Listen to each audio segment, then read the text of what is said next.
I'm gonna give a brief welcome and then turn it over to you, Mayor, for Okay. comment. All right, first off, good morning, everyone. I'll open this meeting of the Temple City Council and executive staff to conduct a strategic planning session. Thank you for being here. We're looking forward to our day. And currently it is about 5 minutes after 9. Ms. Meyer. Thank you. So I wanted to first say thank you for dedicating another day to us from your busy schedules, and we really appreciate it, and just know that this is meaningful time and meaningful work that we'll do together today. You'll recall that a couple of weeks ago, we got together for a 2-day workshop where you heard from all of the departments, their unfiltered requests and information that they wanted to present to you regarding business planning and budgeting. And today we're here to really focus in on our strategic plan priorities and hear feedback from the city council on what your top initiatives are that you want the staff to focus on for the upcoming fiscal year. So the time frame that we're planning today will be October of this year, October 2023 to September 2024, because the purpose, what I'm trying to get from you today is where your highest priorities are, so that can help inform us as we work through budgeting and business planning and present to you at the end of June our recommended business plan and budget for the upcoming year. You've heard me say this so many times, you can probably repeat it in your sleep, but the strategic plan is the base, the foundation of everything we do. It drives the decisions we make, and it drives how we spend our resources, notably our financial resources that we program through our budget, but also resources related to staff time and where we spend our effort. So we want to make sure that we're spending that time where you want us to. So the work that we do today to identify priorities for the strategic plan will be used to form our recommendations for business and budget planning that we present to you. So it's important that we hear from your perspective. And Mayor, I know you had offered to say a few comments kind of about our strategic plan, where we've been and where you hope we're going. Sure. I know I mentioned this to you guys a lot whenever I talk about that mayor's engagement luncheon that we do once a month with the other mayors in Bell County. So it's the we meet at Fort Hood. It's all the mayors in Bell County, along with the mayor of Cove and the mayor of Gatesville. Basically, it's kind of Fort Hood centric. But one of the things that I really enjoy about that meeting, whenever we do go, is the mayors. We all kind of take an opportunity to talk shop a little bit, and also, frankly, gives me a little bit of a chance to brag on Temple and what we do. I mean, I've been accused of being a homer, and I am, but because I think it's because we are doing so many things right. And you know, I've said this before. Every time I go to one of those mayors pulls me aside and says, "So, Tim, how are you guys doing this? Or I read this in the paper, and how do you guys have the money for that?" And it's in many ways, it seems like some of the other cities around the area are treading water. And while we're really moving forward, and I think the reason why we are able to move forward the way that we do is because we have plans, right? And like we always say, we don't just put them on the shelf and let them gather dust. If we're going to spend the time, effort, energy, and money on a plan, we work that plan. And I think I know that we do the same thing with our strategic planning. Everything we do is wrapped around our mission and our core values. I think we keep it pretty simple. We keep it very workable. And council, as council members, I think we work with staff to develop very clear and concise goals. That's our plan. That's our hope anyway. With y'all's help, we can give you guys some guidance on where we think the city should go next. But with that, we as council members trust staff because we're volunteers, right? We're only here about 40 hours a week, it seems like. No, 40 hours is a light week. No, but we're not here nearly as much as you guys are. So we kind of give you our very overarching goals and vision. But ultimately, we ask you guys to put the meat on the bone, so to speak, and tell us what's workable and what's not workable. So one thing I love about being mayor here is the trust and the camaraderie that council has with staff.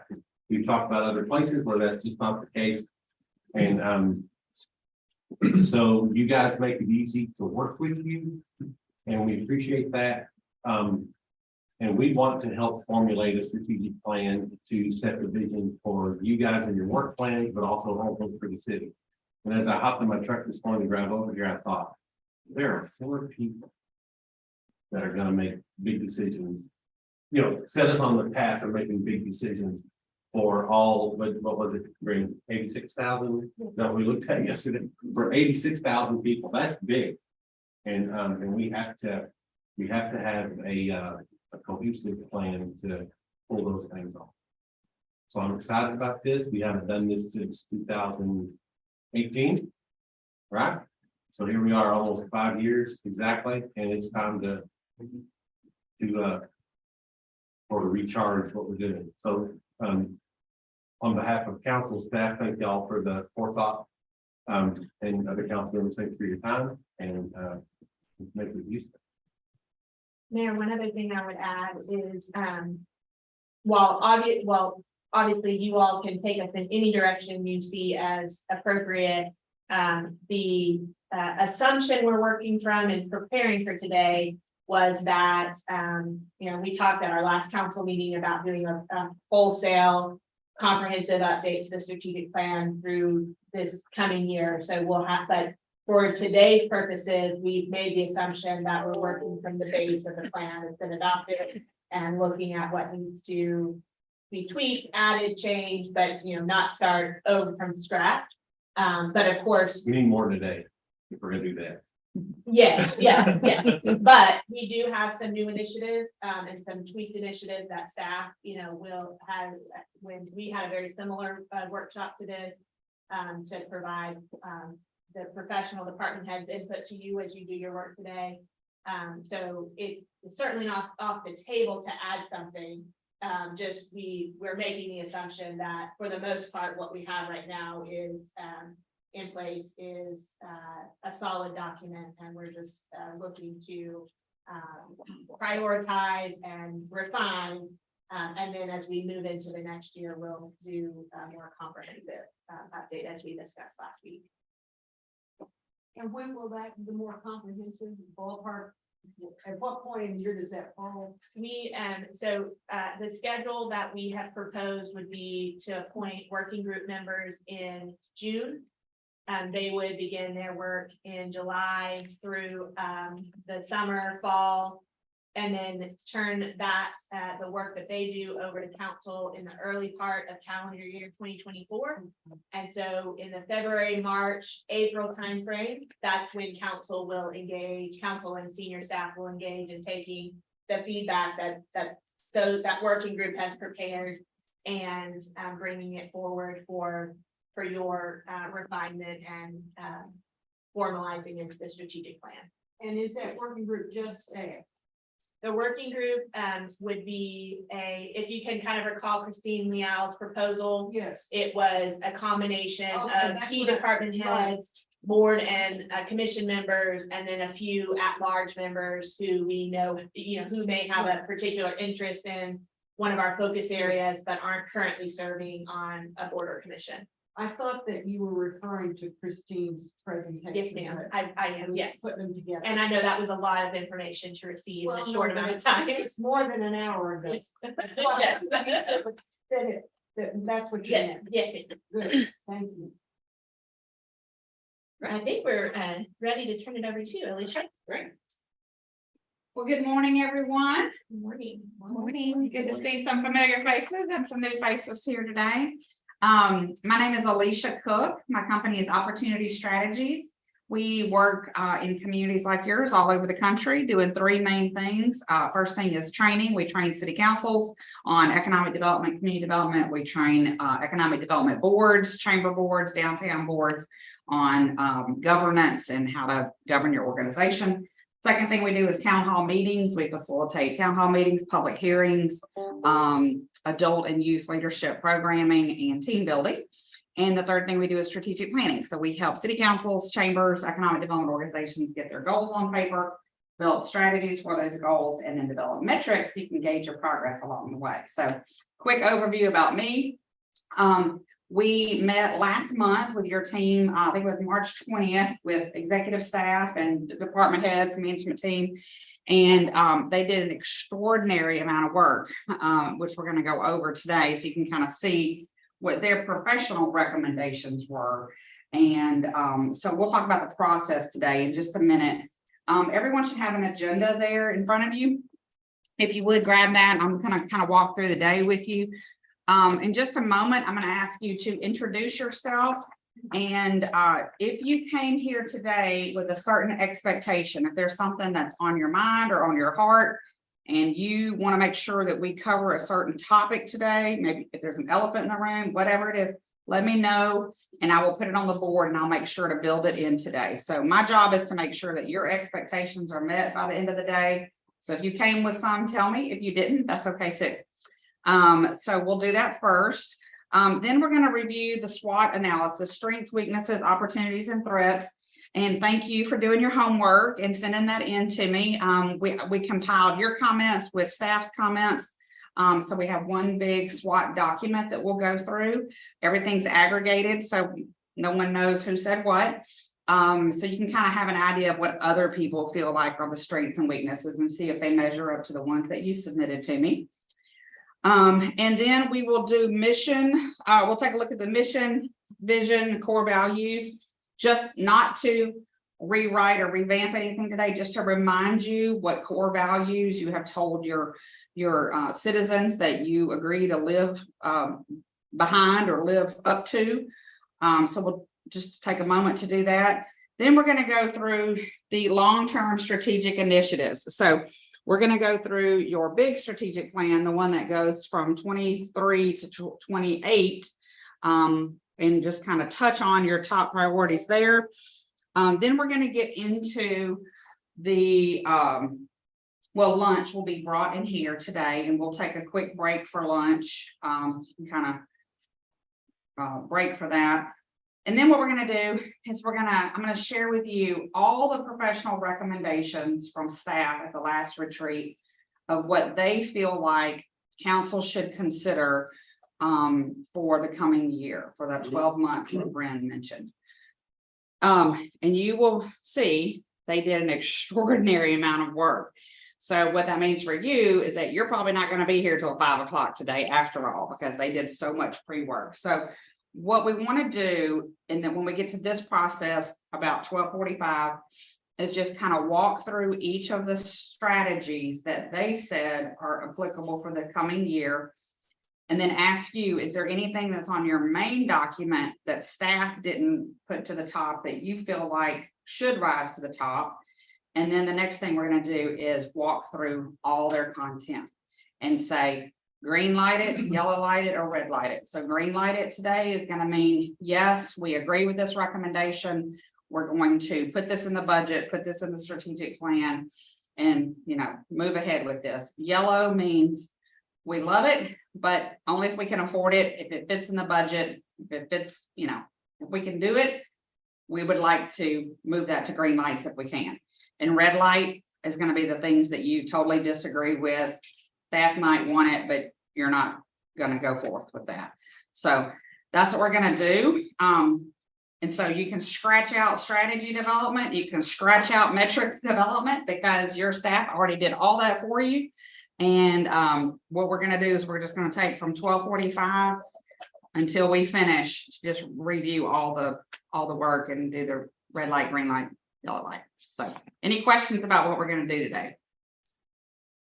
Okay, so I promise we'll be out by 5, but I have a very sneaking suspicion we will be out before that. So I have a couple of ground rules I like to start all meetings with. I'd like to put this before you to see if you can agree to this. First of all, we want everyone to participate. Your opinion is valuable. The Constituents have said so at the ballot box. So we want you to participate and share your opinions today. Next, if y'all would, please take a moment, turn your cell phone on silent or vibrate. I know we have a couple people that are out today. If you have a family emergency, feel free to keep your phone on, or a work emergency. Otherwise, just step outside if you need to take a call or anything like that. And just try not to talk over one another. We're going to talk one at a time today. So I'll try to mitigate. I'll try to facilitate conversation. Keep an open mind. Y'all like each other pretty well? Okay. The staff said, yeah, we like each other pretty well too. So I just want you to keep an open mind today. There may be people in the room who have different philosophical beliefs about how things should go. Maybe there's different religious beliefs or different political beliefs. But everyone's opinion is valuable today. So speak up and keep an open mind with your fellow participants today. Next, stay on target. We got a lot of stuff to cover. And so if we start going way down, a trail we don't need to go back to, I'll bring you back, but my job is to keep you on target today. Next, I want you to get creative. I want you to be willing to green light some things that maybe you've never done before. Maybe try some things that Temple's never considered doing. Maybe staff has made some recommendations of things that feel a little adventurous. But just be willing to take some steps to do some creative things today. Like you said, people ask you at meetings, how did y'all do that? Where did you come up with that idea? How can you afford that? That's the kind of spirit that you want to have as we write goals today, is what can we do that sets us apart? What makes us different from other communities? And then share the air with this group size. I don't think we're gonna have a problem, but if you like to talk a lot, just make sure you give everybody else a chance to talk today. And ask questions. This is a great place to ask questions. This is my 30th year in community and economic development. So if I don't know the answer to your question, I know someone somewhere who does. So do ask questions, and my job is to get you answers to your questions today. So even if it takes a little bit. And I know that everyone could be somewhere else today, but thank you for taking your time. I want you to have a good time. Have fun. I'm really flexible and laid back. You don't have to wait for a break. We're going to take a restroom break about every 90 minutes today, but you do not have to wait for that. Restrooms are, you can go out either door here. You can go out any door. The restrooms are on your way to the parking lot. So if you walk to the parking lot, you'll see the restrooms. Okay, can y'all live with these? Okay. All right.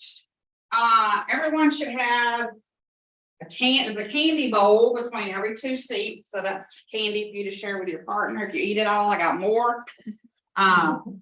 So, and y'all did not eat half the breakfast back there. So go get some more breakfast. Name tags. Everyone should have a name tag. Looks like most of you already filled it out, but there's a Sharpie and a name tag. If you would put your name on that. Deliverables. After today, after y'all make your final decisions on what's going to be green lighted, yellow lighted, red lighted, I will take all this content back, get it typed up for you in about a month from now. You will get this back. You'll get a chance to make any edits, anything that doesn't make sense when you get it back. And then I will send it to my graphic designer, make it all nice and pretty for you. And then it'll be ready for your adoption come October. Or actually, you'll probably be adopting it before that, but it'll be implemented in October.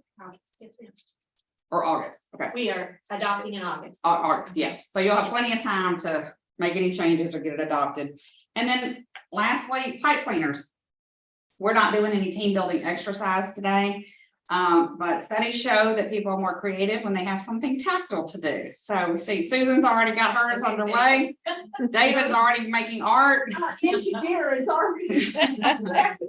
I've got plenty of pipe cleaners. We'll pass them down so you can play with some more, but those are just for you to play with today. If you're a fiddler, that helps you be creative, feel free to do whatever you choose with the pipe cleaners today. So, all right, any questions on anything? Okay, so let's start quickly with introductions. If you would tell me who you are, what your role is, and then if you're on council, how long you've been on council, I'd like to know that, please. And then if you came today with any expectations, anything that you want to make sure I talk about, or you want to make sure you have space for you to talk about, tell me and I will put it up here on the board. So Christina, we'll start with you and we'll go around. Yes, I'm Christina. I'm our executive programs administrator for city manager's office. And I've been with the city for 5 years now, 6 years. I don't know. She's vested. Sounds like you're not leaving. Cinco de Mayo is my date, my Oh. hire date, so. Have fun. All right, thanks so much, Brent. Good morning, I'm Bryn. I serve as city manager. I just celebrated my 15th year with the city on St. Patrick's Day. We like to start on obscure holidays. Y'all start out, you can take one, right? And I have been city manager since 2018. Jonathan, my predecessor, retired in 2017, so I did a few months as acting and interim as well. Okay, all right, great, thanks, Brent. Tracy. I am Tracy Bernard, Director of Finance. I have been with the city 30.5 years. You start on any fun holiday? October 19th, 1992. I'm gonna research what holiday that is. It's gotta be something. It's gonna be a coordinated block Yeah. day. That would be great. All right, And I'm looking forward to hearing, our direction and focus for the FY 2024 budget. okay. One thing that I'm excited about and want to hear, I don't know today, direction will be, but just with the exciting thing of planning 100-year building, maybe a 300-year building, the new city hall. And just, You mean like a building that will last for 100 years? Is that what you're well, saying? when you build a new city hall, it's going to be A long, yeah. a long, long time. So we're in the midst of planning that facility now and 100, you'll say 100+ year, city hall. Okay. And then kind of, what needs to happen with that in the next 12 months, we can talk about that today too. See if that was in the stuff from last time. All right, thanks, Tracy. Jessica. So I'm Jessica Walker. I represent District 1 as council member. And I don't know if I'm gonna get reelected because of that city hall. Really? I don't know. I think people are gonna be mad about it, but hopefully we can show them through this, the importance of it. I know anyone. that's walked- Efficiency. Talk Anyone efficiency. that's walked through the city hall knows that it's in need, we're in need, but those on the outside. might not. and I understand that too. That's Yeah. part of this too. Yeah. And that's a struggle with every, That's all I know. that's a struggle in every community that's trying to build a city hall, it's like, do we, especially some that are like. The air is dangerous or the facility is dangerous. It's like, can we continue to put our staff through a situation that's not safe or healthy for them, so lots of people are having a discussion about the city hall. So, yeah. I didn't have allergies till October 19th, 1992.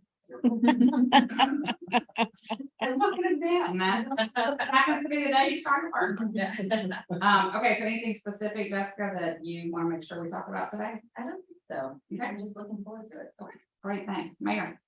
Tim Davis, on council since 2013, mayor since 2018. Expectations. I'm kind of sort of like Jessica in that I don't have huge expectations, but I always look forward to these kinds of things because it's helpful to see what staff is thinking about and talking about, the people that are here more often, and maybe more, as employees and executive staff. Mhm. They're obviously bought in to the guidance of the city, so I always enjoy getting the chance to listen to their thoughts. Yeah, and they're the boots on the ground, right? So they have access to things that elected officials don't always have access to. And people tend to tell them some of the things that they don't always tell the elected officials. So I think you'll find the stuff that they put forth really interesting today. So, okay, anything else, Mayor? Any other expectations? Okay, thanks. Hi, Judy. Hi, good morning. Judy Morales. I've been on the city council since 2011. So 12 years. And very excited and honored to be part of the whole team. That's what I call it. So we're just a team. I don't have a lot of expectations. I'm just excited to be part of a lot of things that have been happening in these last few years, especially in our neighborhoods, our neighborhood revitalization and our housing developments and so forth that help our community grow. And I think I think, the plans for our parks and street plans. Is coming up, and that's gonna have a lot of impact with our parks, because a lot of kids go out there and watching them, and one of the things, I think in the plan is a splash park, and like Jones Park, and covering over those playgrounds, because getting out there and watching the kids is so hot. I said, well, wait a minute, this is Texas, we gotta do something. So that's in the plan, so there's a lot of exciting things that, taking place and already planned, so, I just wanna be part of making it go forward. That's it. Okay, great. I think you'll find a lot of content today from what staff made some recommendations there. So, all right, thanks, Judy. Susan. 6 years on council, running for a second election, or third term at this point, right now. Okay. When we say we don't have a lot of expectations, I'm not speaking for everybody, but I suspect they share my thoughts. That doesn't mean that we don't have high beliefs in Right. our staff. Yeah, expectations are just me between now and 5 o'clock. Okay. So like anything that you want to make sure that I give you either space to talk about or that you ask me to talk about. Right. I did not come with specific ideas or thoughts. I came just excited to spend the day with our wonderful staff. I share Judy's thoughts that this is a team. The council's a team, but we are a team with our staff, and feel that about every single one of our staff. It's just a great experience. So I know today will be also. Okay, great. I guess I probably don't have to tell you that that's not always the case. Oh, no. I work in a lot of communities coast to coast, and I don't always hear that. I feel that this past 6 years have been, I've done a lot of community things over the past 30 years here in Temple. And the past 6 years have been the highlight of teamwork and forward thinking and sharing of ideas. It's a family. That's great. All right, well, thanks so much. So anything specific I today? don't have anything specific. I know that Brenda does a fabulous job of meeting with our council on a bi-weekly basis. And I don't think there will be any big surprises. I don't think somebody's gonna drop something on us. I don't think so either today. So, okay, all right, thanks, David. David Olson, Assistant City Manager. I've been here for 4 years. I think I shared at our staff meeting with you. I always enjoy talking about the balance of smart growth. You know, we have a fast-paced growth, and being able to keep up with that and provide the level of service that we've always provided to our community, and keep that hometown feel. Okay. All right, yeah, we'll definitely keep that in mind today as y'all decide kind of where direction on different things. Is that, does that fit in our smart growth pattern and maintaining a hometown feel? So, okay, anything else, David? That's it. Okay, thanks, Kathy. Kathy Davis, I'm the city attorney. I've been with the city of Temple about 3.5 years, but I've been in municipal law for 28 years. I enjoyed the process that we went through as staff, and I'm really interested to hear how council perceives that and how they add to it and how it evolves. So I'm just interested in the process, I think, today. Yeah, and you'll also get a chance today to see what all the other groups said. So if I remember Yeah. correctly, we didn't have time to do a bunch of debriefing, which is, we would take another day because it's the whole packet, but you'll get to hear today what some of the other small groups put together. And I too. promise not to monopolize all of your pipe cleaners. No, listen, I have a couple of packs back here, so y'all are not gonna break the bank on pipe cleaners today. So, we'll, on the next break, I'll pass some more around. So thanks, Kathy. Anything, nothing specific? No. Okay, all right, thanks. All right, Jana? I'm Jana Llewellyn. I'm the city secretary. I've been with Temple for almost 3 years. I've been a city secretary for almost 20 years. So don't have any expectations. I'm just excited to see what council thinks of our work, like Kathy said, and then also just to see the everything put together as a whole, because I distinctly remember at the last one, you told us to pick our top 10 or what is it? And then we were like 5 minutes into the first discussion and we already had 15 on the, Yeah. in the very Yeah. first. So I'm That's the excited to see beauty it. of being a professional facilitator, Yeah. is sometimes you just have to be nimble and switch gears midway, but I think you'll be real pleased with the final product, or at least the final product going into today. Because you can kind of see how it all came together, and it's still not, it's a lot of stuff, but it's still manageable, I think, in the categories we did, so. All right, anything else? Okay, all right, well, thank y'all for the quick introductions and expectations, and if you think of anything else, just tell me and I'll add it to the list. Okay, so we're already ahead of schedule. Let's go into the SWOT analysis. Now, for those of you who were here in the staff retreat, some of this will be old hat to you in here, but I did weave in the council's responses to this too. And so we kind of sprinkled it all in. Would you reflect and remind us what it stands for? Yes, strengths, weaknesses, opportunities, and threats. And strengths and weaknesses are things that are current. They're your current strengths and current weaknesses, and opportunities and threats are potential, potential opportunities that may or may not come your way. And if an opportunity does come your way, how might we leverage that?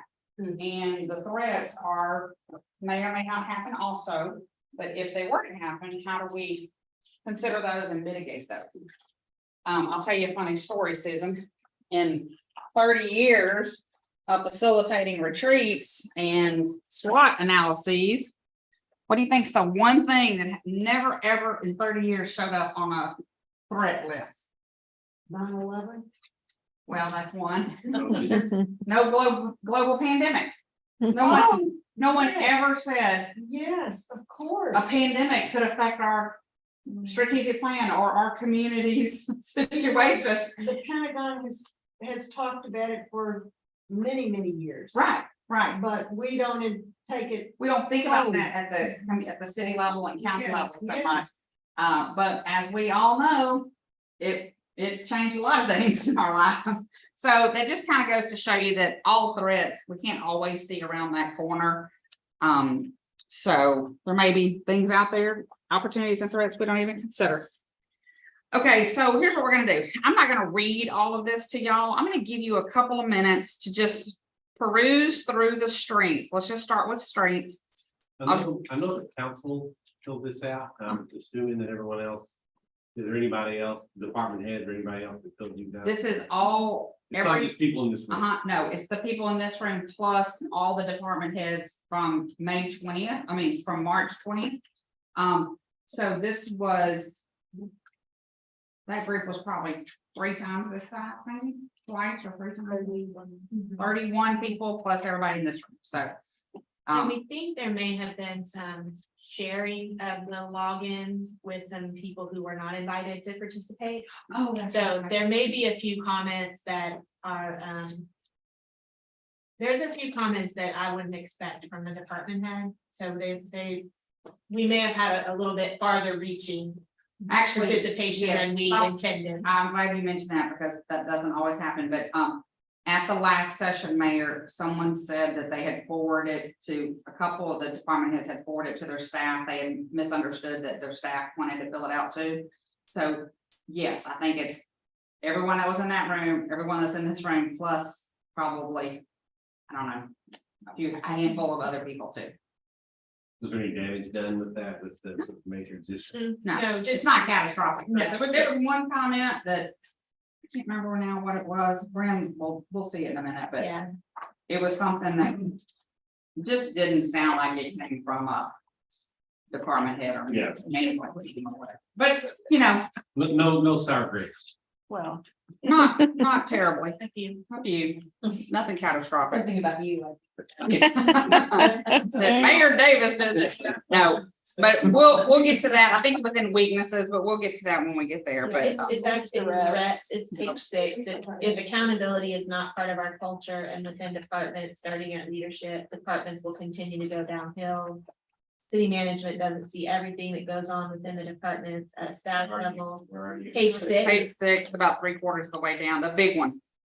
and it just, It just kind of stood out as it was a manager. kind of aggressive. Mhm. And then in the meeting, someone admitted, I think 2 people admitted, oh, I'm sorry, I didn't know I wasn't supposed to send that to my staff. It was just a link. And so anybody could have gotten a link, anybody could have filled it out. And it didn't, I don't have any way of knowing who says what, because it's just one link for everybody. It's Okay, not horrible to know. Yeah. Huh? That It's not horrible to It's know. not horrible to know that there's those some, thoughts there's, out how there. many employees y'all have at the city? There's all 1,000 people, there's always gonna be some disgruntled, so, but let's just start with strength. With that. Put that in the 5-minute. Absolutely. Good point. Okay, so let's just start with strength. I'll let y'all read through the strength list and we'll see what y'all have to say.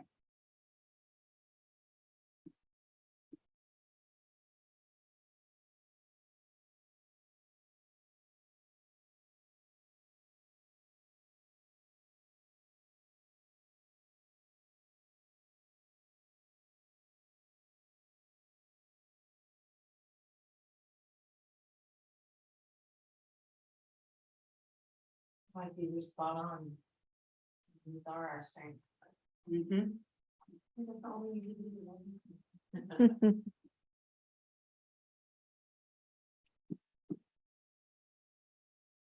Especially like this one, in obvious regard for the quality of life of the citizens by city leadership. Yes. Okay, that's 4th from the final. Mhm.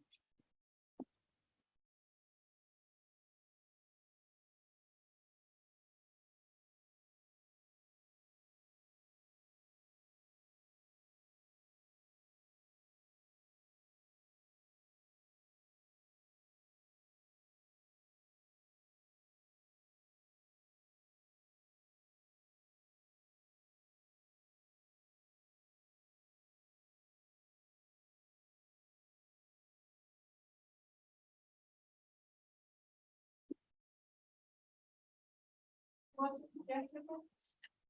For the end, on the page 2, an obvious regard for the quality of life. Oh, right.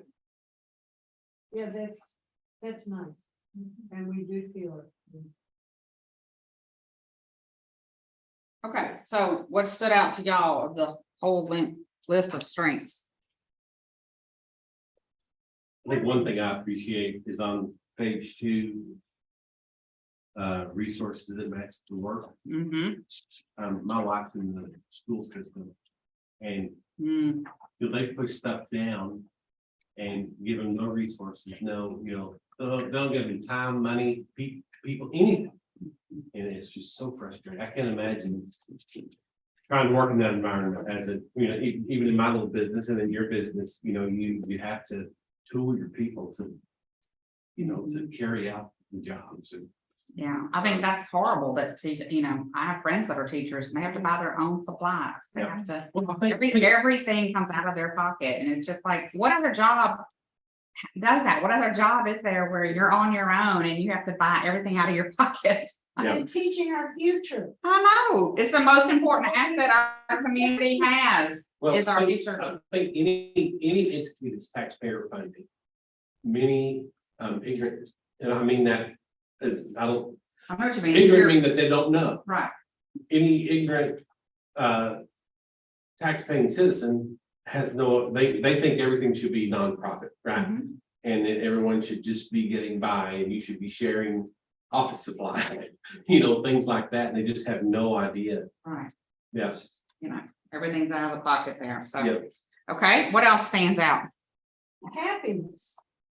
Yes, and there's a lot of that kind of vibe in the strengths, is that people are happy to work here. One thing that stood out to me is how many of these comments are similar to one another. They weren't sitting around a group writing this, they wrote this at their office by themselves. So there's a lot of similar warm feelings on staff. Pride. And pride in their work. That's right. You can feel that too. What else stands out in strengths? Basis is our leadership is fantastic. They truly do care about us and want to make sure we have a good work balance, life balance. So, our employees are very important. They're the face of our whole community, and it's good to know that they feel that way. I like the one too that says opportunity on page 1. Opportunities to move up in the organization, so Yes. people recognize that y'all are recognizing people from within. That's a real good sign, That hasn't always been the case. really. Okay, well, that makes it even more. Willing to spend money to do things correctly, I think it's. Ooh, I tell you what. I work with a lot of city councils, but you don't hear people say that, you know, that they're so far behind on the things that they need to do. So that's a great sign. About every fifth one says something about the finances of the city. Yeah, staff's paying attention to that. Mhm. Yeah, I that's think a lot of it is rooted in, current market pay for positions. Staff makes a real effort to make sure that we are, if not the same, above everyone else in the market. You're gonna draw the quality employees when you offer the right salary to them. And the only way that you have money to do that is because of quality city management. When you have someone running the city that knows how to do that, that's how you get there, right? Yeah. Yeah. How many years, Tracy? 30? Yeah. This last round, pay is really, I think, went a long way. Yeah, Well, but the pay increases have been made available. Obviously to the sales tax boost that we've had, but also at a reasonable tax rate. You know, I mean, you can, the way you get more money in many ways is you just raise the tax rate. right. But with a strong economy, good sales tax and good financial soundness, Mhm. we're able to, what was it? 5 million, 3 million of raises around midsummer last year. And then pay bumps, I think it was like 1.7 last. more than that. Well, altogether, I think is maybe what you're thinking Yeah. about, yeah. Between the interim 4% we did and then the more comprehensive market adjustment Yeah. that took place in October. Yeah. But especially in this environment of workforce shortages everywhere, the fact that your community remains competitive against other municipalities, that means you get to choose the best of the best. And I've in the talked, region. I've had employees talk to me directly about the impact that's had on them. Mhm. And also the impact it's had on their department. Because one guy told me that he knew in public works, he knew a dozen employees that were going to be looking until we did the adjustment. And he said none of them were. I'm hearing that everywhere. Hear that They at every, actually even made a big trifold board of appreciation. It was very I nice. still haven't seen it. I think and people are walking, by the way, people are walking in communities where they haven't planned ahead for those kinds of financial. But yeah, I think it's a marriage between finance director that knows what's going on, city manager that believes in that, and then HR is kind of the trifecta, right? When you've got HR, finance, and city management executive team all on the same page, working towards something, you can't beat that kind of teamwork. And there are tons of opportunities in Temple. There's a lot of construction going on. And there are opportunities for those people to leave, not have to leave town. Right. Go Transferable somewhere else skills. new every day, sort of, you know, some significant dollar differences. I was gonna add a fourth. Okay, Because go ahead, yeah. it is not always, it's probably almost never politically popular to prioritize staff pay increases. And this council I have come to them year after year after year, always hoping it's the last year, and it never seems like it is. It never was. But yeah, but I mean, they have always been completely supportive. We had a police retirement and I was preparing comments for that, so I ran some numbers. Since I've been involved in, since I've been acting or city manager, we have increased the entry level police officer salary by more than 50%.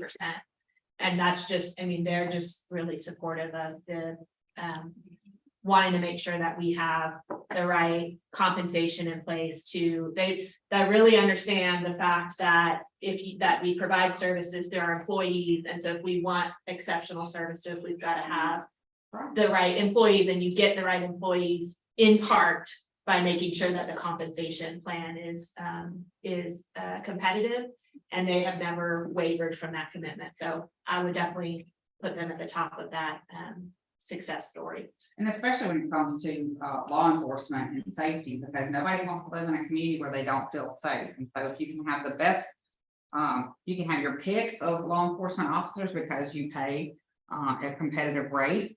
I won't mention the city, but a couple years ago, I did a very, very large city strategic plan for their police department. And they were so underpaid that I don't know if y'all know, but on most domestic violence calls, they send two cars with two people in each car. So usually when there's a domestic violence call, there's 4 people that arrive. Well, this city didn't have enough money to pay enough officers. So not only were 2 cars not coming, the car that did come only had 1 person in it. So they had gone from 4 officers responding to domestic violence to 1. And that sets up a situation where it's dangerous for everybody. It's dangerous for the victim, it's dangerous for the officer.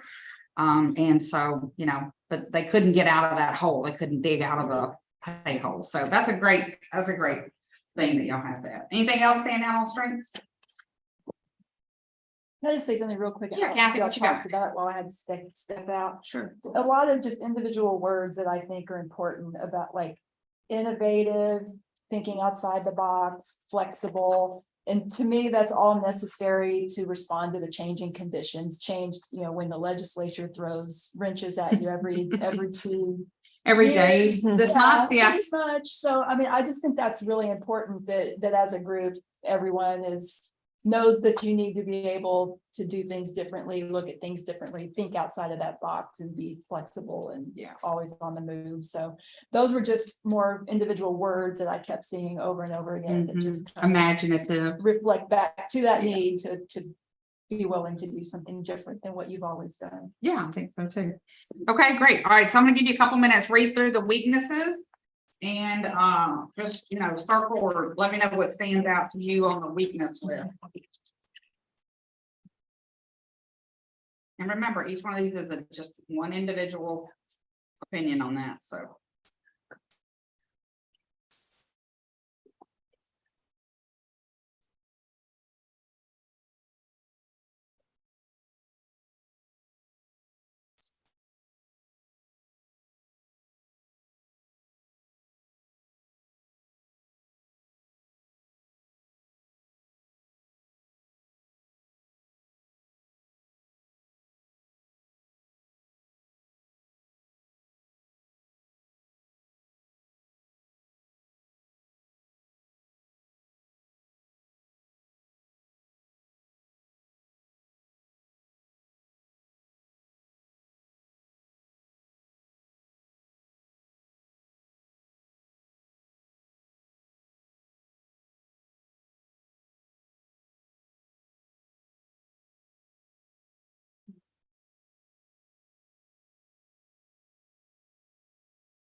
You can see a couple axes grinding here.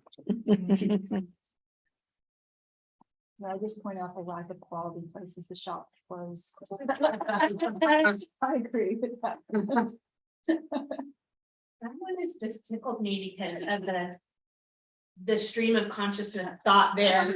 They just go from one thing to something else. Yeah, these are all over the board.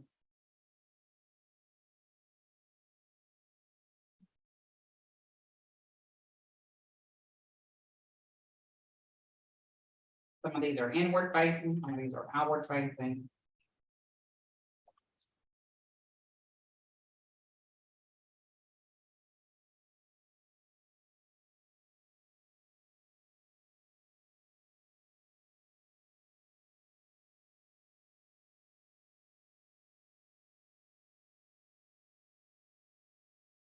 whenever we get into the goals, you'll see that several of the goals written help overcome some of it.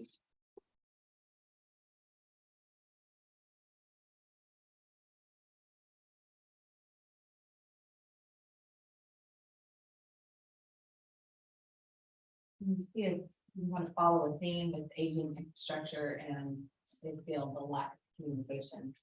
Or it's too much communication, too many meetings. Yeah, there's, a little smattering of each of those. And I can certainly appreciate it takes so long to get anything done. I mean, I think that's just part of Government work. government, yeah, Sometimes exactly. it is, yeah. With our businesses, you just make a phone call and you're questioning, you take care of it right then. Mhm. There's more of a hierarchy when it comes to this and, so I can see how some people can get a little frustrated with the red tape, although red tape has been identified. But it's understandable. It's a weakness, but it's a weakness for all city government. Right, it is. It's kind of structural. Just us. But maybe we should take that in a creative sense and say, let's do something about it. Well, and Brand really has with Oh, our I know she has. red tape committee or Yeah. initiative, whatever y'all calling it. Red tape reduction team, Red tape reduction team. RT squared. And I think that was built specifically to mitigate some of that. That's absolutely true. And it's in its infancy, so, we're just getting started. I think there's a lot of opportunity for.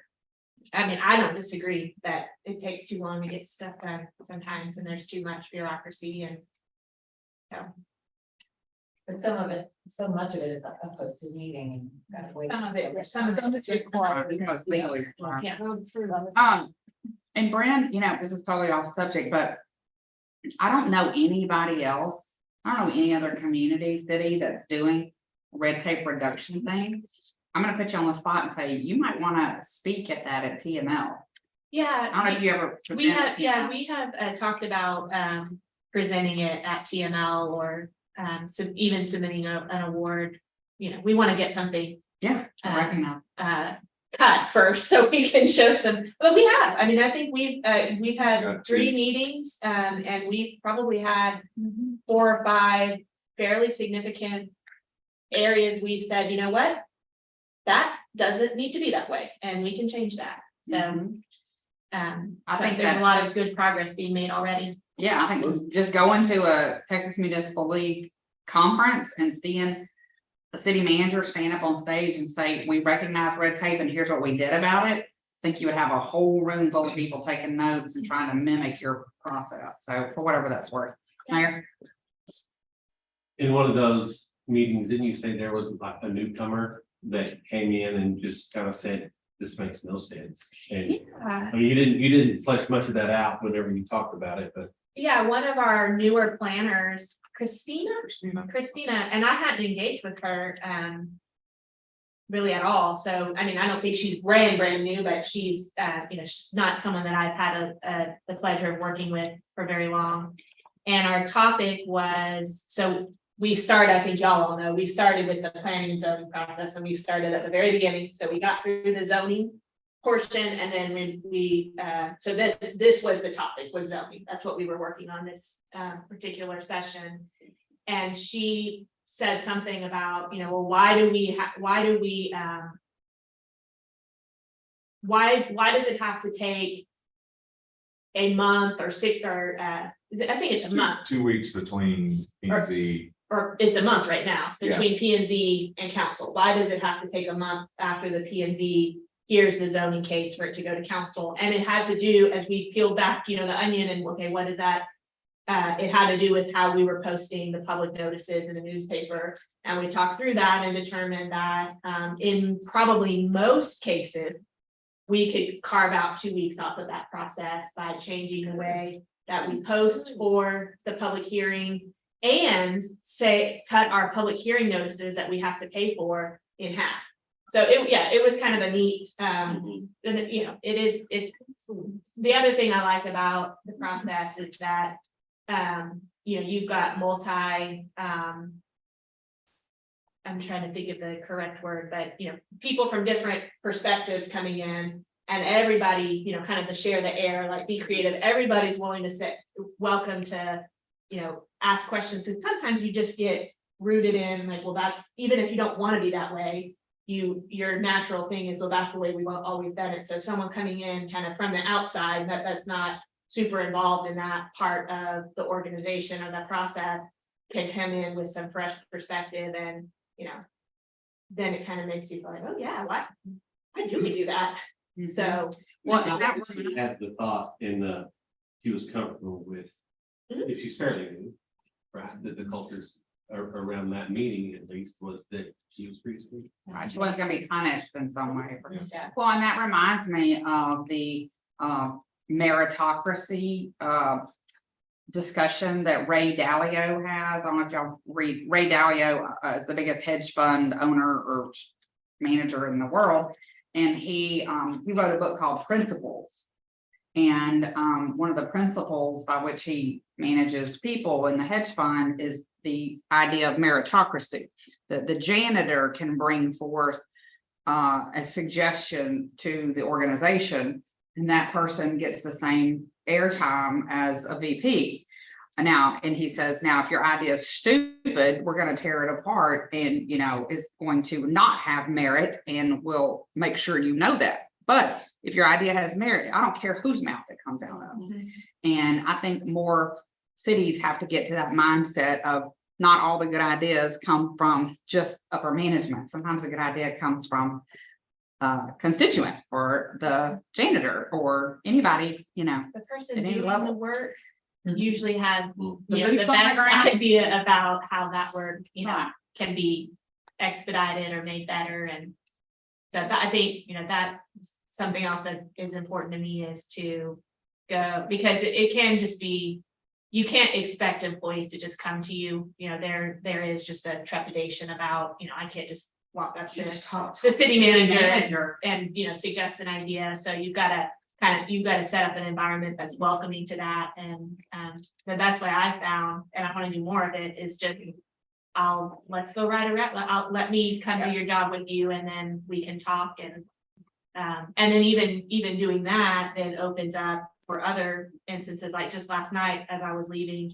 City Hall, I met a building inspector in the parking lot, and I have ridden around with him, and he brought up an idea about I haven't even talked to David about this because it was last night, about getting them a drone, because some of our industrial projects, we've got a 90-foot high freezer going up right now in our industrial park, and they can't inspect stuff on the roof. So if they could just fly it up and, circle it down, we could get that inspection done in minutes, instead of it taking a long time to logistically get them, and safety. And so anyways, things like that, Right. of course, that makes total sense. And I would have never thought of it because I don't go out and do inspections of 90-foot tall freezers. Right, so it wouldn't be top of mind for you. Well, and I'll tell you, I worked in a community about 3 or 4 weeks ago with a lot of very, very disgruntled staff.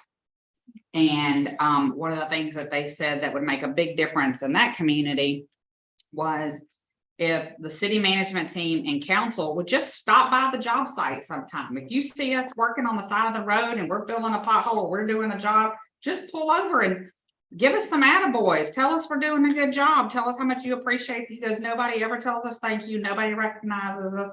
And so it kind of dawned on me that just the recognition of, I see you and I appreciate you, and you're doing good work on behalf of our taxpayers. I don't think we can say that enough, of just stopping by the job site. And like Brandon just said, just calling on the people as they're doing their work, and ride-alongs and things like that. So if there's room in your space for that, I don't think you can do too much of that. There was, when we started peeling back the zoning issue, one thing I found interesting, and it's a cultural thing that we have.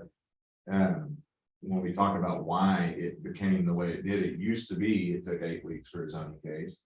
And then what they were seeing is that occasionally something was hiccuping in there on some more complex cases. So it took 10 weeks. And instead of getting in trouble for having a case that should have taken 8 weeks, take 10 weeks, the norm just became, well, all cases take 10 weeks then. So we took what could have been an opportunity to say, as long as most things are fitting in an 8, and then we bump to 10 occasionally, that's good, but then it's like, well, nobody gets in trouble if everything takes 10 weeks, so it bumped out, and now we're kind of circled all the way back around to let's do most things in 8 weeks. And then recognize that on the rare occasion that it takes 10 weeks and we have to run a second ad, or it takes a little bit longer, that's just recognized as an abnormality, and everybody's happy because most of the time it takes 8 weeks. It's really the concept of continuous improvement, right? Could we do this just a little bit better? Could we do this 5% better, 10% better, easier, cheaper, whatever that looks like, more efficient? And one thing I'll say that kind of builds on what David and Brand just said is this is also your reputation out in the economic development world. I know Adrian and Tom and their team is responsible for a lot of the economic development stuff, but when you're easy to do business with and there's a frictionless development services system, people start talking about how great it is to do business here. And what you just said about, you know, making that, streamlining those processes, that's how people say, you know what, I really liked doing that development deal in Temple. I'm gonna take the next deal there. And those people will sit around their conferences, their design build conferences. And there's only two things that developers talk about. They talk about the communities where it's fantastic to do business. They can't wait to do their next deal. And they talk about the most horrible places that they'll never do business again. They don't talk about the places that are just okay. So your reputation out in the world is based on that kind of stuff. I have a couple of questions. Sure. On page 3, about 5 or 6 bullets down, maybe Okay. 7, unusual form of government. I have no idea. That came up last time too. And then also about halfway down the page, thinking according to administrative processes. Is that maybe if staff can shed some light on those? We tried to shed some light on those two last time too. I don't.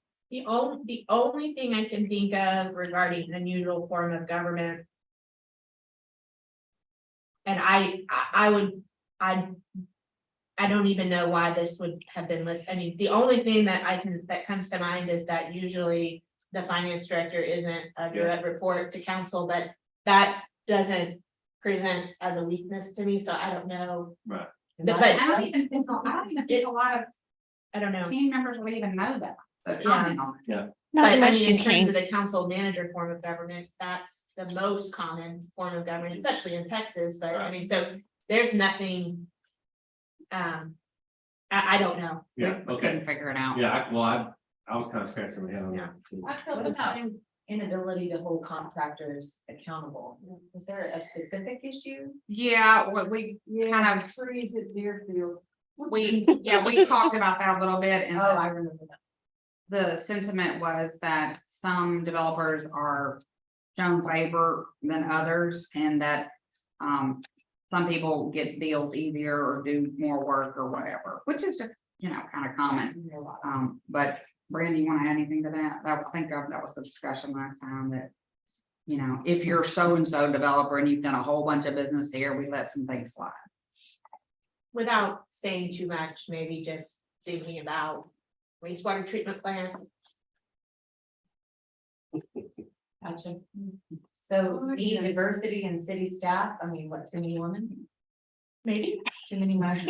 I don't know, some of these are comments that they really didn't expand upon, and it's kind of hard to read between the lines, you know?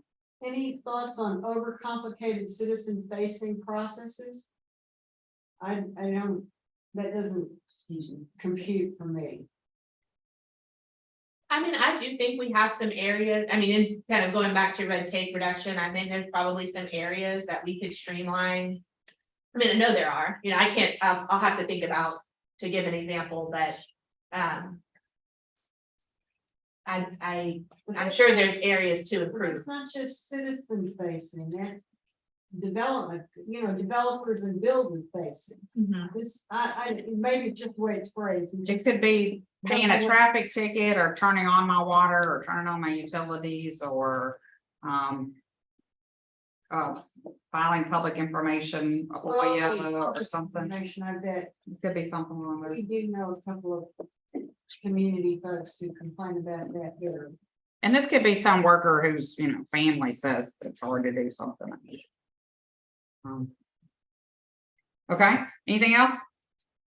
I mean, there are examples that come to mind that I could say just as a resident in engaging with the city, there's probably some places that we definitely can make improvements, and especially in this area, I think it's important to keep in mind that expectations change rapidly. If you have think about what you can do by logging on to Amazon, and so we start expecting as people, like, these things should be available to me. I shouldn't, as a millennial, I shouldn't have to talk to anybody. I do not want to talk to you. I want to be able to just know how to get my water turned on. And if I have to call someone, that is an overly complicated citizen facing process to me. So, I don't, I shouldn't have to email someone to get a code to log into, the recreation system to register for a class. So I think there's things that we need to work on to improve and make sure that we are always kind of keeping up with the technology that's available and making sure we're not, sitting back and saying, well, we've always done it that way, but there's evolving expectations and how people access information and services, and truly there's an entire generation that does not want to talk to anybody on the phone. And I'm included in that That is generation. so true. Hey, Jessica, maybe that's Becky Dart. She will call you on the phone. But she complains that she can't find it. I don't think she's tried it. Okay. Well, and I think too that, we gotta remember time is money, and like you said, time is a value, even if it's not money. I was working in a community a few weeks ago where their development processes are really not good, and they're trying to improve their development processes. And one of the developers there was building something, or he was getting a permit for something, and he was told it was gonna take 2 weeks, and it ended up taking 8 weeks. And he said, I had earth moving equipment that I had already leased on my property. He said it cost me $50,000 for the city to go from 2 weeks to 6 to 8 weeks. And he said, cities don't always remember how much it costs the investor when they're dragging their feet. And he said, and maybe they had reason for it, maybe they didn't. He said, but that was $50,000 I had to add to that I didn't factor into my budget.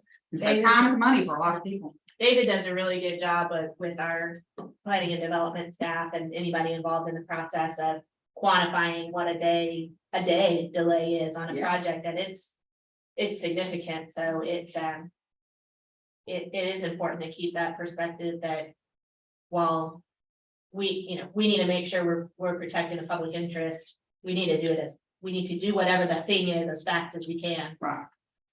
Because we're costing people money otherwise. And it's your reputation. How easy are you to do business with? Are you, the experience you provide. Okay, so let's switch over to opportunities. I'll give you a couple minutes to read through that.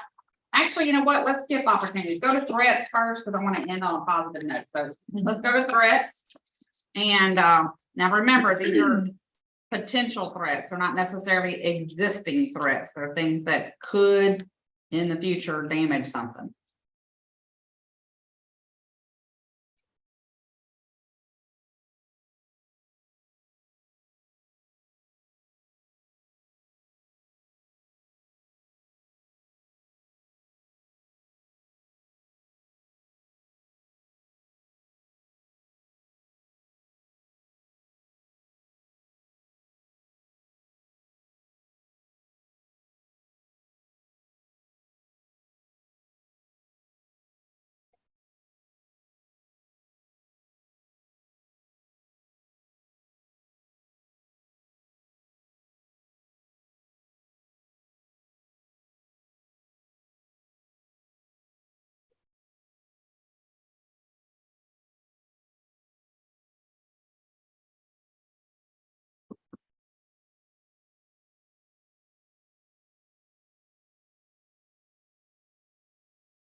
Here's what stands out to y'all on threats.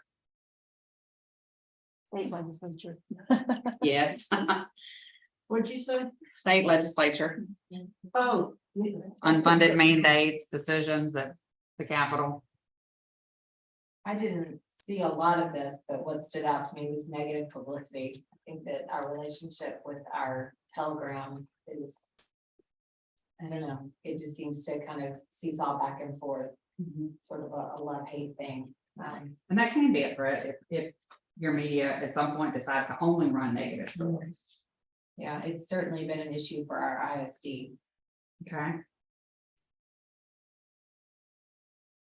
Anything else? think for me, they're reasonable remarks or comments or points. Right, it's not crazy stuff. No. And, and several people indicated, that we recognize if city council were to change, if some of you were to not get reelected, that could really shift the reputation of the community or the. Let's hope those people are voters. Yes. Yes, In the 3 districts, that's true. well, actually, in the 4 districts. And, there are a couple comments about, growth can be challenging or growing too fast, a couple people say. That's sort of uncontrollable. Well, yeah, I mean, and one thing we talked about last time is the difference between growth and development. Growth is something that happens to you. Development is something that we plan for and that we dictate what will happen to us and what we're not willing to accept. Right. And y'all have one of the most respected economic developers, not just in the state of Texas, but in the entire South. People know Adrian and his work ethic and his ability to work with businesses all across the South. I can promise you people are giving him job offers every week.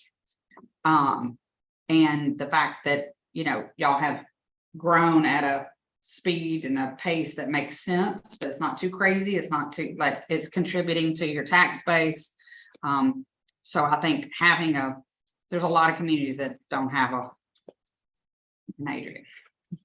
I think growth goes, realistically, growth is a strength, it's a weakness, it's a opportunity. It can fit threat. every category. What Yeah.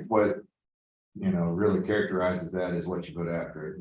There's one in here that was growth outpacing growth of services. So that becomes a threat, because if your community grows, but you don't grow your service level, then you have an issue, or poorly managed growth, or growth infrastructure and growth of community not matching one another. Those are threats where growth could also be an opportunity for us to, be more fiscally sound. It allows us additional revenues that weren't going to be there before. It allows a lot of things that are positive as well. And if you don't have businesses helping contribute some of the taxes, where the burden becomes heavier and heavier and heavier on the property owner, then, that puts you at a disadvantage too. So having a good balance between who's paying the taxes, property owners, businesses, and tourists.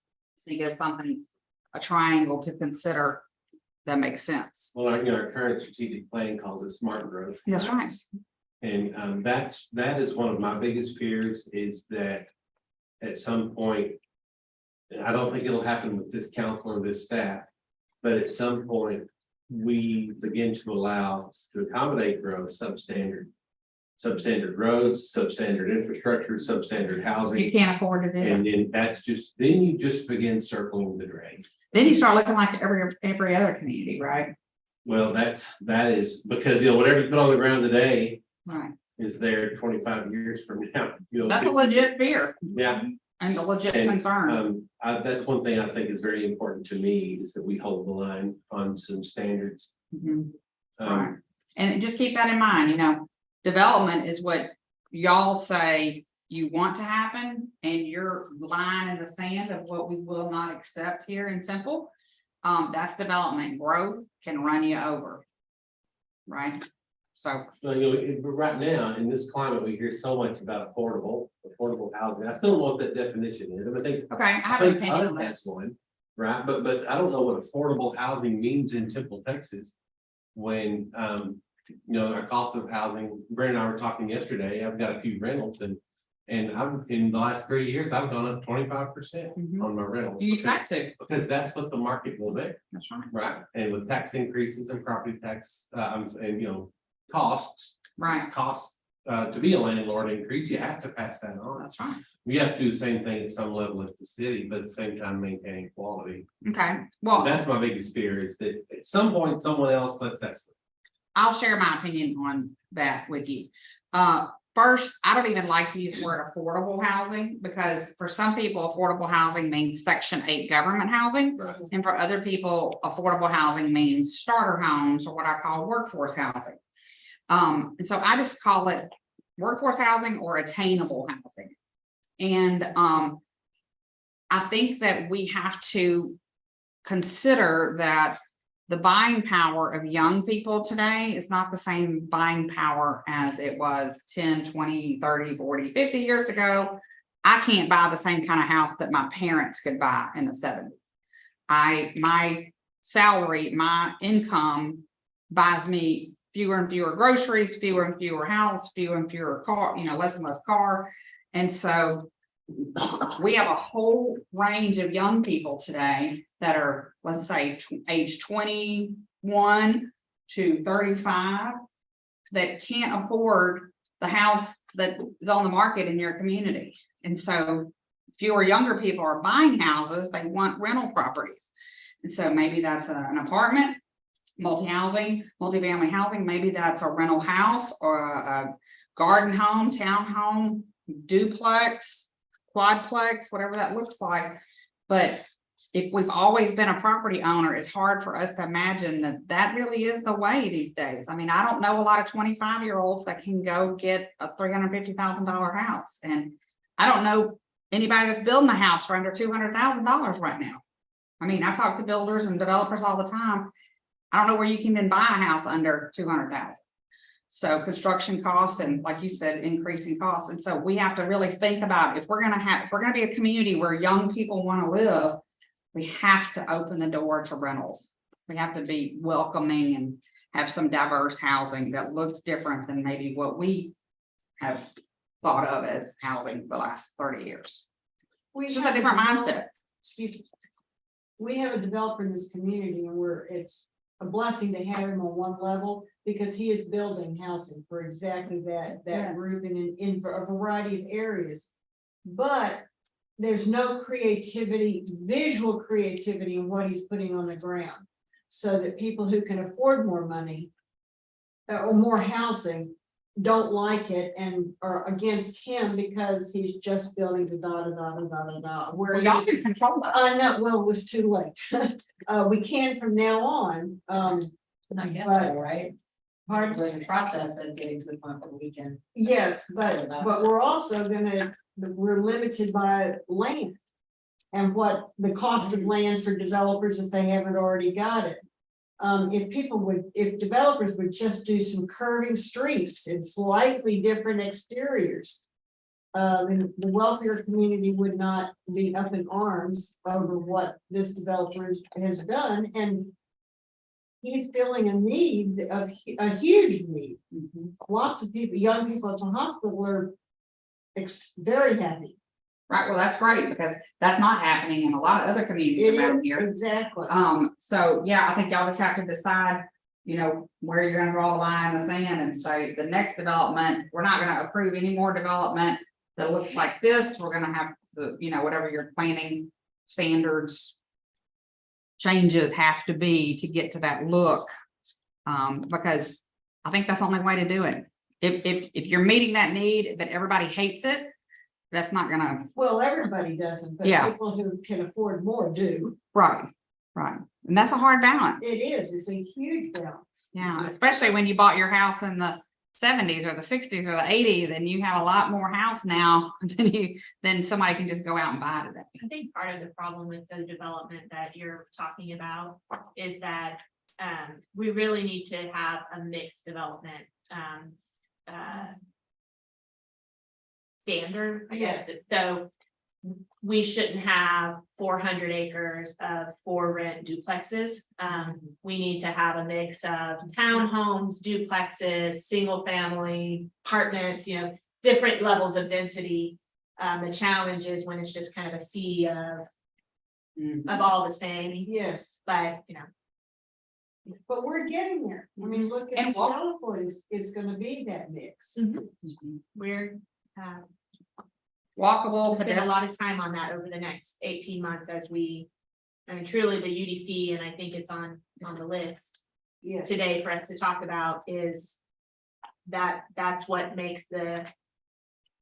Difference between it can continue to happen or you make a decision that going forward, you have slightly different standards without making it unattainable, but. Right.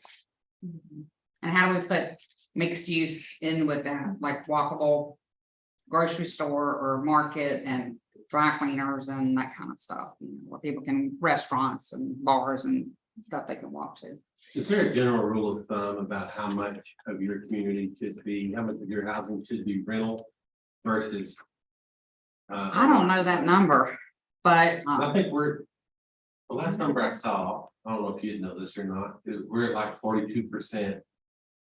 Rental? Rental. 42%. I don't know, Brandy, you know that number? Do you know that? It probably depends on your average income.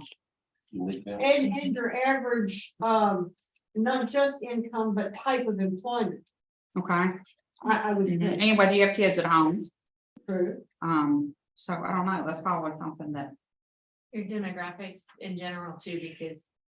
If you have an older average age population, you're probably gonna have more homeowners. Versus if you have a lower age, median age, you're gonna I don't know. most likely have a higher percentage of renters for a variety of reasons. If your average age is under 30, then you're probably gonna have a higher rental percentage just because more young people rent for financial reasons, for flexibility reasons. Yeah, that's a good point. It's not just the money. I mean, there are people that are, making $150,000, $200,000 jobs and they don't want to mess with a house. They want to be able to up and leave and try to do something else or their company transfer them and they have the money to buy or build a home, but they're just not interested in it. So there's a whole generation of that coming up, especially in Gen Z, starting to see a lot of that. I'm just concerned that maybe we're overextended on rentals. Because in general, I think we have a decent, we have a large hospital here. 13,000 employees, 8,500 of them live in Temple. So, and they're, not all of them, but many of them are, upper income nurses. I don't know, that's what I'm concerned about is that we just become a rental community. I would talk to a couple of people. I would talk to your police chief about that. I would talk to your hospital HR person about that.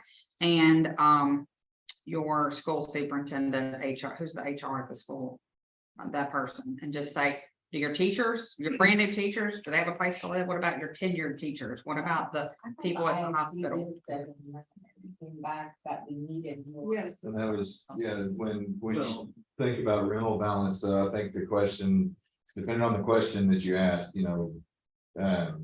if your concern is about becoming, when you hit that tipping point where there's more rental than there is ownership, that can start to cause some concern for you. But then the other side to that is if you look at the rentals that we have and how many are vacant, it's very difficult to find a rental property to move into. If you were moving to this community and needing to start a job and needed somewhere to stay immediately, it's fairly challenging to just show up. one day and But all find a that, place.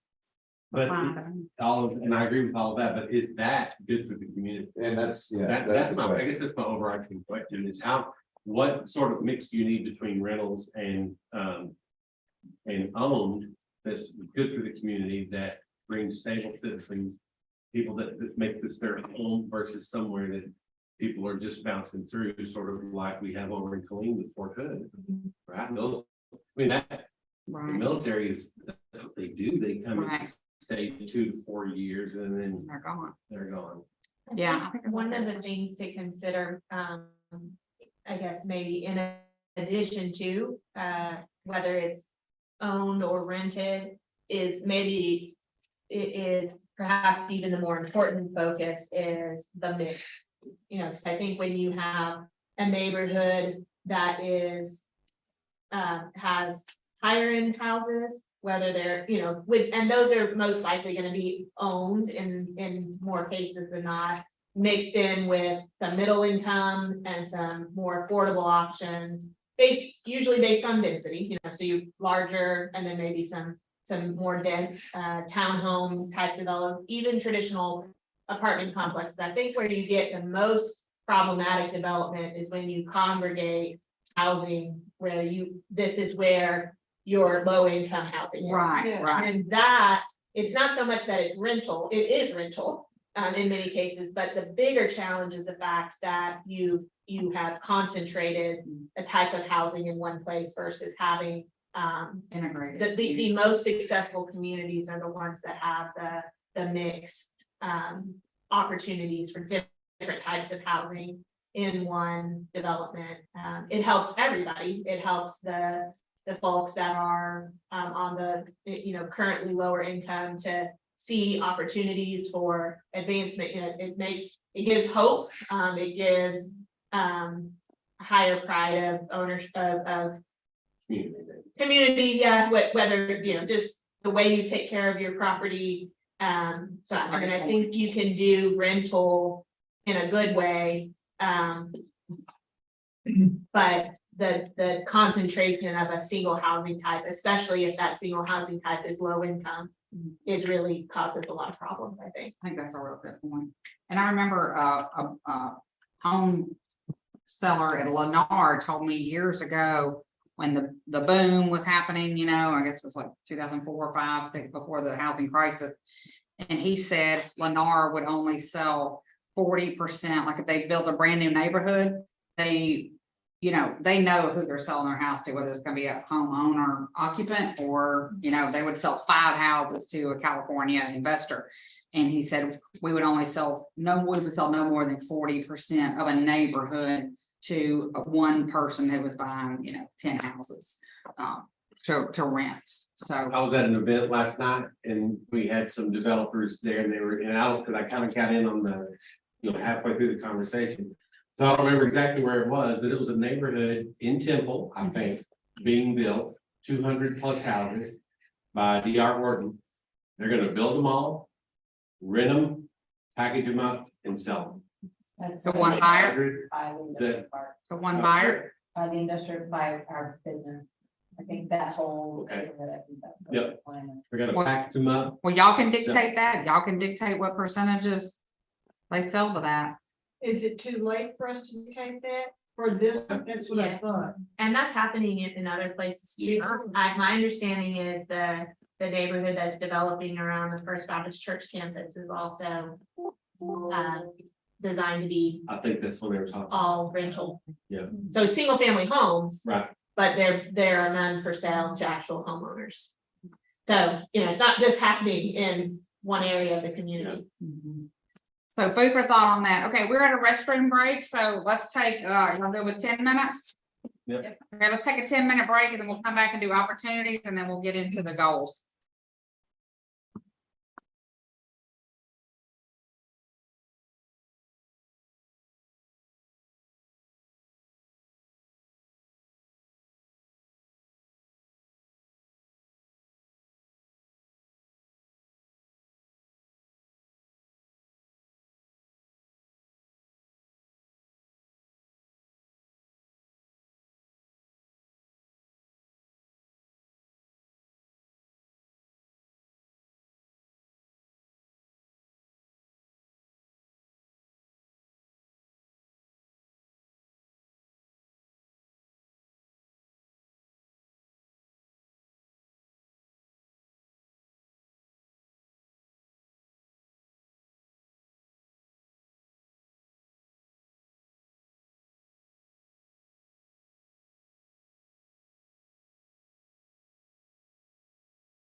I gotta eat some of my Easter candy. Just not gonna lie, I love them now somewhere. Well, I guess it might, but. Thank you. Probably. That's okay.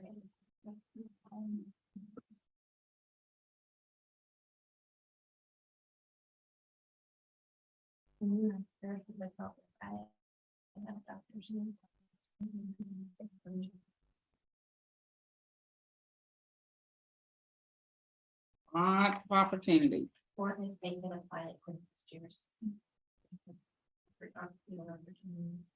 Jessica, page 5, 3 up. From the bottom. Yeah. Has an opportunity. We actually talked about that at the last session too, about how so many artists and musicians have been run out of Austin because they can't afford to live there anymore. Oh, wait, that's not, Oh, but. City Hall. Oh, City Hall. Yeah, the city. Oh, Hall, okay, I because got you. She said she was getting some flack. worried about her future.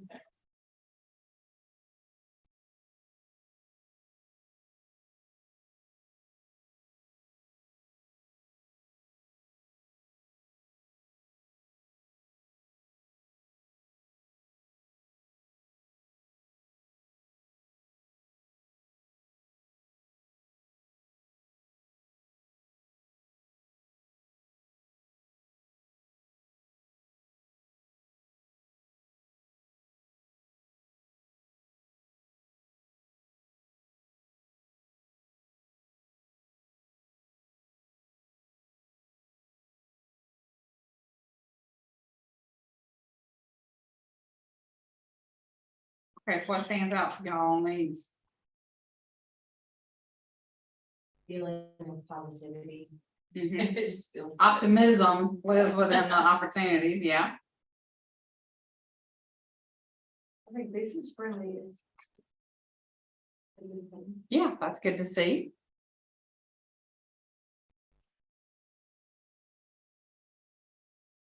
There's a lot, not a lot, but there's some about the arts. I think Yeah. that's important that we. think about consider that.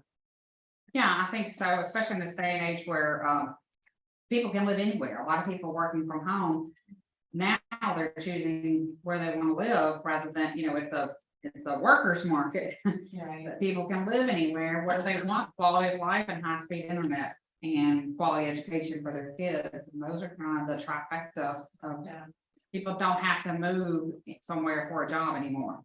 So, I remember when Bill Jones, our 2 previous mayors mhm, ago, had talked about high-speed internet. So I must be talking 20+ years ago. okay, And I thought, what is he talking about? Why do we need to do that in Temple? He was so right. right. Yes, it is not a fad. It's not going away. I think the desire to say yes. Yes, that's good. You find your way. Mhm. Kind of been a good pool of young characters. Yeah, that's fine. Yeah, that sounds like an older, that sounds like my grandpa doing that, yeah. That's a young characters over there. Whippersnappers. Whippersnappers. Sounds like a good character. That's right. I meant like both. You grew up in Arkansas? I didn't, I grew up in Louisiana. But my great grandparents built a little fish camp in the Ouachita Mountains in the 50s, and Oh, so beautiful. they retired there, my grandpa retired there, my dad's retiring there, and guess I'll live there at some juncture soon. Beautiful. It's beautiful. Jana, are you displaying your work? I am. Look, she's got love, and what's this? Oh, it's love, they're all love. It's my name. Oh, I'm not very good at. okay, looks like love on this one, but Lou okay. Helen. I said, well, Oh, yeah, Lou Helen. now I get it. I see it now. I messed it up by moving. There you go.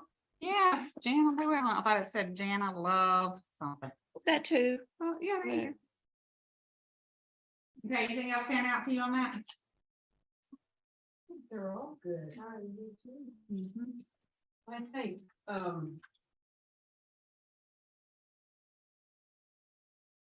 where I lost it. Competing with the Austin music scene, don't be negative, don't think, I mean, don't, be open. I'm being negative and open. I think our chances of that are impossible. You do? Very, very, very challenging. Wow. Short term on that one in particular, and this wasn't my comment, by the way, but I did find it interesting. That we are seeing folks that circulate in and around the Austin music scene that can't live there. And they need somewhere to live. Oh, housing wise. So yeah. they are moving more central and north central Texas. And you think, you allow that trend to continue over a number of years. And at some point, if they all live in the same place, because where they're going now is They're gonna either start producing music here. New Braunfels or between Waco and Austin, which is Temple.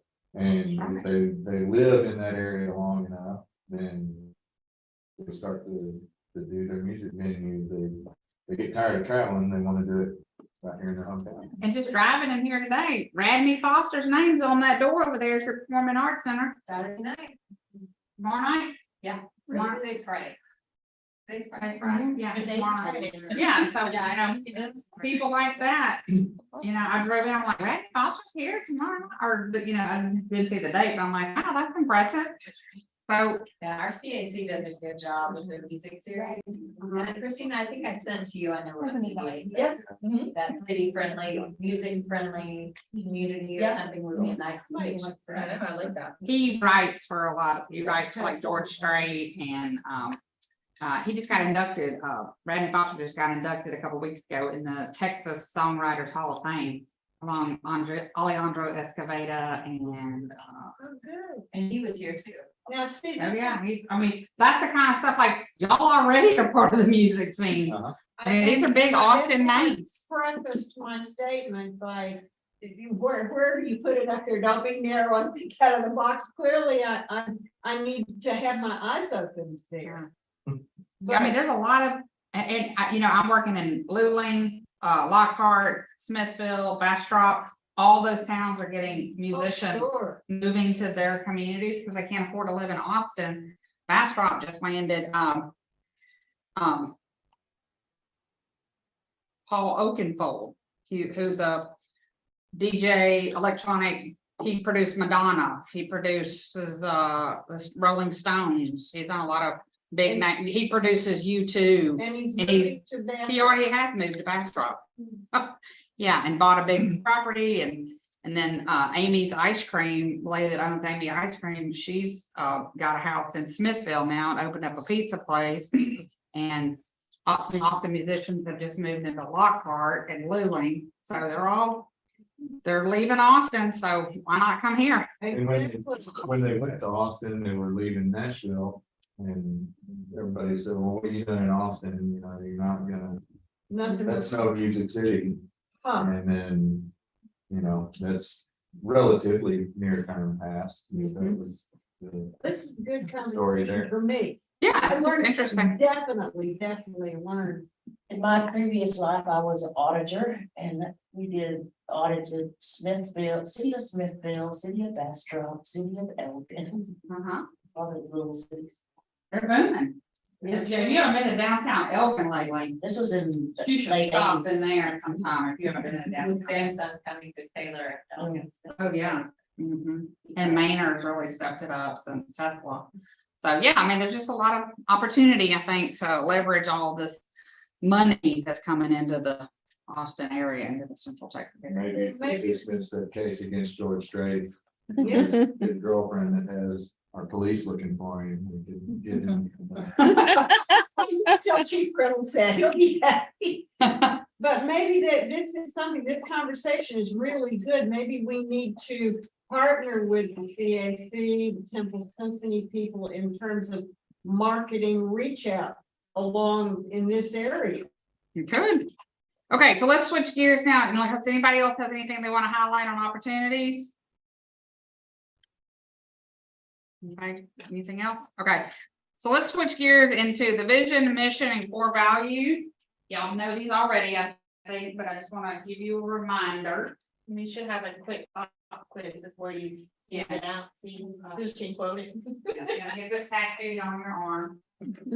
Well, we know who can quote it, you. She's living these values. What day? She's embodying them. Name badges. I couldn't have quoted it really that first day, because I remember it, this We started a few years, and I enjoy the fact of kind of the workshop through the vision, mission, and trying. I'm not, I can Make grades. it easy enough that anyone, any of the 900 employees would be able to see what the vision of mission for the vision was.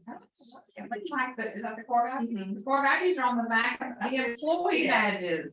Nice. I like it. We have one at work, we have a mission statement, and it's so long that I just can't imagine any of our folks. I mean, I haven't memorized it, so I mean, it's not become important enough for us. We're not living it like we should. Yeah, So, I think that when organizations put it everywhere and you can see it a lot of places, my dad had a bone marrow transplant 2 summers ago. We were in St. David's in the transplant center for a month. And every monitor, every computer has the St. David's mission, vision, core values. It's on the wall, it's on every computer lock screen. I mean, you see it as a patient or a caregiver, you see it multiple times every single day. And so I paid attention because, you know, I help people write mission vision statements, and I paid attention during that month about how integrated it was in everything that they did. So I think putting it out there like that on the badges, reminding folks where it is, putting it on agendas, team agendas, council agendas, put it A out there. mural on the wall in the new city hall going as you come in. Yeah. It can be painted or it can be stenciled or, But I love the idea of a big mural, you know. mhm. The Waxahachie Chamber recently did that. They moved into a new building and they, in their like conference room, they stenciled the mission and vision. They had it like, you know, plastic stenciled, and they put it on the walls and stuff. And so everybody that meets in there is reminded of the chamber's mission and vision. Kind of like it. Yeah. Very much. Okay, so let's talk about this real quick. Who wants to read the vision? I'll do it. Okay, what you got? A temple, a place you love to call home. Okay. What does that mean to y'all? Like David said, went early on, something for, when we first were starting, he talked about hometown feel.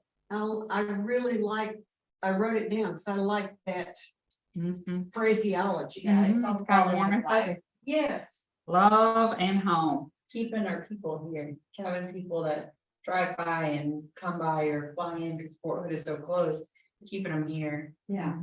For that trifecta workplace. Yeah, yeah, that's a good point, is getting some of the people who have transitioning out of the military or leaving Helene, like you want to stay in the area, but you don't want to be in Helene, we're your next best bet. To me, it also means that we're a place that businesses choose to invest, that they want to plant their flag and call Temple home as well. Mhm. Yeah, people and businesses, right? And, you know, it's really interesting to me because I've asked a lot of business owners over the years who didn't grow up in the town where they had their business. And I've asked them, well, what made you move to Temple? You're from, you know, Corpus Christi or whatever. What made you move to Temple? And almost every single time they came as a tourist. They came for a funeral, or a wedding, or a festival, or an event, or something. And they were like, huh, I kind of like this place. You know, I want to move here. That's how almost every new person brings a business. They were exposed to it and somebody made them feel welcome and included and friendly. And so it could be a place to call home for your visitors, for your tourists as well in the future. Okay, mission. Who wants to take that one? I will. Okay, what you So got? go ahead. Tracy. Exceptional service without exception. Kind of catchy, I like that. Without exception. Okay, Susan, you want to take the core values? Sure. Core values, organizational values guide behavior, whether stated or unstated, and are observed when the workforce is at its best. Okay, I'll add and observed when the workforce is not at its best. that's right. That's right. Your lack of values is so too. Or the not meeting up to a core value. Right. Okay, so the core values that y'all have adopted, it says the city of Temple is committed to a culture of performance excellence that is grounded in the values of commitment, innovation, integrity, because none of this matters without that, right? Accountability and collaboration. So we're engaged, dedicated to our mission. We encourage creative thoughts and are open to new ideas. We're ethical, respectful, trustworthy in our actions. We honor our commitments, take ownership of our work, and are fiscally responsible. And we rely on teamwork and open communication to accomplish our purpose. I think all of these really speak to, I can tell y'all did a lot of work to get to this place, because this is representative of what I think y'all are. So I just want to give you a reminder of that as we look ahead and start writing goals or accepting goals or declining goals. We're keep those things in mind, those core values in mind. Okay, so we're gonna go ahead and switch into the review of the long-term strategic initiatives.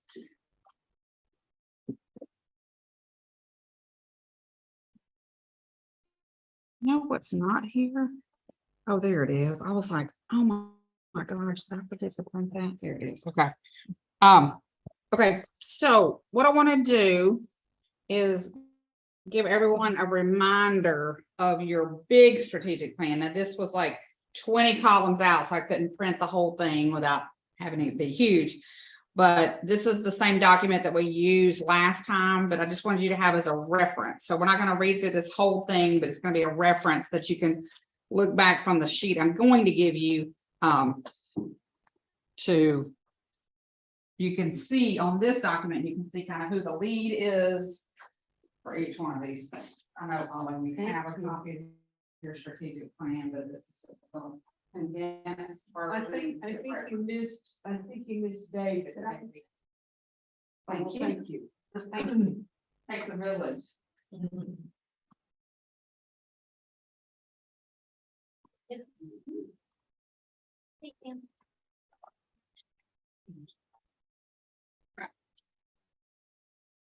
So that's just your reference. So he left and the cold is coming back. I feel better. It's better. I'll let you know on the computer, it puts all that line. Oh, I'm fine, thank you. Okay, so this is the document we're gonna go through now. And you can, like I said, you can go back and reference the color matrix underneath there. Thank you. These are the specific recommendations from the management team. And then the next document after that can get into the real nitty gritty strategies. So these are kind of the first level.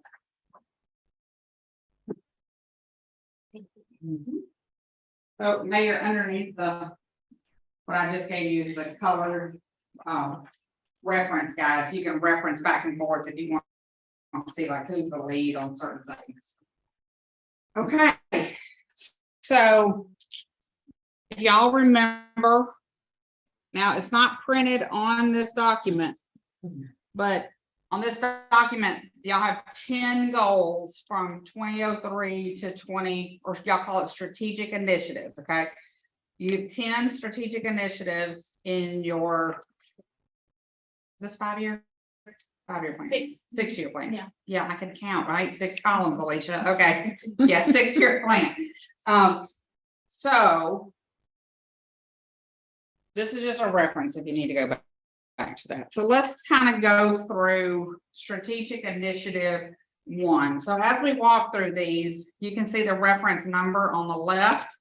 You can go back and look on your document if you need to. But it's word for word, which I already wrote, and until you see something that says new or addition or something like that. OP stands for operational priorities, right? Organizational priorities. And SI stands for strategic initiative. So what the question was that we asked staff of strategic initiative 1, which is an organization committed to performance excellence.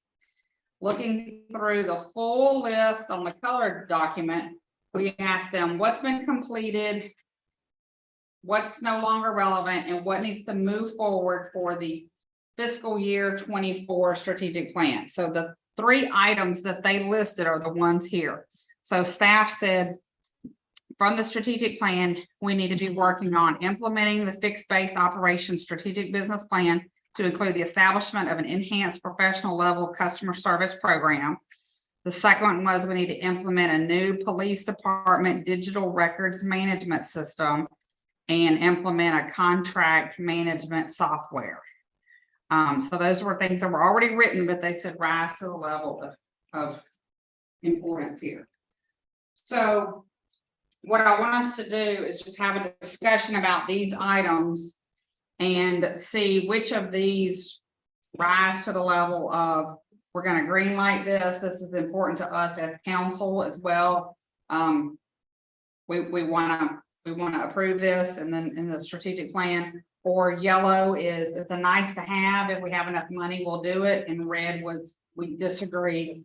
And disagree can mean we don't believe in this thing, we don't want to do it, or it may mean it goes ahead for 20, 25, 26, 27, or 28. So it doesn't mean no, it just means no for this coming year. So what do y'all think I'm on this first one? Or should we go through all of them and then go back? Let's go one at a time. Okay, Can I ask a question on the first one before you move forward? sure. Is this talking only at the airport? Yes, Okay, yes, this is your FBO, yeah. the existing plan for your FBO, yeah. I'm And sure just it's to there. provide a little perspective about why this was on the staff team's priority list is that we are nearing completion of the new FBO executive terminal. And so we feel like making sure that we have the right resources to staff and operate that new facility is important. And that's why it's really tied to the fact that we're about to open a new facility. So we think that it's important that we add the resources or commit the resources to making sure that it's managed properly. It didn't make sense to roll it into 25 when it's about to open now. We've been talking about that for a long time. That's not a new initiative. No. I don't think it's changed anywhere on the property list. Well, sure. The police department digital records management system is the project that we're working on countywide. So while this is really not as much a budget issue or impact, because we've already planned for the capital expenditure, it is more a time resource commitment because this is something that is going to take, in particular, our IT and police department team a great deal of their time resources in the next year. It's a priority from the staff's perspective because we've already committed to the project. We've done a great deal of work to do what I thought might be impossible by getting all of the different law enforcement agencies in the county on board with a single system. And so I think it's important for us to keep our eye on the ball in this endeavor and make it a priority for our work plans going forward. Again, this isn't going to be a huge budgetary item because you've already allocated the funding, but the lion's share of the work is to be done in fiscal year 24. So that's why this one is on the staff's recommended list.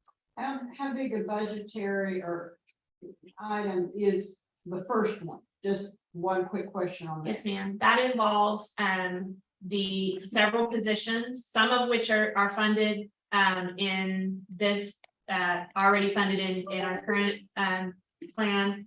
So an FBO manager. So as council will recall, the recommendation is to split the identity and the management between the airport, the operation of the airport and the operations of the fixed base operation, the fueling and customer service aspect.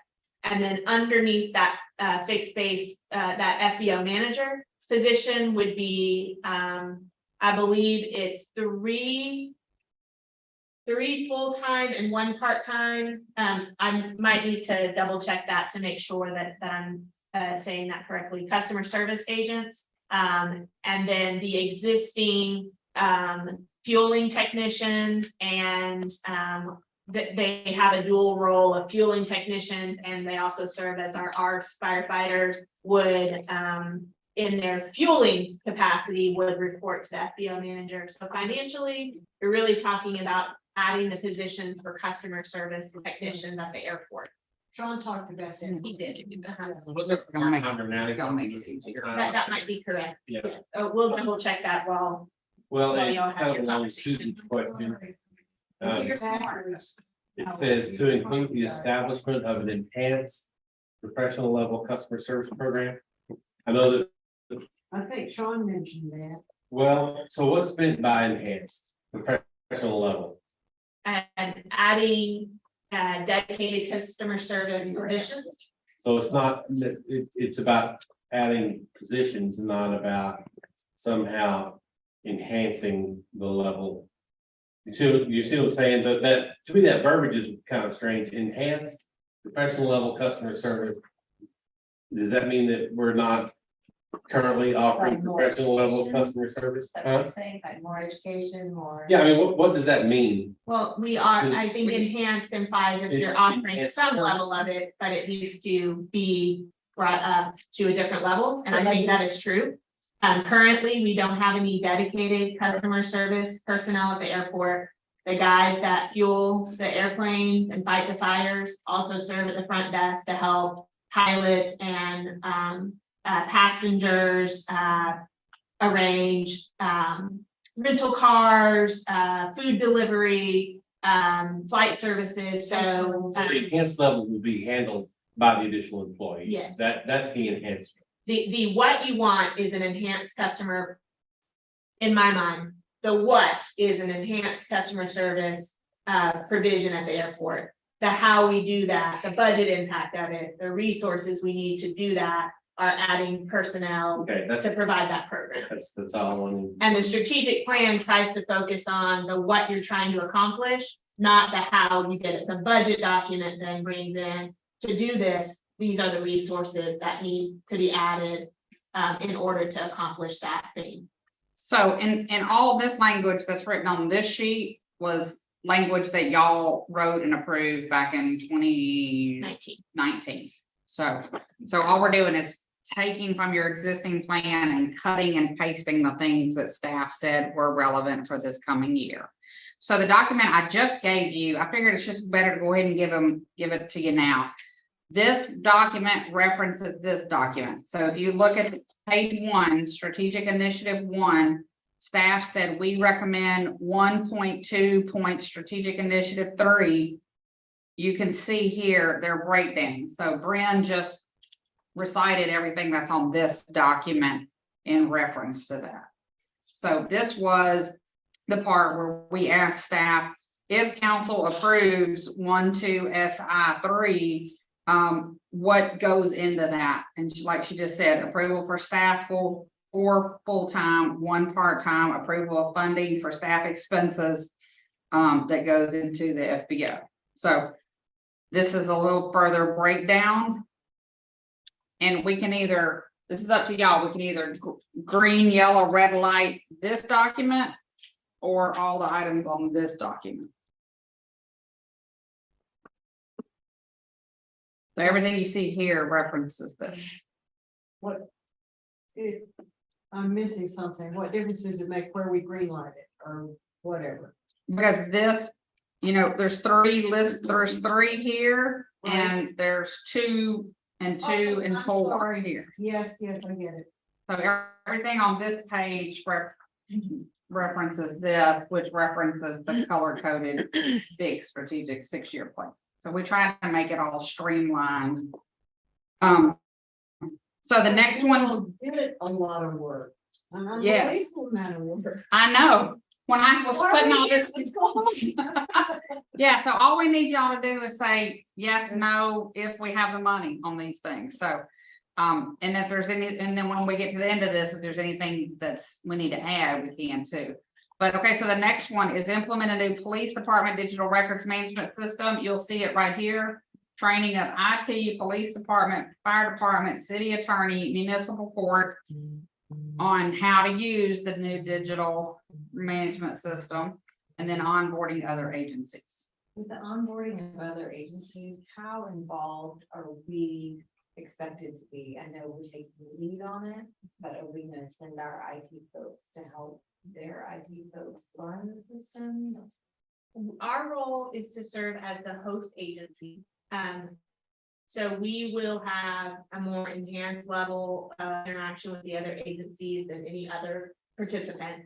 However, the other participating agencies are responsible for their own data conversion and their own, internal setup and training. But we will be, there to be a resource for all of the other agencies. And I think, as you just keep in mind that this is both very large departments like ours and Colleen, but it's also very small departments, volunteer departments, that just have a few staff.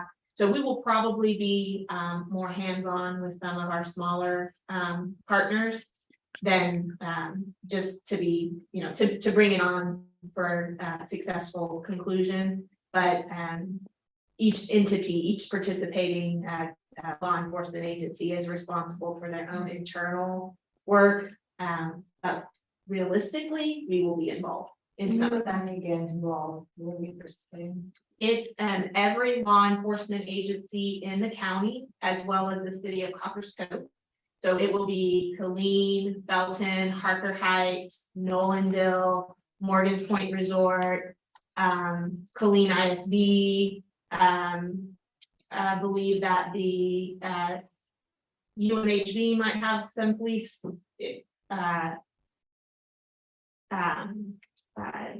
University. Central Texas A&M, I think has a small police force. And then the smaller agencies like, Little River Academy, any sheriff's office, all the constables. Wow, okay. It's all, which is part of the miracle, is that everybody agreed to the program. So every single law enforcement agency in the county will be on a shared system, which will, and y'all know this already, but just to highlight the fact that that level of shared information will be instrumental in solving crimes and also preventing crimes. Our crime analysts will have information not just from our own system, but all of the other agencies within the county. And so this is a huge success story, I think, but it's on the list again because we're taking the lead and we will be spending a lot of time implementing it over the next year. And we is our IT department. I would say that IT and police are going to be the most significantly involved departments. IT as the implementer of the system and PD as the primary user. But then you will also have Kathy and her team involved. So, everyone who's involved in the law enforcement process will have some role. But the primary departments implementing the system will be Kelly with the IT team. You all added a dedicated position to support this program under her direction. And then Chief Reynolds and his team as they are the primary user. So they'll have a lot of work on converting data, although we have hired a consulting team, a consultant doesn't really feel like the right word. We've outsourced the data conversion for the most part. There are some elements that we have chosen to keep in-house, but just managing the overall project will be a significant project for IT and police over the coming years. So that's why you see that on the list of priorities. Again, not a huge financial impact because we've already allocated. I mean, it is a significant financial impact, but it's already been programmed. So you've already authorized the expenditure. So for the training, so training and onboarding. It's really the time that this one. is And your going to be. municipal court too, so like police officers will be able to see immediately when someone gets arraigned or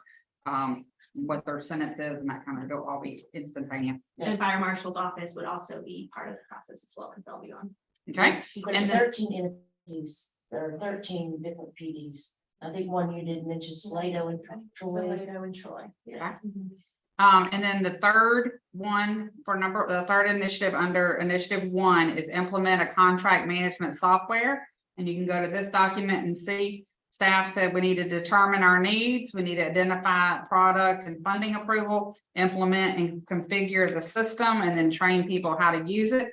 And that was taking all the existing contracts that the city is engaged in and putting them into one repository where we can see when things expire, when certain things have clawbacks, or Kathy, what's the word, like any contractual obligations that we have or the other person has, right?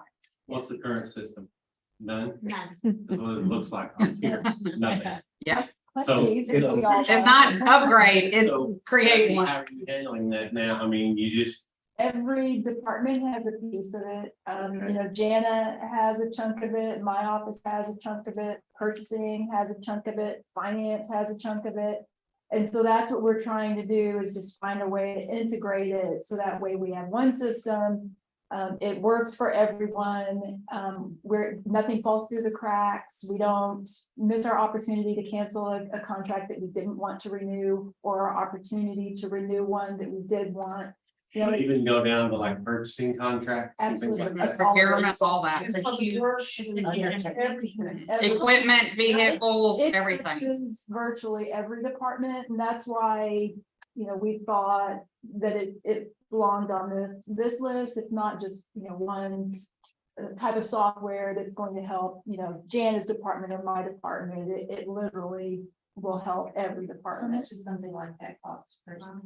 Well, that's what we're looking at right now. We've just gotten a demo of one company, and it's not as expensive as you would think.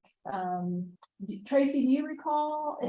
I really think the software is the minor component of it. It's the staff time and the conversion and. All the aggregation. And It could it's, be a huge project. yeah. I think it's less than 50. yeah, That's what I was small. thinking too. Well, and that's- 40 is what But was. it Mhm. would And require that's- some outsourcing, like with all your existing Mhm. records. We do have a current system called Questus that is really a document management system, or document management, is that what you call it, Jenna? Yeah. So it doesn't have, even at its best, it doesn't have everything that we need, but it is not anywhere near its best. It is a horrible system, and we have used it, we have, it's gonna be a big undertaking. This came to kind of front of my mind as we were working through the agreement with Palmer. Understanding that that's a 20-year agreement, and how am I, how do I pass on to the next person who sits in my chair what they need to do in year 15? Because, it can't just be, I know that I negotiated that 15 years ago. And so that, there's gonna come an obligation at that point, and what, And the home and- project. too. yeah, and then we have so many, I mean, that's So. a one example, but, and we've got hundreds of, probably thousands of contracts, and some of them, are more manageable because they're over just a single year. But you even take those and multiply them by how many there are, and just kind of keep up with, what you're supposed to do, what they're supposed to do. To us, I think to your executive team, this is probably from our workload, the biggest thing we feel like we need to accomplish in the next year. Between Tracy, me, Kathy, and Jen, I think we would all represent to you that this is from our direct, spheres of influence. This is a huge level of priority and importance and time, not so much money that in terms of just outlaying for the software, but time and energy spent towards implementing something that is good for the organization going forward. And if you'll notice here, I mean, the implementation says determine our needs first, and then identify products to solicit quotes from, and then figure out how much it costs, and then get funding approval, and then buy the system, and then implement it, configure it, train. So they've listed all the steps here. And it sounds like y'all are just in the beginning stages of determining the needs right now. So, if this makes sense, okay, so we're still on number one. So of these three recommendations from staff, which of these are you agree with? Which of these, if we can afford, and which do we strike? What are the codes over on the right hand? Now, I understand what dollars. Oh, yeah, I'm sorry. I didn't explain to y'all, like y'all are gonna read my mind, right? Good question, Mayor. So one of the things that I told staff last time, there's only 3 ways to measure things. We can count things, number of jobs, number of people, number of dollars, whatever. And so we're gonna count something with that. The other one is percentage. We're gonna increase something or decrease something by a certain percentage. And the third one is binary. We're either gonna check the box or we're not gonna check the box. We're either gonna do that thing or we don't. There's nothing in between. So counting things, measuring growth or diminishment of things, or binary. And so when you see the check box in there, that just means that the staff's either gonna hire for the FBO staff or they're not. So we don't worry about the money, the dollar signs, so. Yeah, the dollar, it says, so that's gonna be something that y'all are gonna have to once. Well, that's already in their budget, right, for those employees? Or there's 2 positions that are not currently in the FY 23 budget that would be added in FY 24 for the airport So project. But it's in our business. So no more are using. In their additions, yeah. So Judy, some of these things are gonna be, if it has a dollar sign in it, then this is gonna go to your budget workshop. These are things that y'all are gonna have to decide after today. How do we fund this now? So none of this stuff has been researched for exact dollar amounts yet, but if you say, I agree with this and we're gonna green light it, then it's gonna go to your budgets or workshop discussions.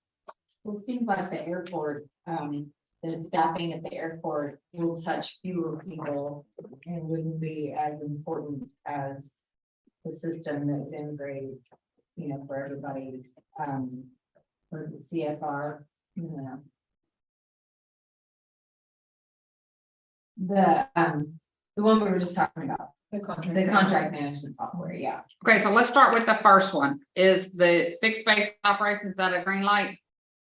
I think it has to be, you've already got the thing being built and that level, the enhanced level of customer service and socialized all across town. Okay, think so Do you too. agree, Jessica? I mean, if I had to put them in order, I would say no. No, what- Because there are that many people that come through there. Yet.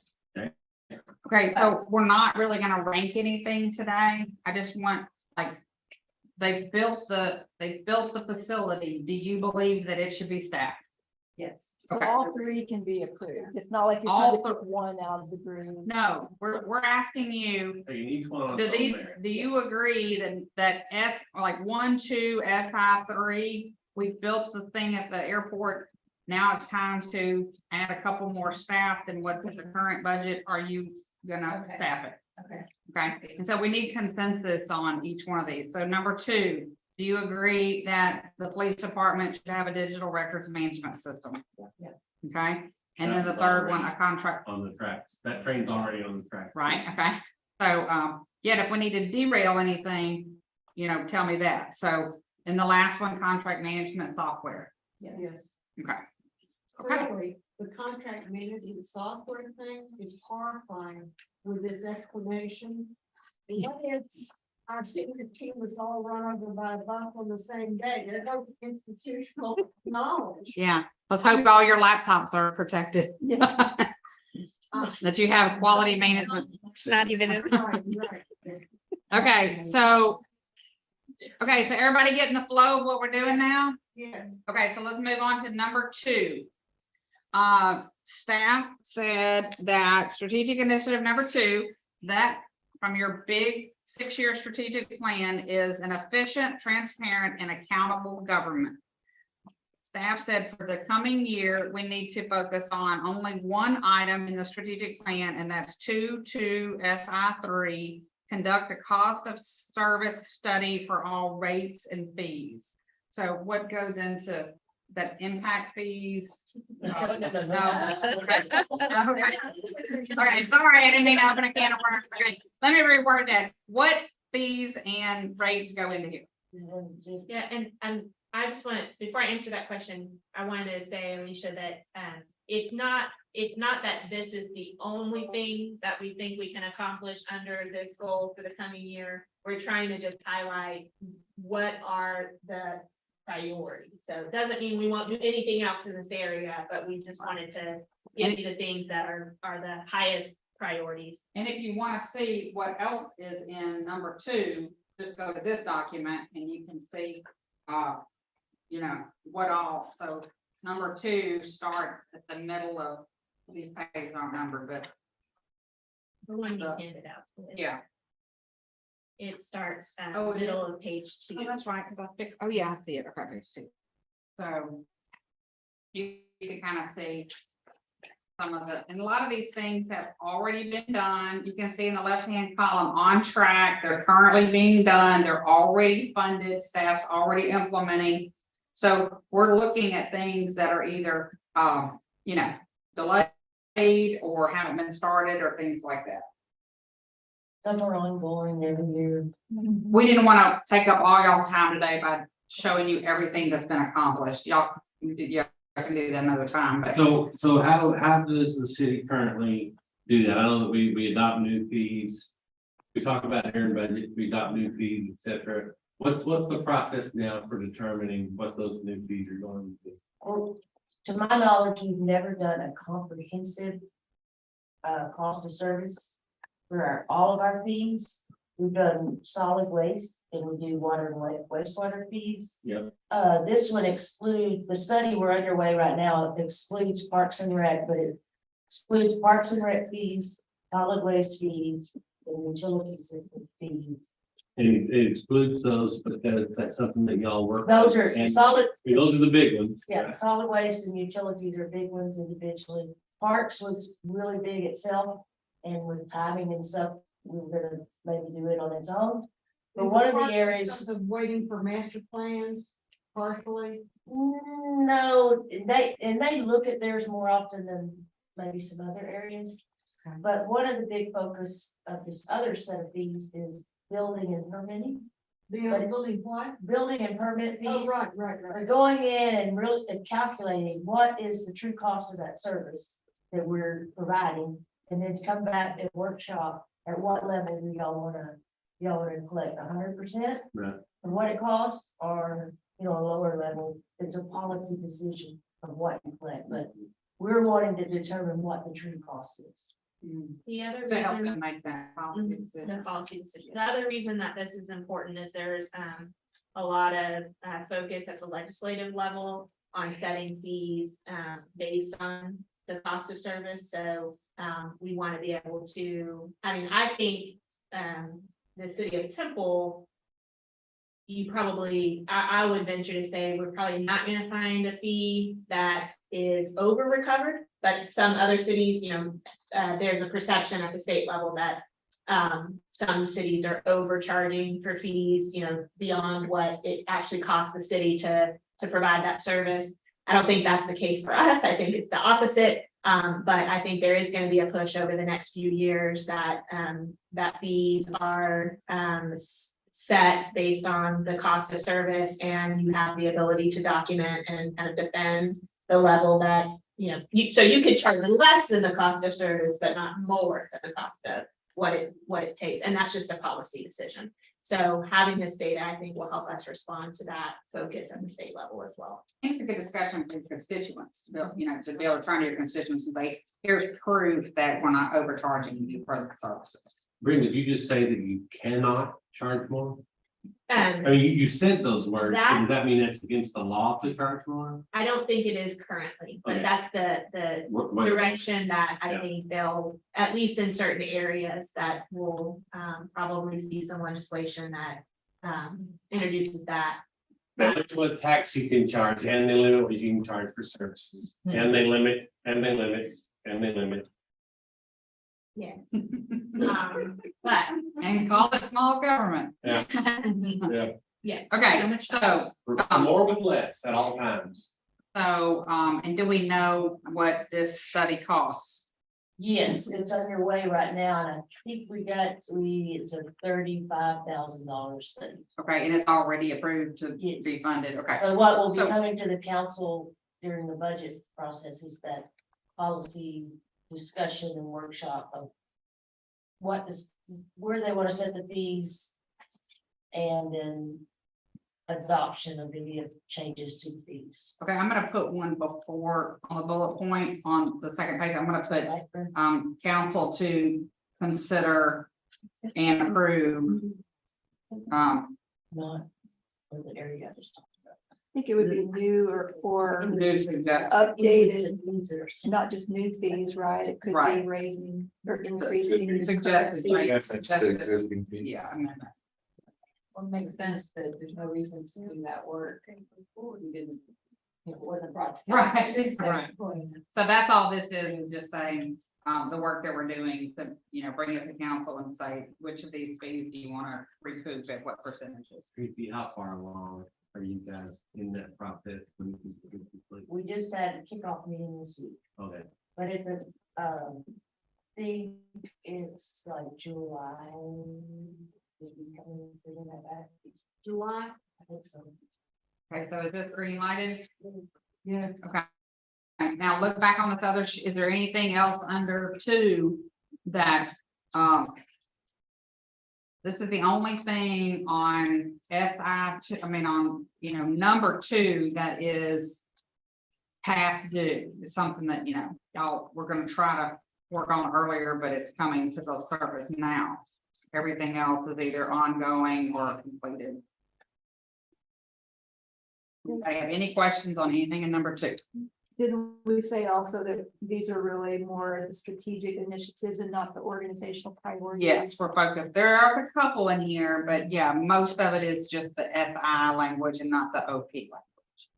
And the reason is because the organizational priorities are intended to be things that we do every year. All that, it's just what we do as an organization. The strategic initiative SEEK is a project that has a definitive start, a definitive end, and seek to do something, change something, start something, stop something. Whereas organizational priorities are things that we believe are important to continue throughout the years. Any other comments on number 2? All right, let's roll into number 3. I think this group did this in pencil, so sorry, it's a little bit lighter or a different color or something.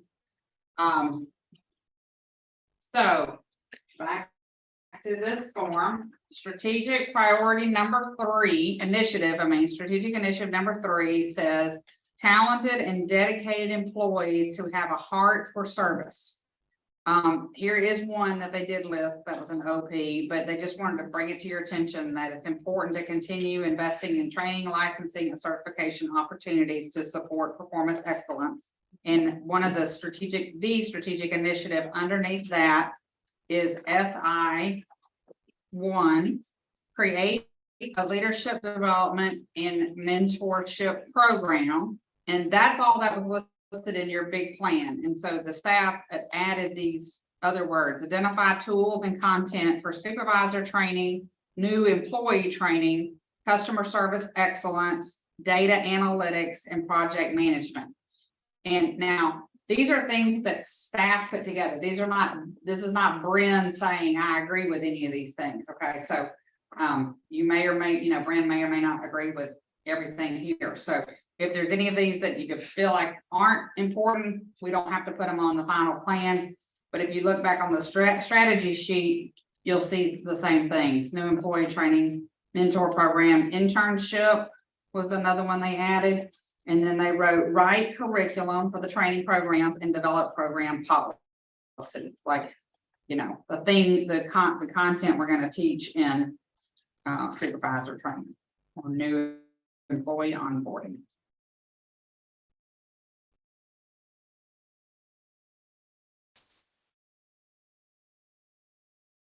Comments, questions on that?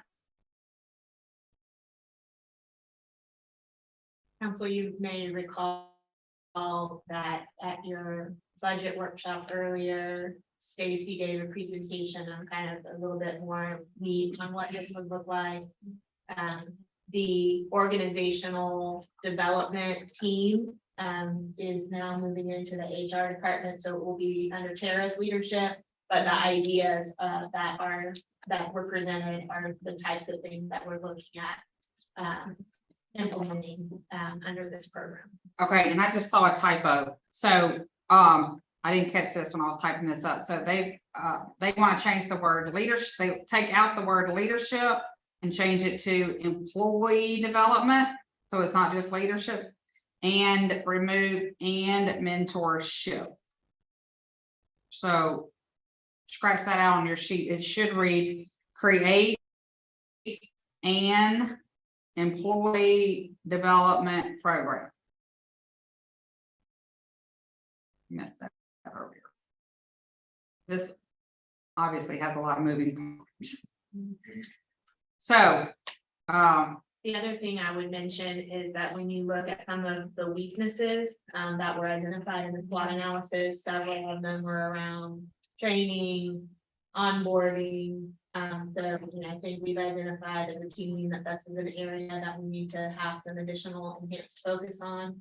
And so I think that's in part why you see it rise to the priority level that we're presenting to you today. I'm sorry, where did you, is that S2, 3-2, S11? yeah, it's 3-2 SI1. Yes. SI1, yeah, okay, so take out leadership and put. Change employee. A to and take out leadership and write the word employee, Got it. and then take out and mentorship. So it will now read create an employee development program. So broaden the initiative a little bit. I see. It will still include leadership development, but it will also include other levels of training and development programs that we Right. identified as needed. And would also likely have a mentor program in it as well, but Right. it's just the broader topic is developing employees. Right, and then you can look on this spreadsheet to see a little bit greater detail, Susan. Okay, is this a move ahead? I heard from Judy. Okay. Everybody, okay, Yeah, all right. it's comprehensive safety program, sorry, just back up 1 second. Sure. That's in-house in City Hall or with staff. Yes, Yes, it's a okay. staff focused program, yes, ma'am. Okay. That's also moving under Tara's Right. leadership as well. Right, and then you can note on your big document here, Stacy's gonna be moving, who's Stacy? It's actually, the organizational development component, when we had our staff meeting was still under performance excellence. We've now moved that component back into HR, so it will actually, we need to update this, it'll be Tara. And that's actually in the plan to update this, so you'll see it in a couple more pages. But Stacy's gonna move, I just literally just sent you a text. Have you had that conversation around changing that department with all the council members? we need to have that. Not right now. Okay, so just for your notes, 4-1, okay, we're on page 3, 4-1 SI1 is moving to strategic initiative 8, which you'll see in your notes. Whenever we get to number 8, you're gonna see this one. So people just said this doesn't make sense to be, mental health and homelessness needs to be in health and public safety, not in housing. So take it out here. Yes, Stacy's gonna be moving that to F8 or whoever's gonna be managing this document. Sorry, that's 4.1 4.1, SI, the one that says past due. both of those, and SI3. No, FI3 is staying in number 4. Okay.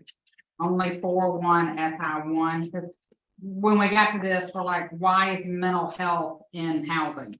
It needs to go to public safety. So that was, when we get to number 8, you'll see it listed in all the components. And yeah, I just wanted you to, There, yes, ma'am. thank you. Okay, I know some of this is kind of, we're, modifying 3 documents at a time. Okay, is there anything, council, is there anything in number 3 that is important to you? Or number 4, we're on number 3. Is there anything on number 3, that you feel like should be added in that's not in there? Or do you agree with staff's choosing of FI1? I agree. Yes. Okay, so let's move on to number 4. Y'all are making good headway. I think this was the goal that the homelessness initiative was originally under. Yeah. And so that really didn't. I'm not sure how that happened. I think a lot of sense. At least we know that that's moving to number 8. Okay, so that was strategic initiative 3, talented employees who have a heart for service.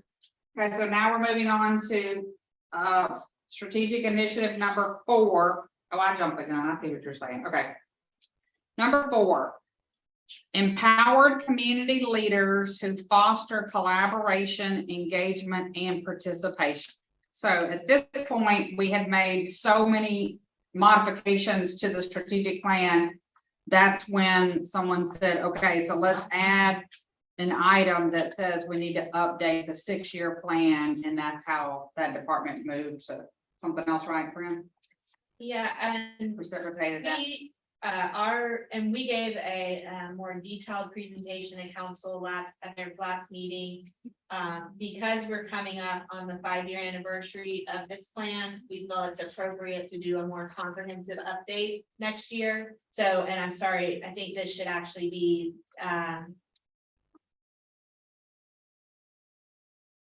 probably taking out the years in the final document and just say an update to the city strategic plan.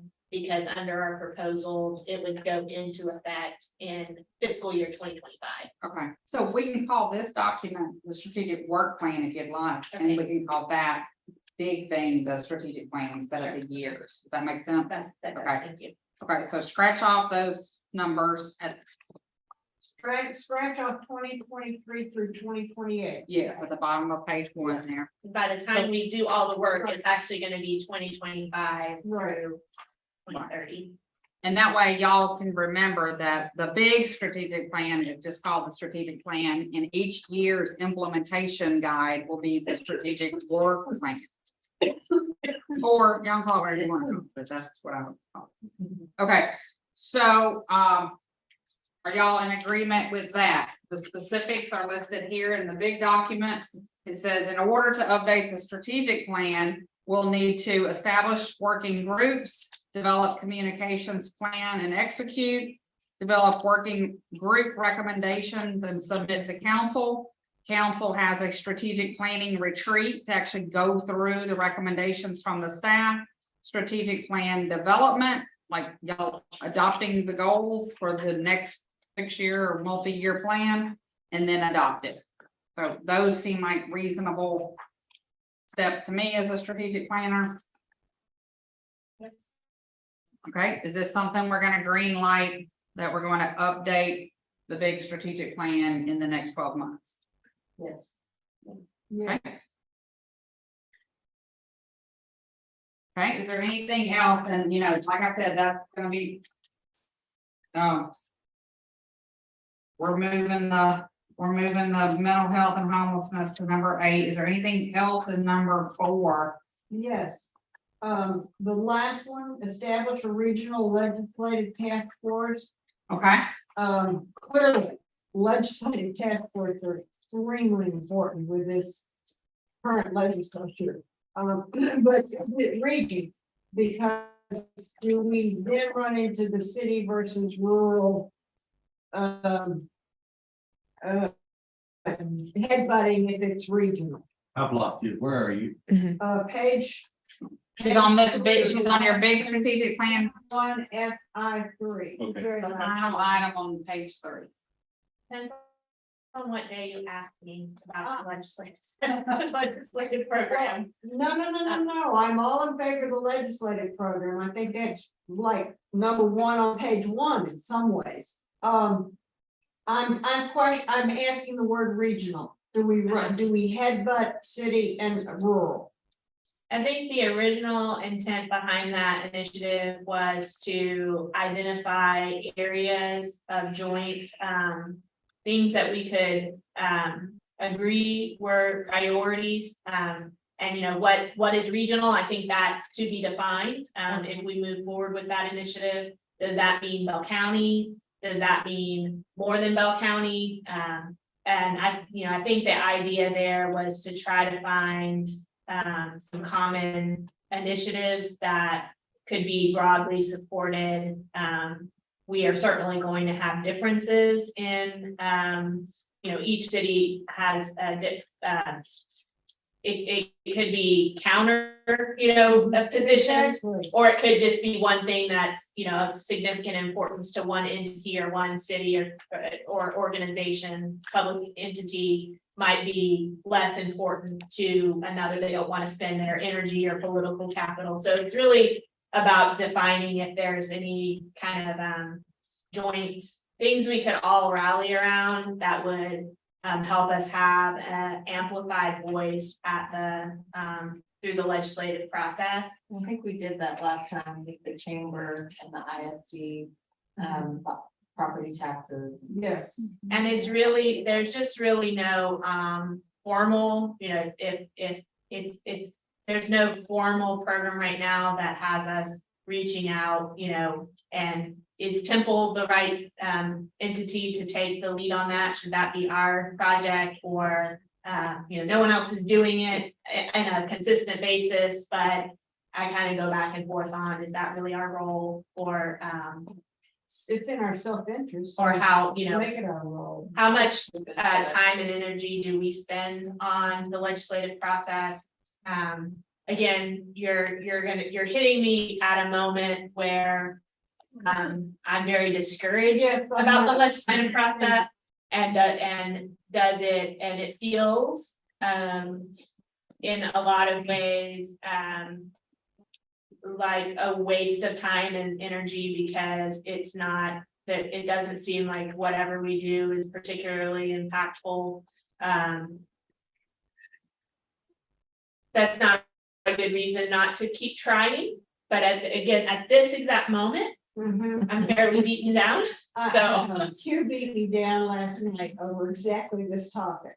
And that, To keep in mind too, is that maybe the task force doesn't have to be just governmental entities, but you think about things like our discussion around how we issue COs. That has a tendency to affect not only the municipal government, but we have several private sector industries in town that would feel that effect, from engineering companies whose workload drastically decreases. So they no longer have an ability to serve their community, contractors that have, jobs that would have been available to bid are now not available to bid. So it has an impact on their bottom line as well. So some of those kinds of things, maybe we're more successful from a discussion standpoint if you have multidisciplinary folks at the table all saying the same thing, that this doesn't help, it hurts. and that thing stated, because that is a big part of my original thought process around legislative task forces. It's not just, it really wouldn't be about this city's, it wouldn't be made up of only elected officials and staff from cities. Probably the initial meetings would need to be around that group, but the broader goal would be to develop a broader consensus within the community about legislative priorities. And so when it gets this time 2 years from now, when you've got a bill, and David, that's a great example, trying to say cities and counties cannot use certificate of obligations to fund public infrastructure projects, then, you know, me calling and saying, hey, this is a bad bill, does, you know, nothing or something, whatever it does, there it is. Right. But if there was today, right in the middle of the legislative session is not the time to build consensus among engineering firms and business owners and, you know, community leaders that this type of bill, this is the impact it's gonna have. So equipping people with bringing them along, equipping them with the knowledge of how particular legislative, you know, we won't know the details of the bills, but we know the things that happens year, you know, session after session after session. So that was really the idea behind it. I'm talking myself back into thinking it's important and worthwhile to do. Talking, The because I wording. think it's important, we should be meeting routinely with you, with the chamber, with our consiglieres in this area that work on candidates across the county. This is really important. Well, we can change the wording. We can, instead of it saying establish a regional legislative task force, we can say establish a regional roundtable. And then that can be whatever y'all want it to be. And you can define a region however, and you can invite regional partners and you can discuss legislative things, but you can discuss much more. Well, Bryn may be much more politically sensitive than I tend to be, and, you know, I obviously, you make that decision, but I think this is something. The existing legislature is going more and more against cities. And things that are important that we think are important, and we're sort of behind the dime on, maybe. And this does fit in number 4, which says empowered community leaders who foster collaboration.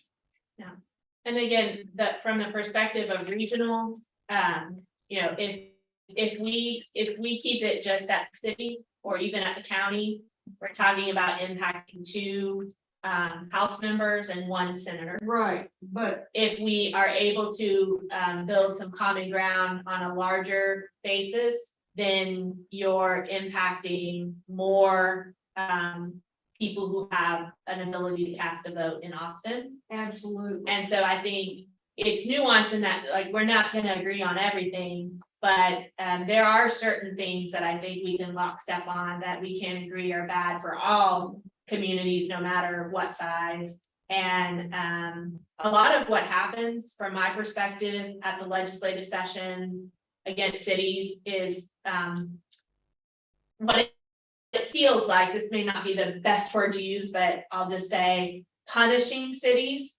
And usually that action that's occurring is coming from one of the top, you know, 2 or 3 largest cities in Texas. But the net gets cast where there, you know, the perceived bad acting by a large city. So, you know, a city introduces an ordinance that disallows that seeks to prohibit people from using gas-powered lawnmowers. And the legislature then responds with not just like, let's, you know, that big multi-million population city, let's fix that. Let's cast this net then that no city anywhere in Texas can regulate anything that's covered by the agricultural code, that's covered by the commerce code, that's covered by, and so it's like, this is the problem they're trying to fix. And we're just getting swept up in this massive, you know, regulatory process of responding to. I mean, some of the bills you read and you think, what happened that that caused this person to file? Like, for example, there's one bill right now that a city cannot, you know, if passed, it would say that a city cannot take a 4-lane road with a center turn lane and reduce the number of traveling lanes in order to add sidewalks or bicycle lanes. So I think what in the world happened that would cause someone to introduce that bill? Because it wouldn't apply to 3-lane roads, or it wouldn't apply to 5-lane roads, it's just 4-lane roads with a center turn lane.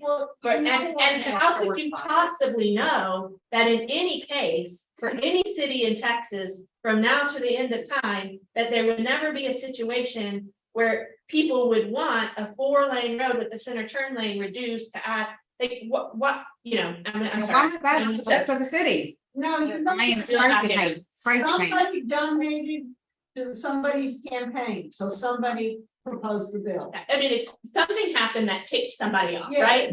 And so we respond there. But I think, getting back to my point, is that I do think that there's things that, the broader amount of entities that we could have a voice saying, hey, that, if you're, whatever the problem you're trying to fix, narrowly tailor it to that problem, and don't, because, you know, we did not try to ban lawnmowers, so don't get us in this situation where we, unintentionally can't enforce high grass, situation, or whatever the case may be. I think the more voices you have at the table, that was the idea behind it being regional versus just us or the county.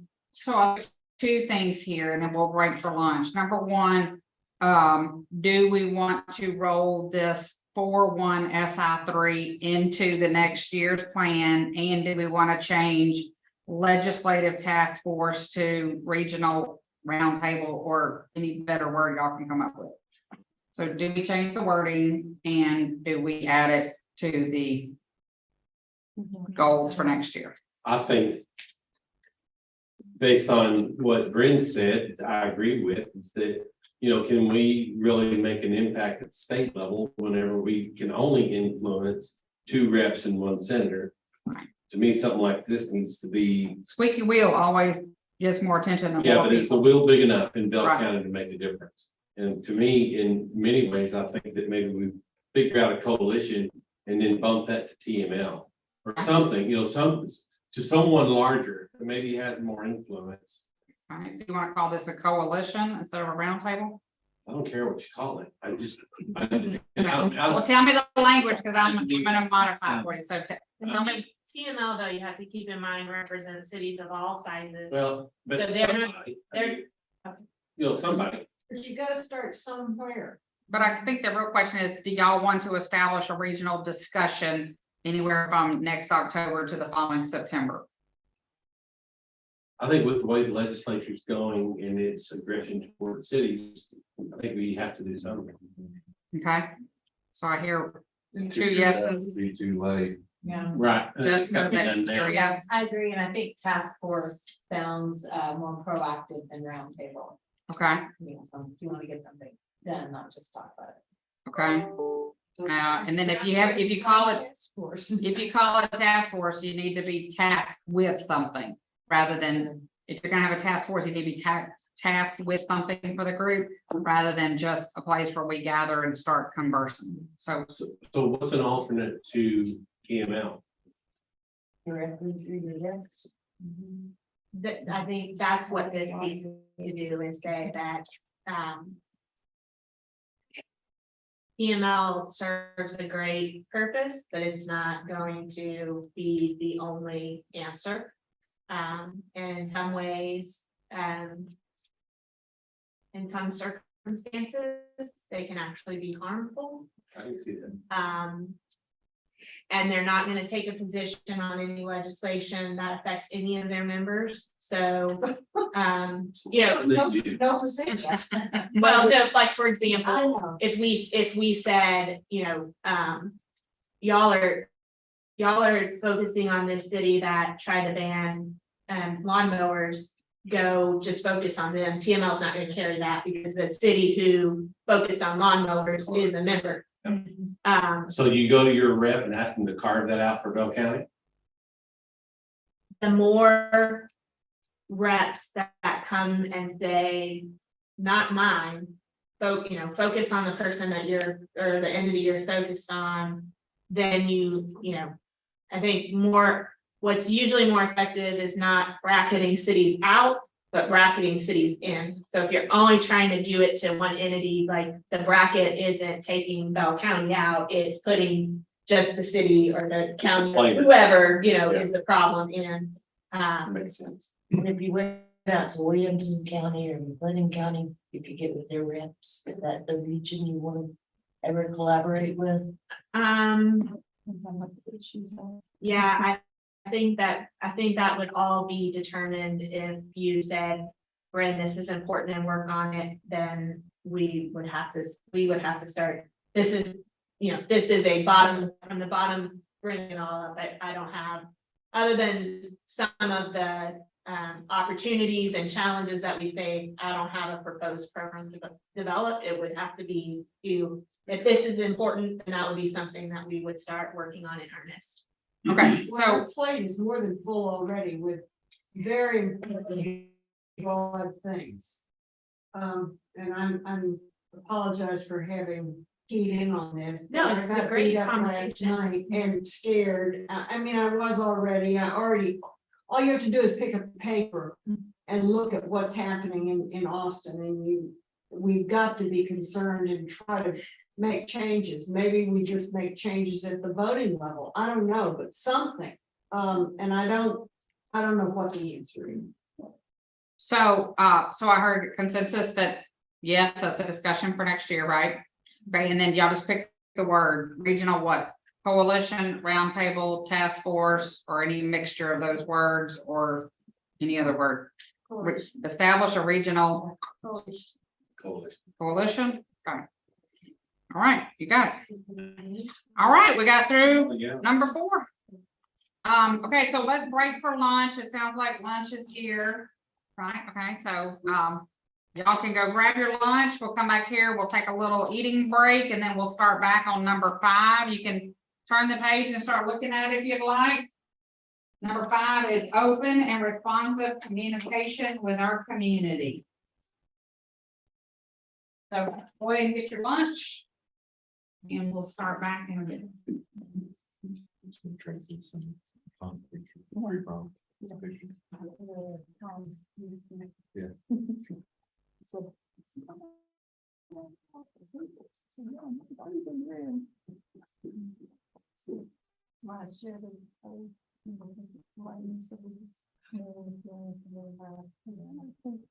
Brent, maybe on this thing we've been talking about, maybe it's not necessarily establishing a public opinion, maybe it's just more behind the scenes aggressive conversation.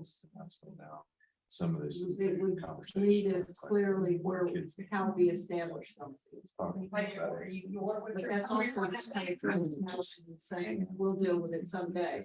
And if we broaden Williamson County, It's like.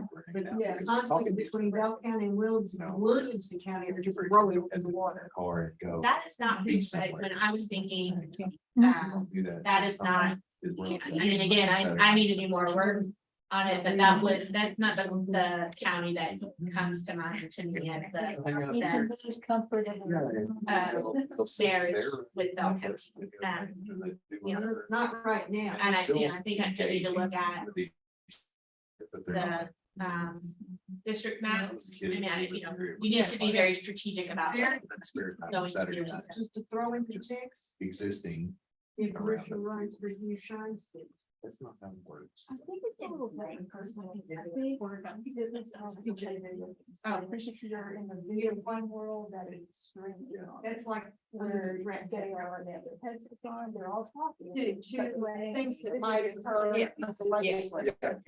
If it already, you know, if the stars align and it I happens. mean, because she wasn't a video game person, so she would. I'm not, Being kind of- I'm not saying that, you're not, you're not. Don't take that as your Actually, yeah, and actually. Yeah, major modification. It's a little daunting. Yes, It's very daunting. It's very discouraging to me, because I feel like we do good work. We are, local government, I think we're doing good work for the citizens, for our residents. And I feel like all And visitors all have they do is sit there and do the thing that they. between want the to do. hostility With a limited number and of the things. sheer because not number of everybody can bills play that now come because at you, You don't have. um, six complexity Xboxes at of somebody's them. house. they don't try to make it easy. It's weird. The dynamic lack of, boy. transparency around the process, they want y'all to be super transparent. Yeah, but what's good for the goose is not good for the gander, in their mind, so it's not all, but Yeah. and it was thought through, it's just very frustrating. It's not, We're trying to do that. There's lots so many things, they're not thinking, I don't know. this is gonna do this and that's gonna do that. And we were somewhere. 6 steps down the road, And my phone. you're actually hurting people. Somebody just threw my phone. I don't get it, but- I don't get it either. Reasonable. And then they stand there and say, smaller government. Yeah. Or this is huge government. But completely turned red, and it was a real. Yeah, it wasn't like she just being complicated. It was legitimate discomfort for. So frustrating. If we could have. But the articles and some of those, those Yeah. pages and things. For that Thursday, follow the about- action item can go on the college, and then I'll prepare It's the action item. It's actual. Or will. Like the Brits, We the can group, put that. no, she doesn't like Um, it. She if we can could just be on the agenda, discuss group that's. a proposed They should know how, and they. municipal utility district.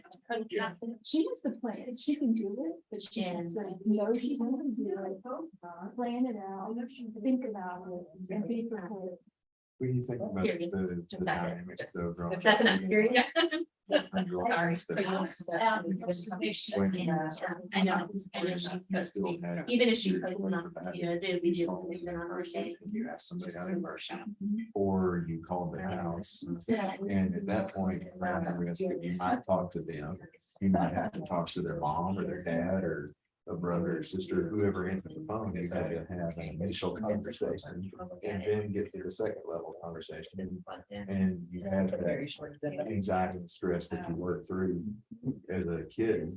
Doing that, where we are more comfortable as adults, still having that conversation where these kids, I know no kid that has gained a girlfriend by Making making a phone call or having a face-to-face conversation with that person.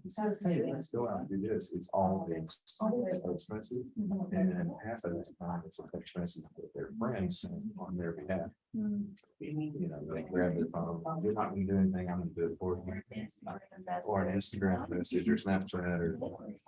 I mean, I guess they do. It's Even picture. more, it's through other. I mean, I think social that. media. If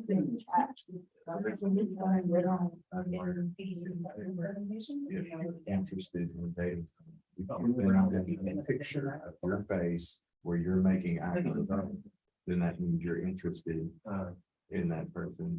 They return a picture making eye contact, that you have mutual interest in this. Like, how do they know that? How does that become the thing? How did that spread? That's a- Everyone knows that. That's what I think. New roads. I don't know. It's just. That's the way it is. We should move the whole. Sound like a grumpy old man.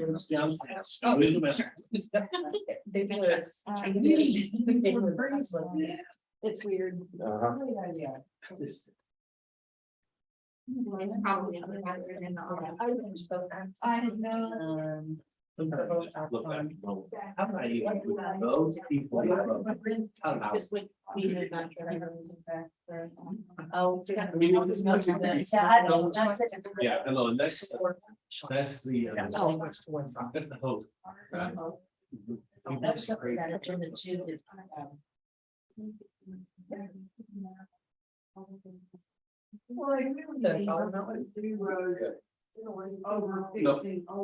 I know what they mean, but did they not, as they were typing that out and listening to those words, didn't they go? No, it's long, no effects of almost 21-year-old thing that happened. So, brought about by social The media. EME that are getting moved to the regular agenda. Can we do those as a single presentation and vote, or do they have to be separate?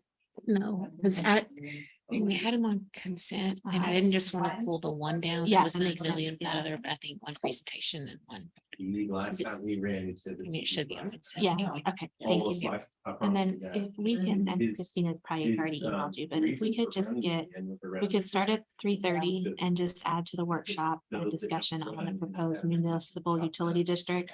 I'll submit the action item for the May 4th. Yes. If we could just have the actual. Yeah. Have their presentation on the 20th. Yes. Thank you. Is there still a list somewhere? If I want to add a upcoming workshop item? I just because. Oh, yeah.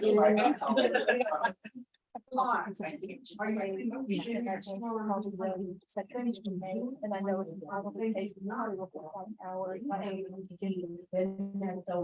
On the board. There's a lot. really? On the second meeting in May. Okay. Because I'm just. About that. Election, so I know that's. Well, then maybe. But it's fine, we just need to start, you know. And like really that. And the only thing Have a separate. that comes to mind right away is. Oh, parking, we were gonna, I didn't wanna talk about. Well, lately, I think that community people feel like their dollars are We're about gonna have to have a special meeting for the Or what? canvassing if you. 5 want. years too. Oh, late. we could do that. Okay. When will that be?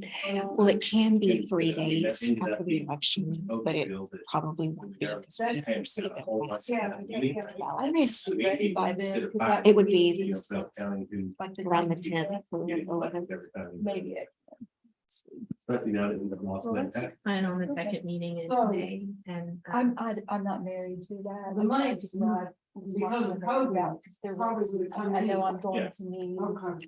or to And he's update counting my like mind this for the big. river. Like you Okay. did. Yeah. Well. Then they're supposed to have a press conference about it. and that got canceled. I know that, I was talking to him on the phone. And he was these asking are about big it, group about photos. the expensive, Actually, discovery, and I think once we get through this, we're going to have some options. And I told him. I There's some talk also about. He said, he was asking if we needed to have one sooner or later, so right now, it's just, we're working hard on this. Level it up. After it's all over, then I'll have, these are our options, this is where we're going from here, and it's around. that timeframe, but That's kind of your It training may ground just be, for, maybe I do a quick update on Benton River. for, and then we can you do know, a beginning conference. politicians, number one. I just felt it was probably. Two, politicians that move up, they build the base.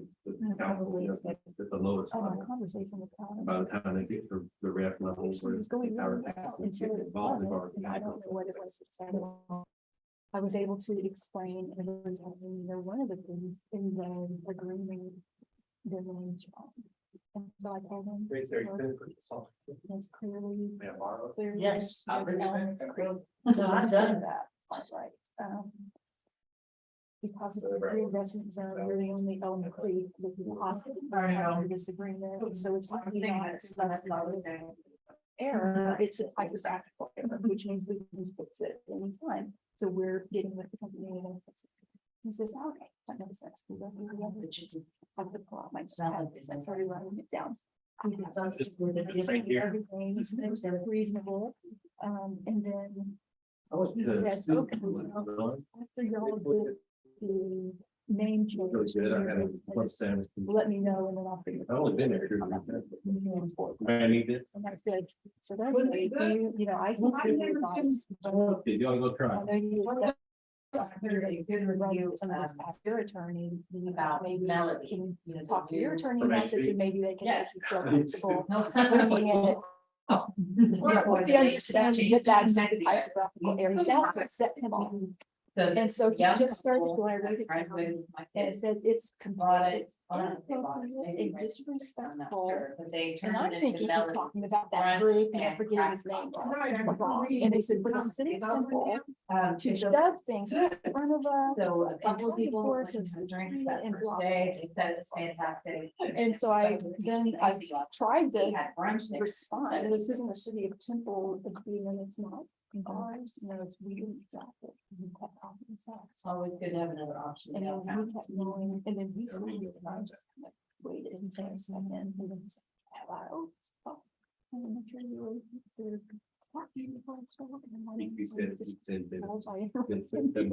Yeah, right. We did all the. It's New Orleans one time. Stephanie for brunch? How many?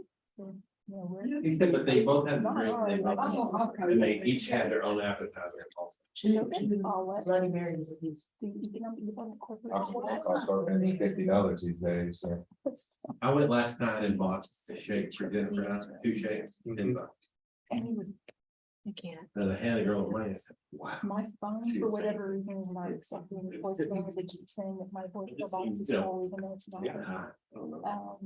What kind of shake? And so there was that, I called Uh, them Dick back Marks. about 10 No, minutes it's not before. there. I went to- Like, Where? and Chick-fil-A. they didn't call. Yeah. Within Well, that then 10 you're less minutes, but apparently right after I walked out the door, he says. Come on. Leave a message, so then I called him back. And it went to his Sometimes, yeah, voicemail again, so then he called back. Bradley answered my phone, I was talking to somebody else. Very next day. It's almost been serious. I'm rolling in 7, and I get this. Chick-fil-A shake. I'm tired. So what do you do? Mhm. I think I'm supposed to be nice about it. And did you go? It's for fun. Yeah. It's on my bucket list of things to do. It's not crazy. They probably wouldn't even. I mean, that's all. Sometimes I'll take her something. In the last week. Just So like. I'm on the way. doing something very eventful. Dana, has anybody logged on? How was your trip? Oh, you're right. Nope. It was good. It was very good. Was it with the-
I mean. Take notes.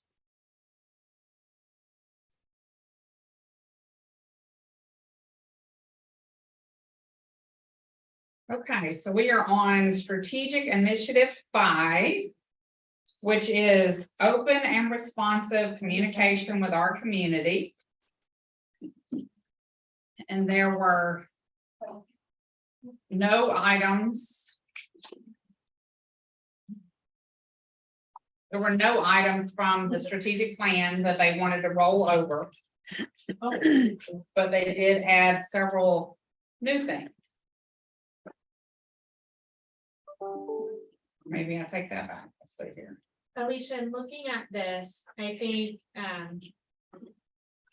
that there is an initiative, that is currently under goal 4. That probably, fits in goal 5 a little bit better. And that is to develop a community engagement program. And I think that's the actual strategic initiative right now. It's 4.3.SI1. I think that's probably the one that makes sense for us to propose as a priority.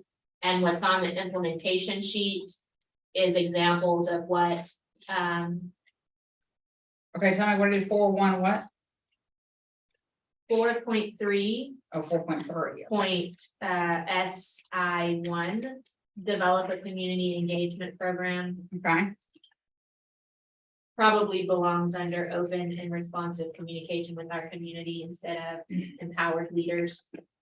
okay, And then you can see there some of the things that communications and marketing were suggesting that might be, okay, I think that makes good sense. So do we want to just move it on the big strategic plan, or do we make some of these things here fall under 4.3 FR1?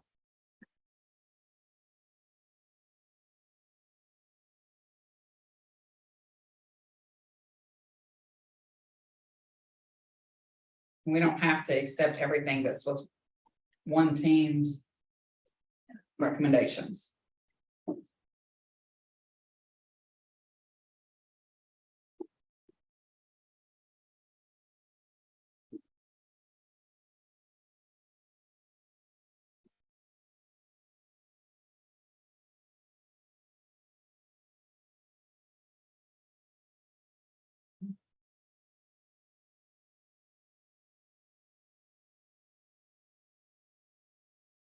Were you moving 4.3? 4.3 SI1 is gonna be moved to number 5. or at least that's a suggestion that you might So want to it becomes consider. 5 what? Well, Well, we'll get to that Oh, later. okay. It'll probably be, let's see, what's the last one? It'll probably be 5. 1 SI6.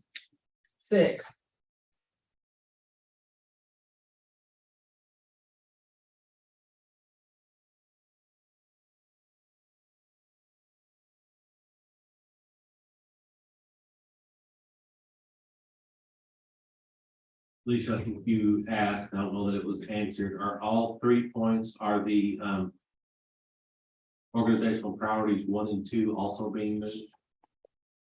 Under 5. Those are all one, those are all 3 one group. No, it's just 4.3.1, I think. Is that the question you're asking? Yes. I think it's just 4.3.1. I mean, wouldn't OP1 be a task under SI1? yeah, I think all of 4.3 is. All of it. should move, yes, I'm sorry, I didn't Oh, notice that initially, but yes, so when you look at the full strategic plan, the item that these things fall under is expand opportunities for engagement and participation in the community. And it includes develop a community engagement program, develop a citizens leadership academy, implement a citywide volunteer management program, broaden methods of community engagement with additional consideration to diverse backgrounds, languages, and needs, and continue to support the Leadership Template program to help educate current and future leaders about key issues and service opportunities. I think that all belongs under the goal, open and responsive communication with our community. If that's okay with council. I agree. And of those items, what I would suggest as perhaps, based on what Heather has proposed here, is that to develop a community engagement program.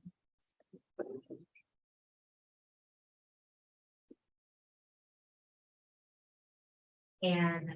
Yeah, so it's kind of represented in that middle bullet point. Mhm. Develop a community engagement program actually matches the 4.3 SI1. Mhm.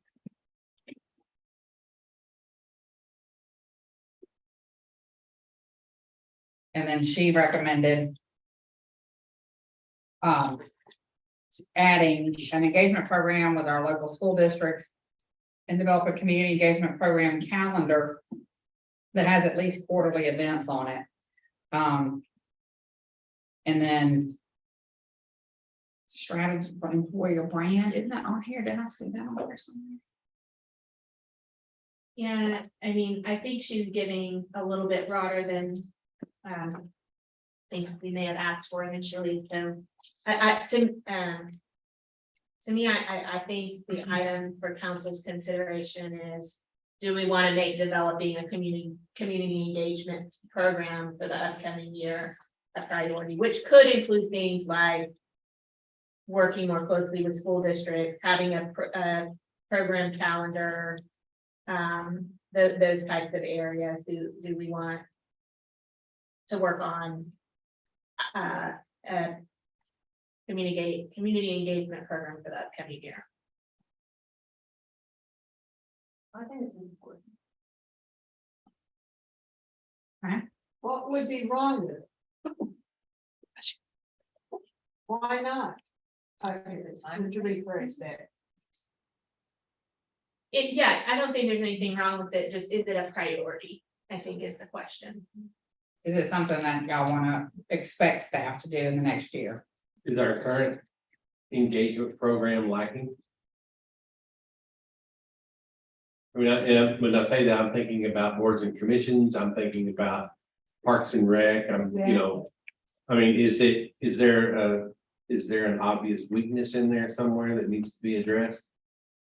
I think community engagement plan is not intended to incorporate your boards and commissions. I think that's under empowered community leaders, so that's kind of your advisors in those areas.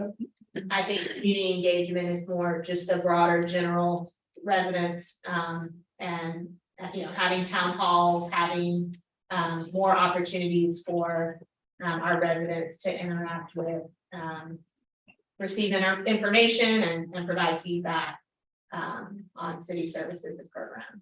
One, in the process of campaigning, obviously one goes around and talks to more people than you do on a normal basis. And one resident gave me typed up a list of things he wanted to see happen. And one thing he put on there is really, from my perspective, really, really good. Which is each council member within district should have quarterly meetings in the school, in a school in that district, open to residents, and that would be partnering with schools. But it seemed like a really great idea. Like a town hall meeting just for Like a you, town you hall. and your constituents, For not the whole. city. No, by district, the individual council member by district in a school in that district. Great idea. Yeah,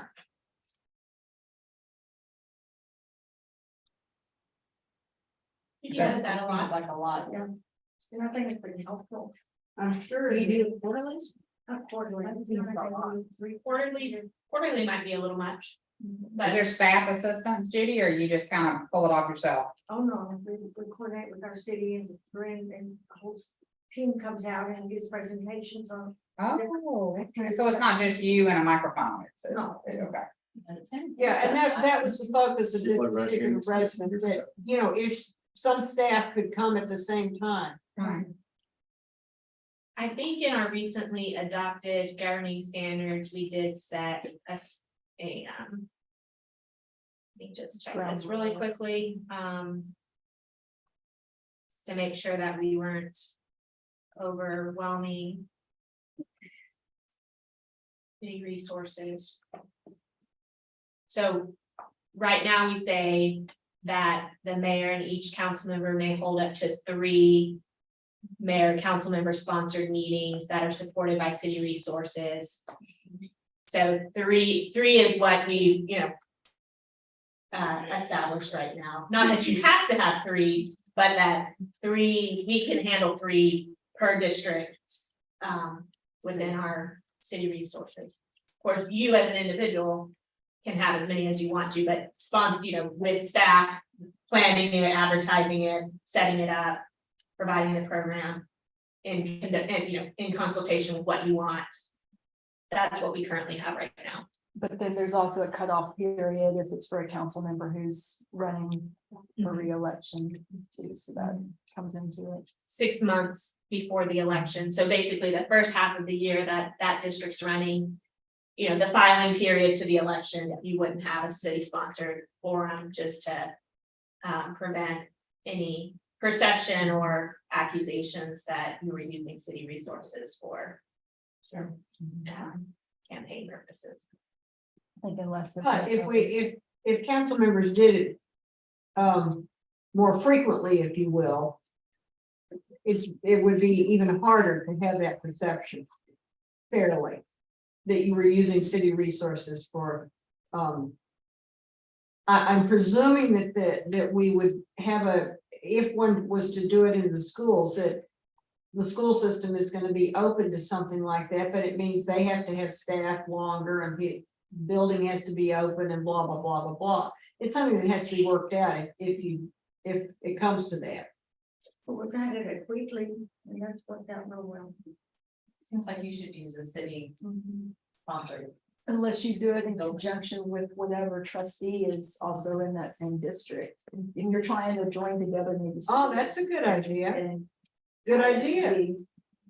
But we do have, Judy is almost always at Wheatley, and they've been, TISD has been fantastic to work with, and I would doubt the ISD would be any different, so I don't think having them at a school would be a challenge. We just, just plan it a few months in advance, Yeah. which is what we do anyway, because you'll want time to have flyers and social media developed for it and what program you want the staff to be prepared to present.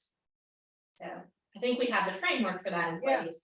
We just haven't, taken advantage of that as robustly as we might want to in the future. I think it would be a good thing to do.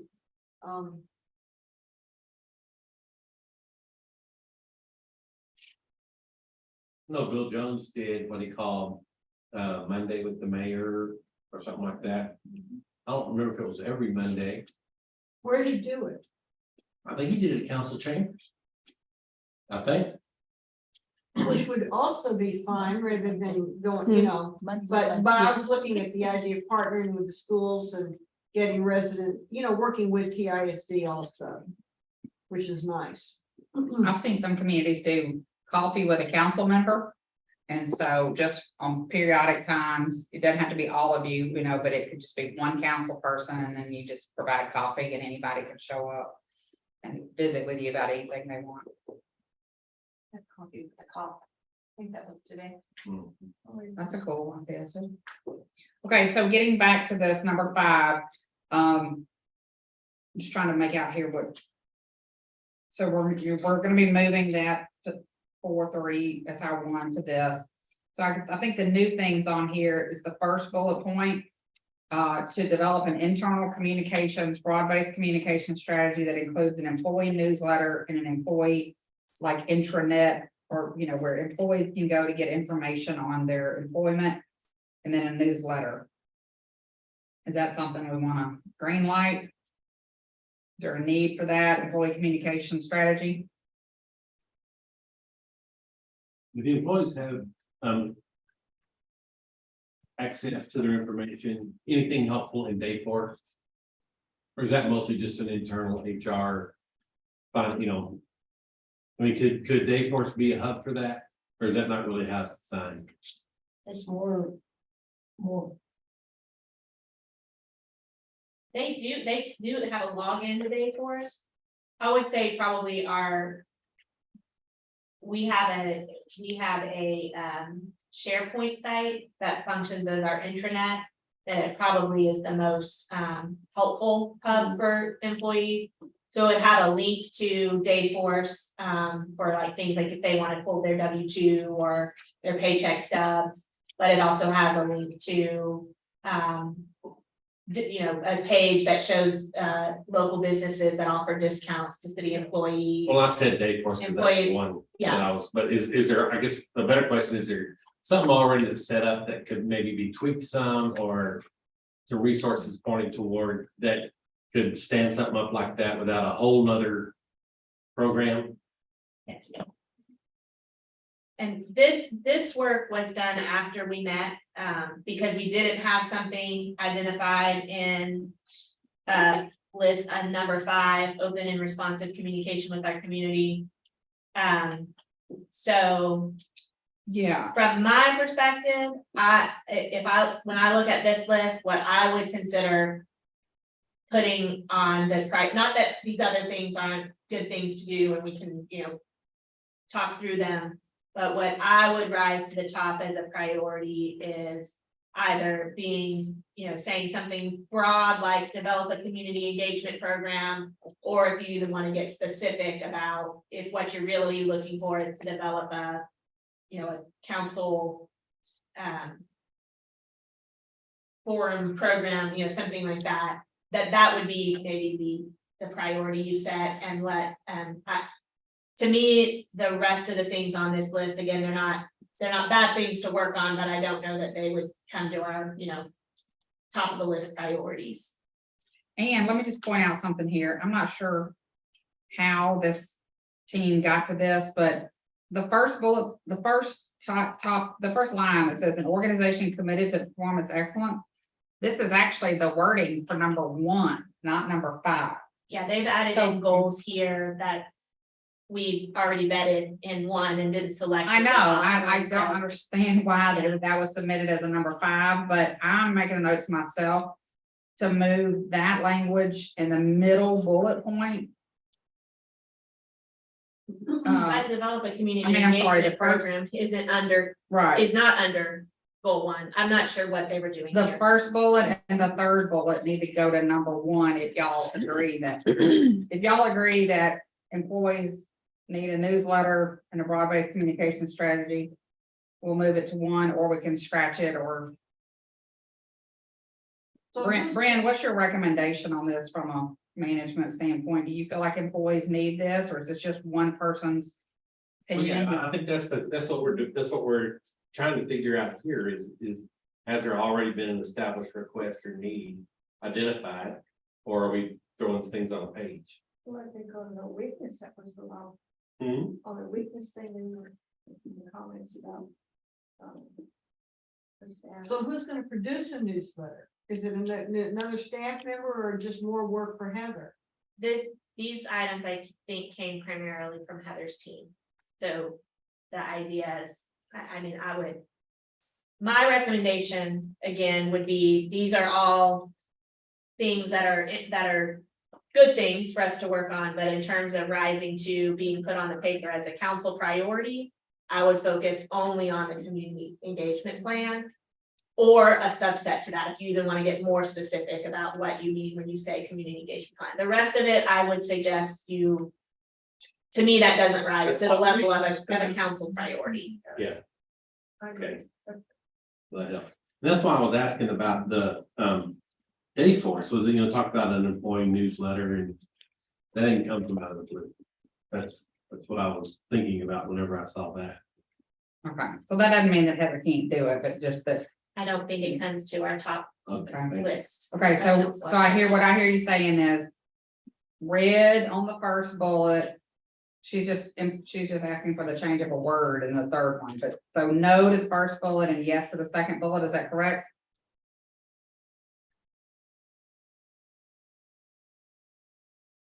Well, I think, Council, develop an engagement program with the local school districts. that goes under the community engagement program, which is currently in number 3, so that's a yes, right? But what we want to put in there is what development engagement, community open. forum, community, So what do you think? Do you want it to be more broad, a community engagement plan that you ask us to develop and bring back to you with a more comprehensive, this is what we recommend we do?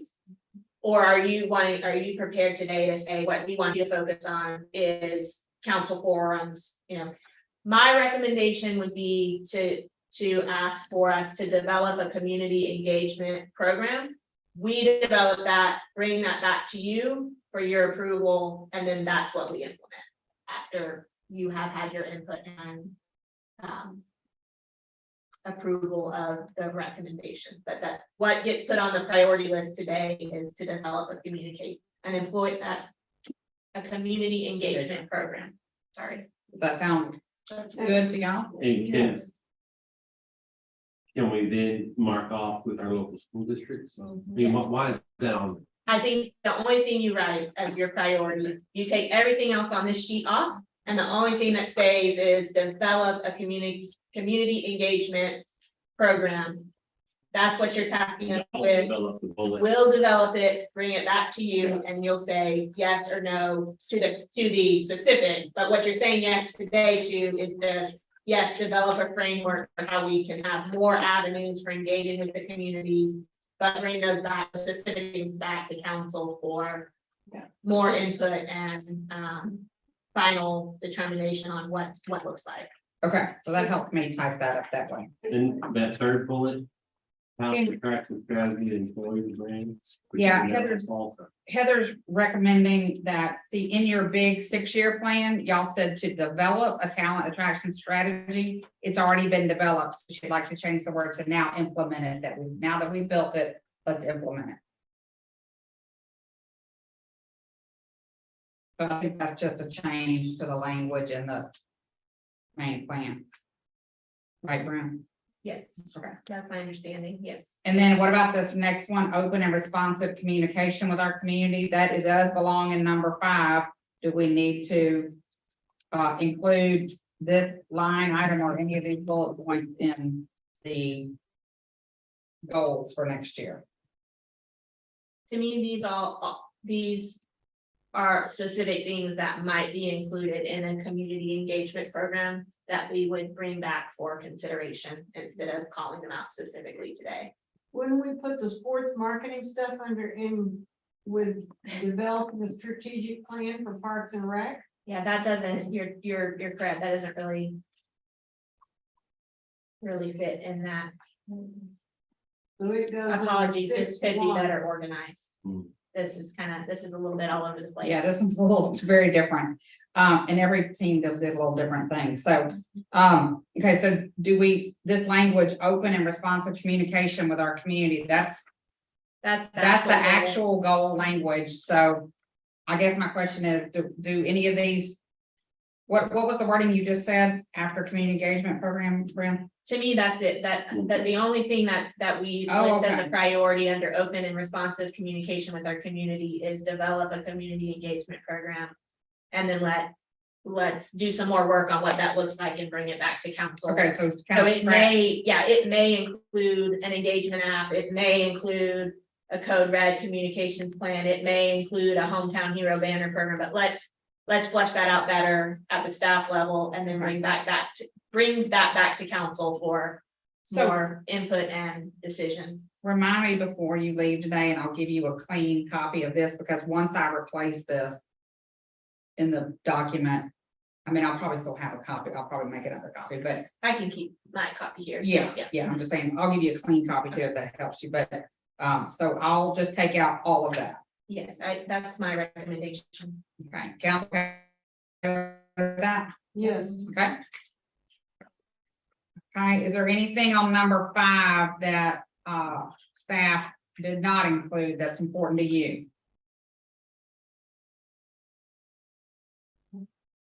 They said that the audiovisual production studio, all that's on track, so. All right, looks like that's it. There's nothing else in there. Okay, so let's move to priority number 6. this one has 2 pages, okay, in the big document. There's a page that we did together as a group, and then a page that they couldn't finish together. They had to do a little research. So you'll see 2 pages there, but they are in order. So we start with S1, 2, 3, 3, and then we go into the next ones there. So. First one is.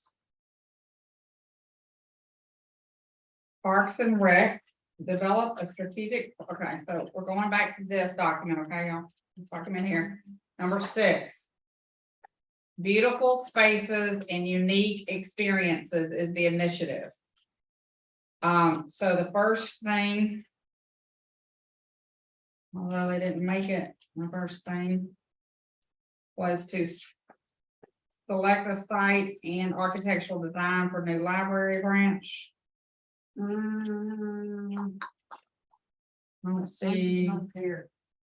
I don't see any, But on this one, the colored document, the first one is strategic plan for Parks and Rec. right, it's the first one on this one too, under new. You know, so the new, Okay, sorry, they wanted to add a new one. So I guess let's start with that, is that, do we need to add that, to get an architectural design and pick a site for a new library branch next year? What was the branch gonna be? I don't think they've determined that. Person. The master plan recommends a branch in South Temple and West Temple. And that was like a million each, if I remember correctly. The site or the, I thought the site. I would think that sounds reasonable. What'd you say, Jess? Oh, I'm just. I'm negative. As some of you know. I just don't understand yet. And I've argued with the, whatever he is, the architect, the architects from Dallas that designed this, brought us the plan. I don't get putting money into branch libraries on the moon or elsewhere in Temple when we're still trying to redo the downtown library and pull it into downtown. If you've got money to do branch libraries, why don't we put all that money into the downtown library and make it part of downtown even more? I think that's a great I'm not gonna perspective. argue, I'm not gonna fight with anybody over this. If everybody else wants to make the change, I just don't think we've had enough conversation. I haven't had, everybody wants to hit me over the head and make me shut up, that's fine, I will, but I just don't get it. I don't think that's gonna happen, Susan. well, Yeah, I agree with you, Susan. I think it's not a priority for this next year. Okay. You other two, Mayor Judy? I agree, we need to finish what we're starting with our downtown library. Okay, and just remember, these are all just recommendations, so y'all can do red, yellow, green on anything. You don't have to justify it, just, how big, how large of a site's needed for a branch library? 2 or 3 acres? I would think so, yes, sir. Maybe a little bit more Yeah, with I parking, remember, probably a little more with parking. I remember whenever we were accumulating land for Crossroads. You know, the point was made that, you know, once it's gone, right? And That's that- right. for some reason, that's always stuck with me. And it's true. And so I think maybe really spend some time around some site selection. And set aside some budget money, because again, once it's gone, right? And if you want to keep it still sort of in the heart of the south area and the east area, then you need to buy now, That's a great But- point.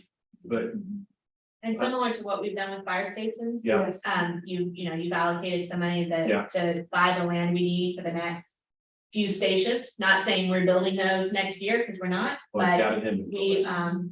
are securing the location, so when it becomes the right time to build, you do have the property.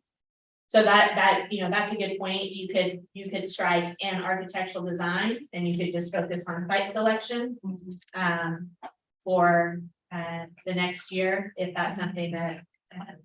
Because with the growth rate, every year that you wait, you end up, the available land probably is further out. And more Anything expensive. more interior is more expensive than what's further out, but either way, it's all expensive. or not there at all. Right. I think that makes sense, because when it is gone, it's gone. Yeah. I see what you're saying. So yeah, I would agree to that and then remove the architectural design portion. But you cite so Okay, so I hear Susan saying strike it all together, and I hear you two say keep it, but just site selection, and then Judy, what's your, cite selection. okay, Uncle Juan, of course. okay. Okay, Would it be fair to say this is a yellow, though, like that? It's. No, it's a- not to me. I think Green. site selection and purpose is green. Okay, Yeah. Because again, you can always, I mean, once you've got it, you've got it, then you can make a choice of whether to move forward then. and that doesn't mean that you might spend the next couple of years investing in your current library and then decide to build something on that 3 or 4 or 5 years. And in 3 or 4 or 5 years, you own it, you can we're mothballing it in essence. We could sell it or we could use it for something else. okay. If you decided that If- going in the if- direction of a branch library is not the direction we need to go, yes, you could. Okay, so we're green lighting this as selecting the site. Is that also? Good. I was about to ask you, yeah. 2 sites or just one? Well, maybe if she Recommendation. says 0 and y'all say Right. 1, I think that one's probably a good compromise. The branch site was recommended south and east. Can we add 3 sites just to look at? What are y'all comfortable compromising on? Say that again. What are y'all I hear you saying 0 and I hear them saying 1 or 2, so what's the reasonable compromise? And Judy's saying 3, and she's right, we have a third area, East Temple, that is being completely left out of putting a branch in south and west. I'll just add another, my other Downtown two. is the main library not close enough? I mean, I know we have transportation issues in East Temple, Yeah, but do you build a branch within 5 miles of your main? how far is west Temple, how many miles? Especially for kids. I mean, what's that? Are you going down Adams? Good. Take you 25 minutes to get, all the way to the other end. It's a balance, It's not that big. It's just, for me, a question, I guess it's a question of dollars. Yeah. If there's dollars, I agree that if we're gonna do it ever, we've got to acquire the land. You're absolutely right, Jim, 100%. I don't know. For me, I guess it's an imponderable. Do you, so. It's interesting seeing you like this, because you're usually, especially with the library, like, we gotta do this. So why, what's your worry, what's your trepidation about going ahead and buying sites? I two Kind of money recommendations. and not doing anything with the main branch, is that the? Well, let's say a site costs $100,000, just to pick a number out of thin air. That $100,000 is a pardon? We buy them all. Yeah. Well, but At that that, price. let's say that 300,000 could You're go saying into it's the. in We understand your point. First site. Okay, well. Regardless, but what I'm saying is regardless of price. You don't wanna. Take library money. And buy sites versus doing something downtown. Adding it to what we're gonna do downtown anyway. That's one point, that's one concern. Second concern is if we're gonna do 2 sites, we should do 3. Granted, East Temple is closer to downtown than going out West Adams, but that just would underline for many people, leaving East Temple behind. If we acquire 2 sites and not 3. If they notice, I had a third point. I have no idea what my third point was. And I would say, let's look for a site in Southwest Temple. Because I think With the baby. Northeast is covered. With the main library. If we were, But we northeast, had to divide it up in order for it to be fair, I feel like. The Just east one. side is covered as well as the north side, but it's those folks that are out by the lake. On 317 or end up in Hartford Bluff or something, it's gonna be. More difficult for them. So one site in the southwest quadrant. I mean, I'm saying if Is you that- wanna make it eat, then. We're just talking about for the next 12 months. I right, know, thank you, we're in the rabbit hole. It's okay. I don't think we're going down a rabbit hole. I think we're looking at an image and the future. Well, how about we don't spend, What we're trying, Acquire the land, we own it, we can do something. If we don't do a branch, we can do something else with it. Sell it for a profit. Can we sell land for a profit? TRC, Okay, so we could sell land, sell it for a profit in the future, or put the fire station there, or whatever, I don't know, I'm sorry to be contentious here, I just don't get spending any money that could go into the downtown branch. Build a bridge across Adams to pull it into downtown, By that's only leaving, several million. well, by leaving site selection on here, does that mean that we're committing to spending that money, or does No. it mean that we're just committing to further like, considering? identifying a site. Okay, so it's And we can beyond say, considering, continuing to discuss. right, we can say site selection and acquire and land acquisition by by September of 24. Or we can just leave it as site selection. Identify the site or identify the site and acquire land. I wouldn't recommend having it a priority to identify a site if you're not gonna buy it, because it's a waste of time, because by the time you get around to buying it, it may or may not It be won't be, available. particularly south of West. Well, that's a good point. Okay, so, and if you don't put a number on it, then you're not tied to a number. Like, maybe you do some scouting and maybe you find one good spot, maybe you find 2 or 3 good spots, but you're not tied to it if we don't put a number on. Probably this wonderful staff has already done the scouting. We probably have good ideas where this could be. Okay.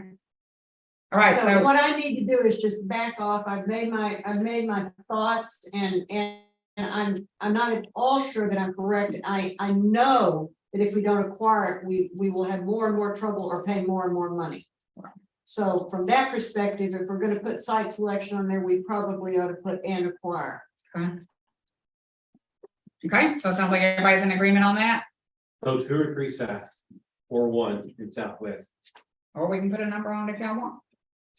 Oh, is that what you meant by number? Yeah, so- Oh, I'm sorry, I thought you were talking about dollars. no, I'm just Maybe saying, put a you know, number. we don't have to list Number 1 site, or I got 2 or 3, we can just say. Site selection and land acquisition, and then y'all can come to whatever number makes sense to you at purchase time.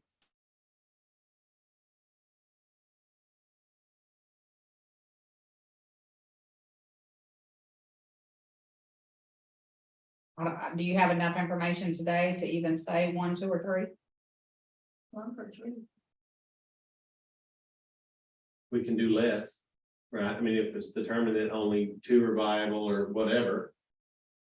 Unless that ends up taking a lot more staff time if we said 3. What does that look like? I think what I need to know is, what type of budget number do I need a plan for to present to you in June? So if we're looking at buying 1 site, that's gonna be a different number than if we're looking at 2, or if we're looking at 3.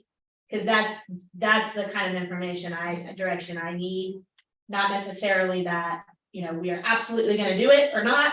But do you want to see it in your proposed budget, the resources allocated for that? And so if we want to try for 3 and see, as we work through all of the numbers, maybe let staff make a recommendation to you in the filed budget, how many we work towards in the upcoming year. Does Natalie have enough data to make a determination, and I'm sure she does, enough data to make a determination about where the population, who's using it? Who's using the downtown library? That is part of site selection, but we do have data on where the users live and where they're coming from. But that's the whole point. We want to reach out and get new users. Right. Which is one reason to have a site in East Temple. I think that's only one, current users is only one piece of, Right. but it is a data set that exists, yes. Yeah, but we spent money on the consultant who said you need 1 west. and you need 1 south. Who said what? You're gonna need one in west and you're gonna need one in south. Right, and he based that on population. He in no way, in my estimation, having had a pretty heated argument with him on this topic. In no way did he base that on the fact that on present day demographic usership. He based it on present day demographic usership from the south and the west who complain about having to drive downtown. And they complain about having to drive downtown because of parking and because of homelessness and the things that we're working on already downtown. If they were more broad, if the library was more brought in and the design that he proffered up with that arcade, or not arcade, the round thing in the front that makes the library look more downtown, may do some of that, but you still take your life in your hands crossing Adams if you're gonna really be a part of it. So I would summarize, not Susan, not to put words in your mouth, but I think from our conversations and what your comments today is investing in branch libraries the right thing to do? Or should we focus on making the current library a destination for the community? Like, do you want the library to be convenient to where people live, or do you want the library to be a destination point for downtown? He would say, and he is a professional in the field, and they have built and done libraries all over the country. They're very, they know what they're talking about, as opposed to me. He would say that Temple is at the point where you want to make it convenient. If you want to expand library usage for the future, you have to make it convenient, not just a destination point. And we've thrown out the idea of co-locating with TISD. No, But in their current facility, yes, but in a future, they were ahead of us, so we weren't ready to. The timing didn't work for Sampson Howard, but in their next school, that's a possibility. In Belton's next school, that's a possibility. We could own the land already, I'm thinking just in East Temple, just off the top of my head, what it does locating a library branch within Wilson Park makes sense, So it may not be something that you have to purchase land for. See, I think Maybe, that makes sense. Crossroads Park, having a small branch library, so there may be some land that we already have that could be programmed towards library. is that a whole? That's probably a whole new task for staff. To talk about. Where you figure out a site, but then also figure out possible co-location with one of the ISDs. So we are ready next time. Yes, that is but I feel very strongly that both of our current superintendents are very open to that. Mhm. I've had conversation with both Bobby and Matt, and they're both very much open to working with us on a school/public library opportunity. If that's something that we want to explore, that there's definitely pros to it. There's some cons, and that the hours that it's available to the public are restricted, because of school use taking priority, and you couldn't have public access to the library during school hours because of security concerns. So it does come with its challenges, but there are examples of communities that have made, that have done that successfully. And so that is an opportunity, I think, if that's something we want to continue to explore. I just think we should also look at the land next to the Wilson Arts Center, the Ralph Wilson Youth Club would be an ideal location in some ways, which would serve both south and east. I lost my train of thought. I had another idea that I thought of in the past. I just had this conversation with Christy Ponce at Temple College. They have land, and there's land along Fifth Street, and partnering with them. I mean, I know they're breaking ground next week or a week after. Mhm. But there's another opportunity to do something that's east, not far East Temple, but more East Temple, but South Temple also. Something says to me that that our consultant, as good as they were, didn't look at everything. And they did recommend a branch in East Temple as Yes, they well. did. So, But they yeah. qualified it by saying what do they call it, Judy? Kiosk. A kiosk. Well, the recommendation was a kiosk soon. And then a branch in the future.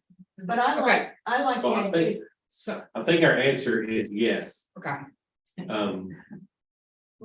Probably at least, let's go with 3 sites. So that would mean maybe setting aside $3 million, possibly. Well, I mean, the conversation between Jessica and Bryn was, you said about $1 million, and Bryn said, yes, I think that would be adequate. Well, Tracy, just find the money. But it could be, it could also Give her be the some magic wand. existing landowners. Right. Well, I think 3 million is probably worst case. Okay, so we'll just put that in the plan and then if y'all. Is that okay? If it were me, I would put this as a yellow to say because we're looking at police, fire, public works, street, everything that goes into the budget. So if you green light this, it's a fairly significant cost. What the message you're telling me and Tracy today is the budget that you file should definitely have that in there at the cost of other things. So to me, this is a yellow. Like if it can make it in for the next year, then y'all are supportive of it, but it's not at the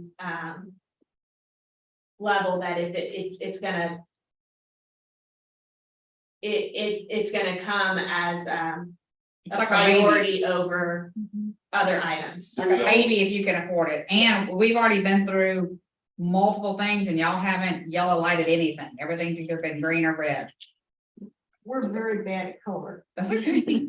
So if it feels like, hey, let's see how much all this costs, and if it doesn't override other things that are important to us, then we'll buy it. The city's already acquired the land for the future fire station. No, And I haven't even given my 2 cents about what I want to require for Parks Department yet. We're getting there. That's the next one. I know. We can get there. so we're yellowing, but that will still show up as an option at budget time.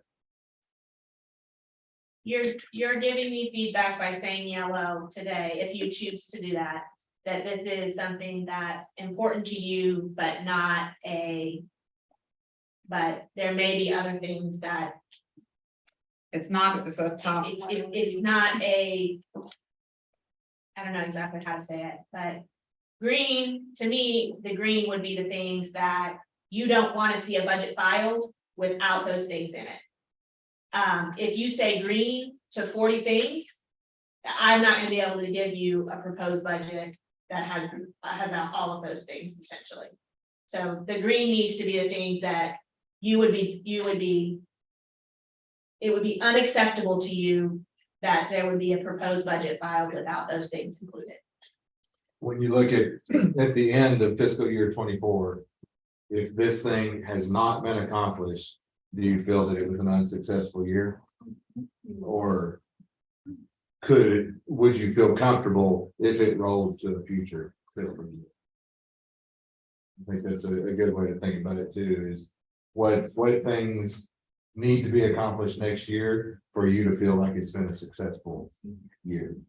And I think it gives you cover, like if you say, we're for sure gonna support these 50 things or these 30 things, but if we have the money and if we have the budget, then we're also gonna support these things.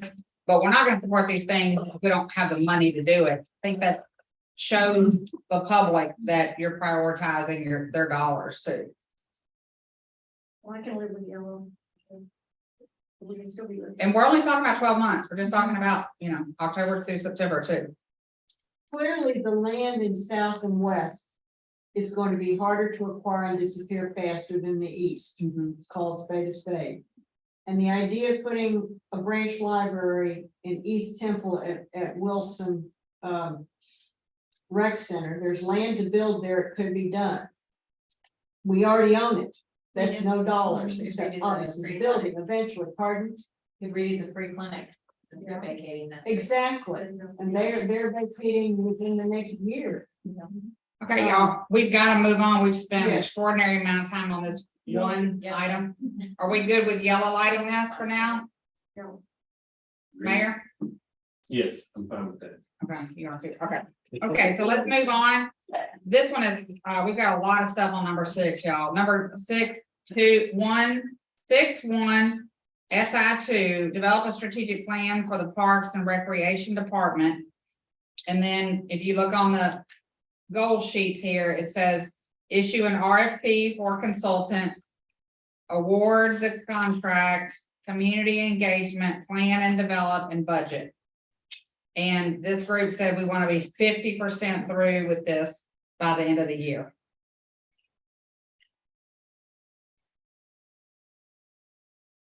That sounds like a bond election. Kevin's got that, the bond election in the back of his mind to a degree. This is not a parks master plan. This is related to the types of recreational programs, so it's more operational planning, not facility planning per se. Although we would recommend that we incorporate that next line item, develop a master plan for the Summit Recreation Center into the overall parks strategic plan, because really what that's about is how does that space need to be programmed?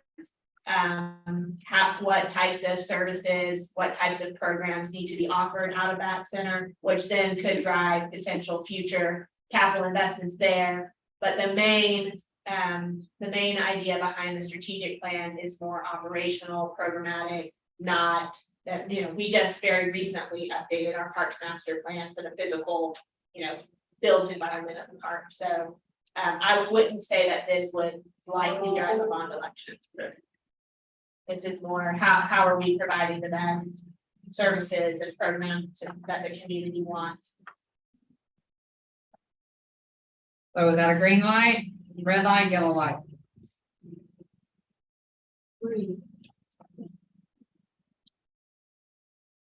I hear one green, It's yellow to me.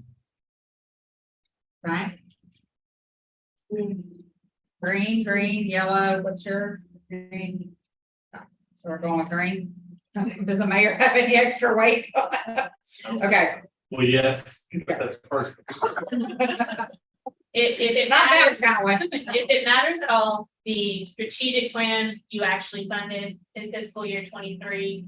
But upon reflection, again, to us, it doesn't make sense to do the strategic plan and then later come back and do the summit plan. We need to know what the summit wants, what you guys want, what the community wants the summit to be, so that we can incorporate that into the overall recreational and programmatic strategic plan. So this would be pausing the master plan and letting the funding for the summit plan catch up, which is currently slated to be funded in 24. So the vast majority of the financial impact has already been felt, is what I'm trying to say.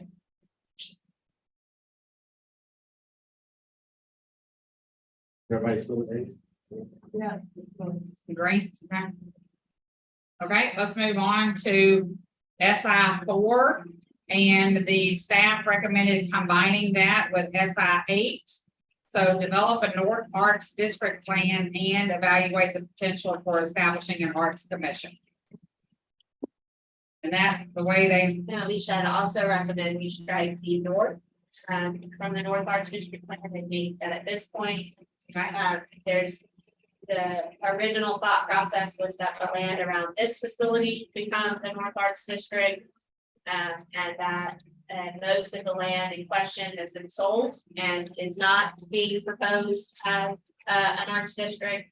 So I think here the priority is on determining the fact or establishing the fact that the arts is important to our community, just as we talked about opportunities and the music scene and the support of the CAC and the Civic Theater and all of the symphony and all of the things that we have already existing and building on that and really understanding where physically we should be investing in facilities related to the arts and how we can establish an appropriate relationship with the arts community, whether that be through a nonprofit umbrella organization or what that structure looks like for us to engage with our existing arts community partners. So to me, they're not two separate things. They are one overall work plan item, which is determining what our future is as we look to invest in our arts community.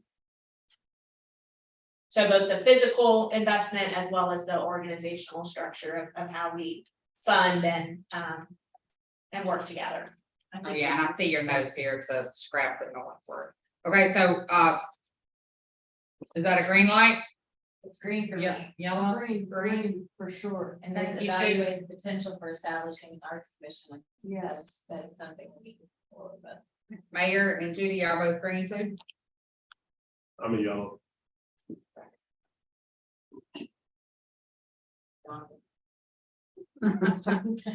Okay, and then SI 11. Is construct a parking garage system in downtown Temple. And whoever submitted it, oh, wait a minute. I think it's on the next page. I think it's on the next page. Yep. Parking, They're almost constructed. no, that's parking meter. Well, it's downtown parking, so we had a parking action plan. And the big thing on our parking action plan initially was construct a downtown parking garage system. As y'all are well aware, we're kind of beyond the tipping point on that. We have one garage that's almost done and one that's going vertical. So that aspect of it is kind of on autopilot. But then the other portion of that we need to keep in mind is the things that come after that. Like parking enforcement and permitting, parking metering, and then some things like EV charging, those types of facilities, either in our garage or in some of our public parking areas. So what you see on the sheet that Buford and Mark put together, here is just some of the thoughts behind next steps in this parking program. That can't wait. It's right, we're gonna open up that one garage in July, the other one's supposedly September, right? Completed, yeah. So I think we have something in place.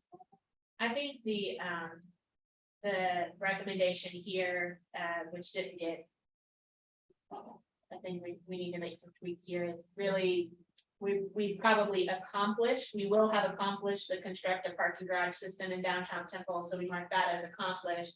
And now as a follow-up item to that, we need to consider adding a new initiative to implement a comprehensive parking management system or something to that effect, where we're talking about now that we've got the garages, now we begin the effort to make sure that they are well utilized, whether that means charging for on-street parking or how, and we'll have some more information. We're currently scheduled to bring a comprehensive presentation to your second meeting in May on parking. So I know Buford shared a little bit at our budget retreat a couple of weeks ago, but really here the focus is as the garage comes online, the second one in September, this next fiscal year will really be focused on implementing the comprehensive parking management program, not the garages themselves. Okay, say that again, implement comprehensive parking, say it again. I'm sorry, I didn't get it. Management system. Double check what. Implement comprehensive parking management system. Program, I think, parking management I program. said system. It's farmers market. Hmm? The farmers market? No, on the very bottom one on page 5. Oh, I'm sorry, that is, I'm sorry, never mind. Page 5. It seems like you could develop a parking management plan. I think it's implement. We have developed it, so it's implement the. Okay, I'm sorry, I misread. Okay, so we're gonna, Implement a parking management, a downtown parking management. and that's not. That's a new one. Okay, so we're gonna make Turn that, the plan into programs. So we have a plan of what we think we should do. okay. We need to convert that plan into programs that we are doing. I did not read part. Okay, so we're gonna, And the sheet, Alicia, that they've developed, that is what they'll do to implement the parking program. okay, Or present to council, at least. okay, so that isn't just garage, this is street parking, this is cameras, this is parking meters, this is EV station, everything. Yeah, I think the initiative should be implement a downtown parking management program. Yes. Are we ticketing up now for beyond 2 hours? No, Oh, good.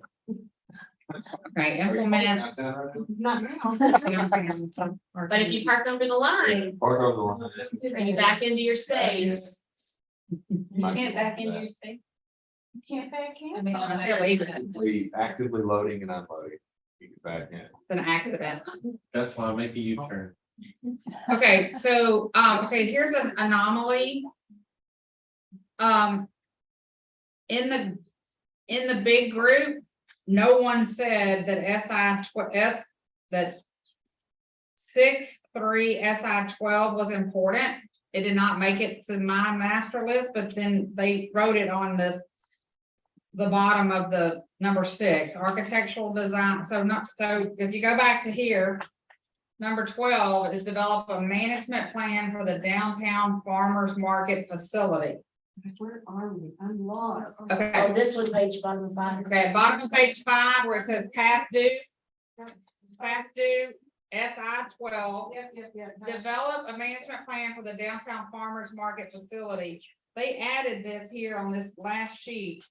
This last item, it says architectural design. RZ, what does that mean? RZ? Reinvestment zone. Oh, reinvestment zone and small business coalition coordination and construction. So, is that a green light, yellow light, red light? How long until, Temple P&C out of there? they, will vacate later this calendar year, November. towards the end, yeah. The new deadline. And I just, think- I would like to point out, just for the record, that this should not be listed as past due because it's not scheduled to even be funded until fiscal year 2020. That is To correct. defend myself, and that is a typo. Yeah, that's just a mistake. I want to look up real quick, or Tracy, can look up when the actual physical, when the money is available and the financing plan to do that. Or just don't want to jump on that. Right. And I know the Small Business Coalition would very much like to be a part of that as well. I think it depends on where. So do y'all wanna add develop a management plan for the downtown farmers market? So whatever. Green, double green. I say green. Okay, we got one green. I'm green. Okay, all right.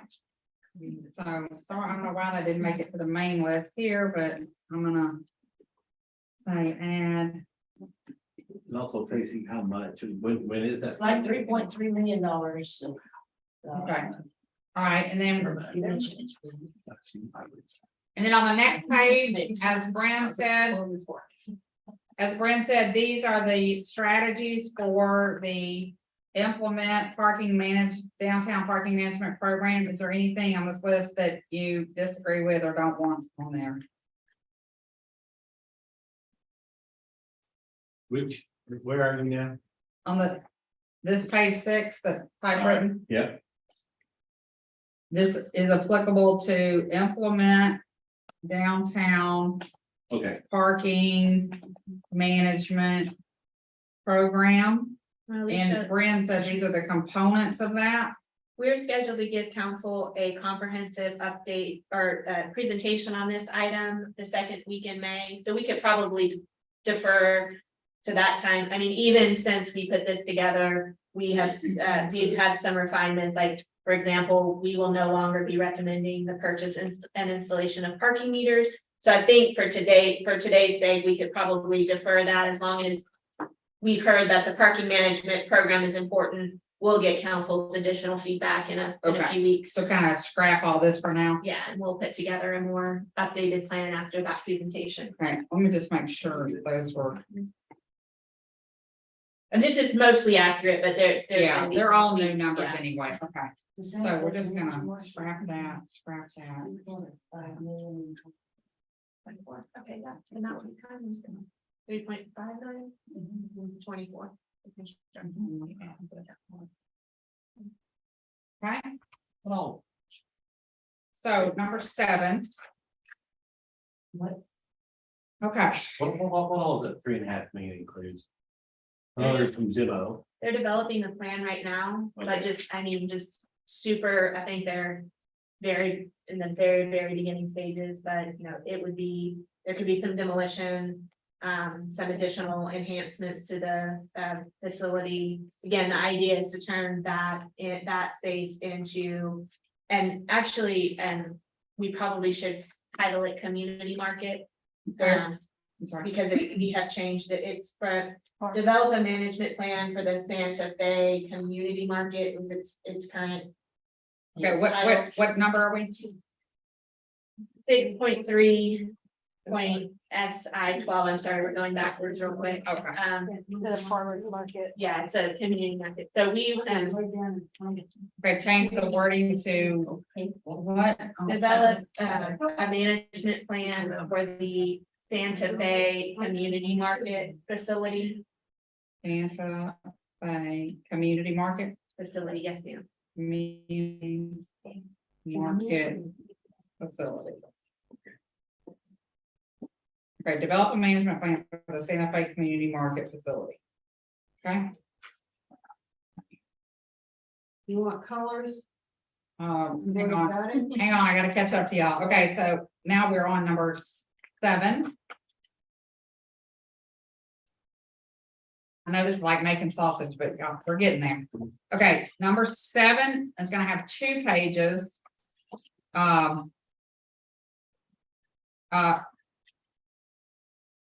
Initiative 7 says, we want to have neighborhoods where people love to live. And at 7.1 SI1 says, develop a master plan for each neighborhood planning district that meets the needs of the community and supports a high quality of life. The staff said they recommend identifying and ranking total overall priorities of all the neighborhoods, not within each neighborhood. So you might have priority 1 in this neighborhood, priority 2 over here, priority 3 over there, so that they would know where to spend money rather than prioritizing every single neighborhood. Alicia, I think we had some follow-up conversations because I did not understand the department feedback as we were talking. And I think we can strike that. We already have, I think there was some misunderstanding or some just lack of knowledge from certain members that I think our current program already incorporates that process. Okay, so strike just the bullet Just point the or the bullet whole? point, Okay, just the bullet, Just the bullet. yeah, not the whole thing. Hopefully council won't strike the whole thing. Okay, so council, do y'all want a green light, develop a master plan for, should we say each still? Yeah, so that's our Love Where You Live program, and that would just be saying the next 4 neighborhoods are still a priority for us to plan in fiscal year 24. Okay, here, 1 green. Green. 4 grams, I think. Okay. One is green.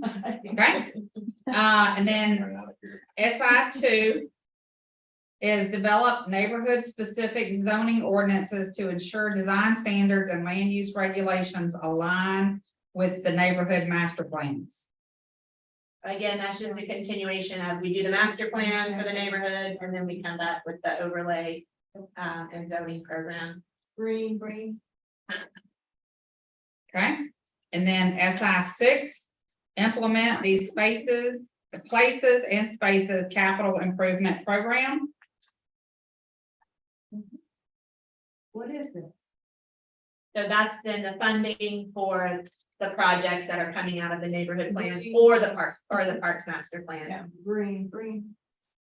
$75 million over 4 years. Wow. Okay. All right, next page, is additional sevens. So, let's see, is this? This was emailed to me after the session, so, so Brian, I know this is your first time seeing this one too, so what do we do with these? 7-1. I don't have any 7-2s. Everything is 7. We got Places and Spaces Capital Improvement Program. Are these additional?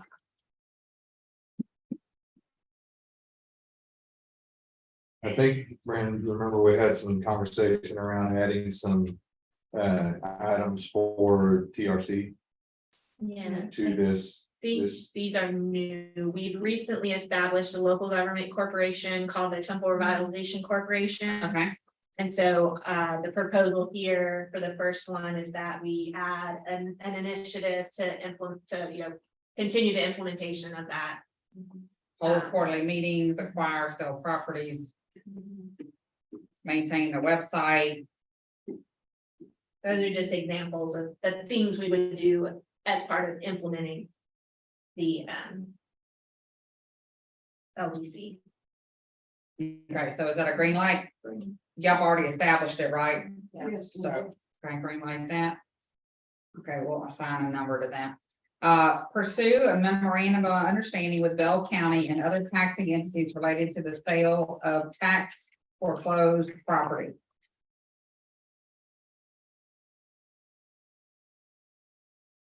This was a recommendation that came out of our community development plan related to an opportunity of acquiring properties within the city of Temple that were foreclosed on due to unpaid property taxes, to bring those into the TRC and then be able to transfer those to developers with the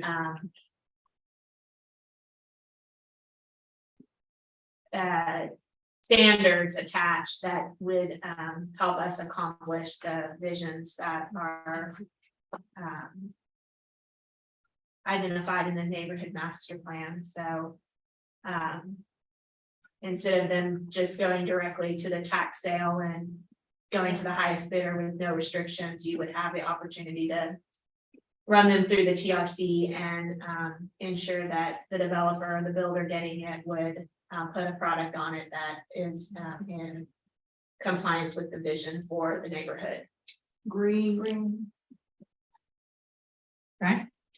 Adopt a residential and commercial grant program to provide funding that encourages rehabilitation, restoration, and reconstruction in the city's neighborhood planning districts.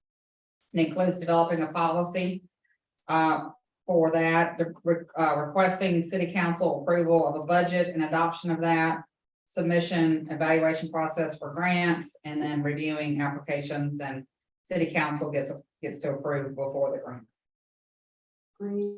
This is also coming from the community development program recommendations.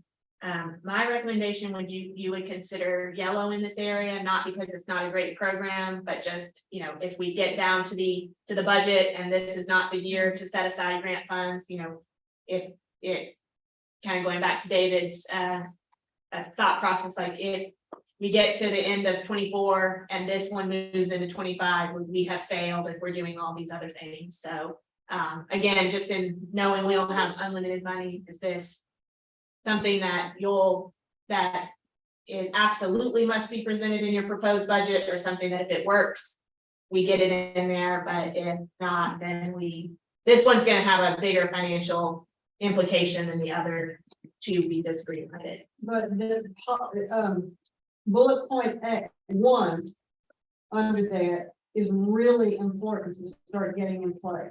We could definitely develop the policy. Yeah, okay, For we can sure. green light any bullets. Well, I say green light at least one, for bullet point one. Okay. Y'all agree down there? Okay, Do you think that that's a standalone? I mean, maybe we incorporate this later, but we have, our economic development policy review is in here at some point or another, and maybe that becomes part of a larger. It's an economic development issue as well. Or do you, I would suggest that we change the word adopt to develop. And what you're tasking staff with in FY 24 is to develop the policy, bring it forward, and then we would consider funding for it. After we presented a draft program. okay. And then since you don't know what the budget's gonna be, is it reasonable to put together a process for grant applications even without a budget or not? I don't think so. No, Tracy? I mean, what would be the purpose If you can run it? just control. Oh. I mean, from my standpoint, the first and third bullet point would be part of developing the program. The follow part of the policy. The second and fourth would not be. Yeah. All right, once you have. it That would developed- be part of implementing it. Yeah, that makes But sense. Okay. the first and third are part of developing what the program is in the process. That makes total sense. If you have the money, then you This is what get happens. approval and review application and Yeah. submit. So Susan, was your question was your question to accept evaluation or accept submissions without dollars or just develop the submission? No, just develop the form, Okay, the Oh, like the yeah, criteria. Yeah, just yeah, get in the process, get going, get control of it, because this whole program and the TRC are just so important to the future. Okay, and then implement these spaces, I keep saying it backwards, places and spaces capital improvement program. This includes establishing a list of park projects, scoring system to prioritize projects for capital improvements, rank the projects, and develop list of parks and NPD projects to be completed in the next 3 years, and design and construct projects identified that are for, which things we're gonna do for the next several years. and this one looks like it's just an expansion on 7-1 anti-stick. It is, it's just, all it is just that, Detail Yeah. for, and you've already green lighted that, so. Is there anything in those bullet points that seems unreasonable? Well, design and construct, maybe just design and possibly construct. right now, our current TCIP plan has a 75 million allocated over 4 years. Is that, I think that 25% is here, or is it? No, ramp up? no, Yeah, it is. 12.6 million that's on the COs that's being. Public notice right now, 37.5 million in 24. 16.4 million in 25, and then. We don't have here looking. And then about 5 million in 26. It's more or less sawtooth related to the other needs, mobility and public safety, so. And debt capacity, so it's a number that works to keep the, minimize the impact, stabilize the impact on the tax base, so. Align funding with. Project everybody's readiness. Yeah. Project readiness. And that's assuming the state legislative session does not eliminate our ability to do this in a CO. We would have to go back to a GO. Oh, right, Okay, we're ready to move on to number 8. yes. Okay, number 8, Are we ready for a break? 2:15, but we can take it now. Y'all want to take a break now? We sure can. Doesn't have to be 90 minutes, it can be 80 minutes. We can take it now if y'all want, so We can be flexible. Can we just do this? we're flexible. Okay. You gotta leave, Judy? Yeah. Okay, yeah, we're gonna do that and then we'll take a break. You want to do, okay, is number 8 the one that you want to do, or do we need to skip ahead to another one for you? Number 8. Okay, a safe and healthy community. So first of all, note that the first one is gonna be SI10, which is not in your notebook, but it was back in 4.1. It was called 4.1 SI1. But we moved it here. Facilitate the development of a countywide strategic action plan on mental health and homelessness. And this one's done. We're just noting that we think that needs to live under the umbrella of public safety. Oh, it is done. Yes, and then I think, Alicia, if you go, if you all go to the implementation plan number 8.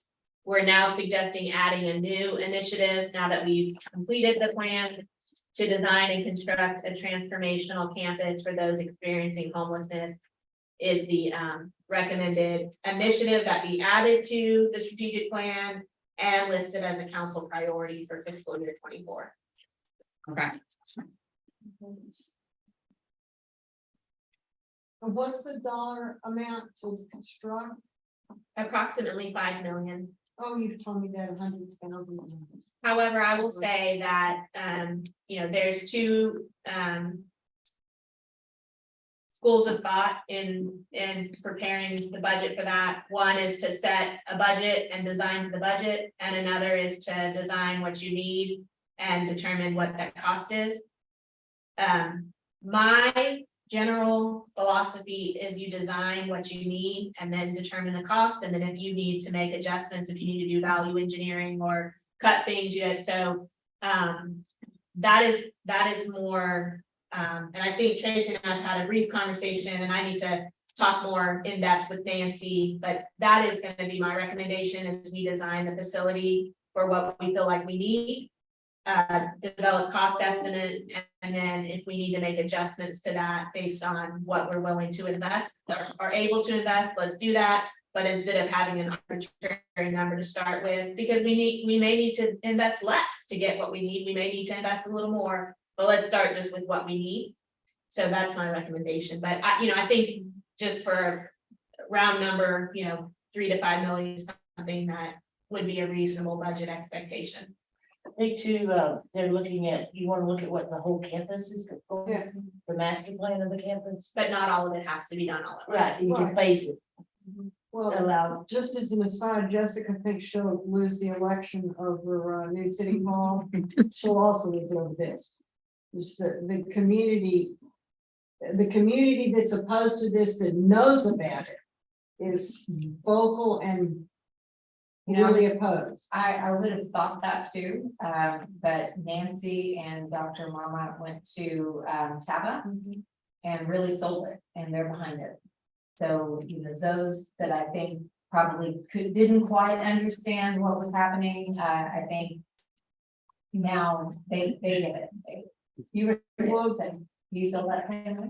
Yes, Oh, okay. Yeah. it was a good meeting, but I heard yesterday that, at PBL, that someone told me that they were in a meeting with Taba, and Taba said now they have no opinion. Now they have no opinion? That's what they said. I said, What does listen, that mean? we don't necessarily need their opinion. I'm sorry. okay, so that's a green light. Hey, Okay, I'll say. I'm yellow. Nancy's coming up with some unique, or just brought to the table a way that it can be funded through some CDBG funding, long-term. That's looking, Melissa's looked into it in more detail with her, which I think is a great plan. Yeah, CDBG was designed for things like this, and that is the community that has talked to me about it. Or shrieked at me about it, it's not just the dollars, it's the establishing a beach hole. Formalizing a beach hole, making a new, creating a monarchy. I think that piece was covered very, very well at Good. the meeting, and Good. that's not an issue. That meeting brought a lot of people, to our side on that. Good, Yeah. good. I had not heard Okay. that feedback. Yeah, I'll pick you up on it. No, Okay, that's so- excellent. Is this one green light or yellow light? If we No, can, I'll be green over yellow. you're green too? Okay, Jessica? Yeah. You're green too? Okay. Okay, so they're gonna come to you with a budget for that. 8.1, okay, so this was just one of those operational or organizational priorities, divide the city into 2 battalions. Actually, wait a minute, let me go back to the main language. The main language in the goal sheet says, implement a 10-district patrol system to provide more efficient police patrol services.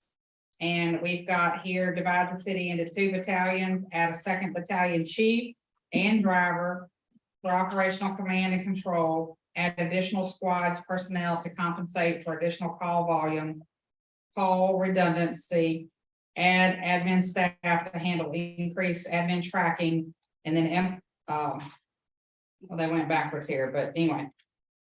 So actually, implement a 10-district patrol system, I think. Say that these, Yeah, they got come back. big stuff, That's so okay. that one's related to fire, so so taking the patrol system. Just council will recall, this is the top priority to change it from an 8 to 10 district patrol system and from 12 to 10-hour shifts. It involves adding 5 police officers per year and 2 sergeants per year over the next few years. And this remains chief's highest priority, so we would recommend this continue to be the top priority and focus for us in FY 24. Green. Okay, and then what about this And then going back. commentary above it? What, So I think that was, we had asked Chief Randalls to propose, now that the fire master plan has been completed and adopted, what is, from his perspective, the highest priority item, and his was to establish the 2 battalions, the 2 districts within the fire department, so you have a battalion chief, covering about 4 stations, and another battalion chief covering the other 4 stations. That's his highest priority, coming out of the fire master plan, so that is what, we probably need to wordsmith that, but, implement a, 2 battalion fire. But this is done. What they're the saying on that metric column is- Just that's the metric. They the either- metric is either done or not done. Implement 2 battalions, Done. Right. a 2 battalion system, what's the word? I think that that's good, we can, Okay, so we're gonna green light that. Green. Okay. and then he also had adding additional squads and personnel. And then adding admin staff to handle increased needs of the department. And keeping in mind when, this needs to be wordsmithed a little bit too, when chief says admin staff, he's not talking literal admin support. Admin staff to him means fire chief, assistant fire chiefs, and supporting group. So in this case, some of it is literal administrative support, and then some of it is more in the terms of battalion chief for training. For example, expanding their training program with additional sworn positions as well. So if we green light the 2 battalion system, does this automatically get green lighted too, or is it Mm-mm. something? we No, need? they're Standalone. separate part. Okay, so we're green lighting the 2 battalions, and then what about this additional squads? Additional admin staff? Let me get just some perspective of what's in the, because those are all expensive items. Let me just give some perspective of what's in the current plan. Because the police one was just staying the course with what we already had. Established, let me see, just give me 1 second, where is the battalion? So right now, in our currently adopted finance plan, the battalion chiefs aren't funded until 2026. So, if you green light that, that's moving, that's, saying I want to see that moved up from 26 to 24. So that, keep that in mind, if that's truly a green or if it's a yellow. That's the first one, right? Yes, ma'am. Okay. Squads, there's currently in, also in FY 26. So those are, those would be expediting them by 2 years as well. And the admin staff is a little more complicated because as David said, it really refers to a lot of individual requests kind of wrapped up into one But he's also note. putting that into this or priority because of growth in the town. I don't quite see how we don't say, if she says it's a priority, then it should be a priority. And just, just keep in mind for the squads, that would be over $1 million a year. The battalion chiefs would be.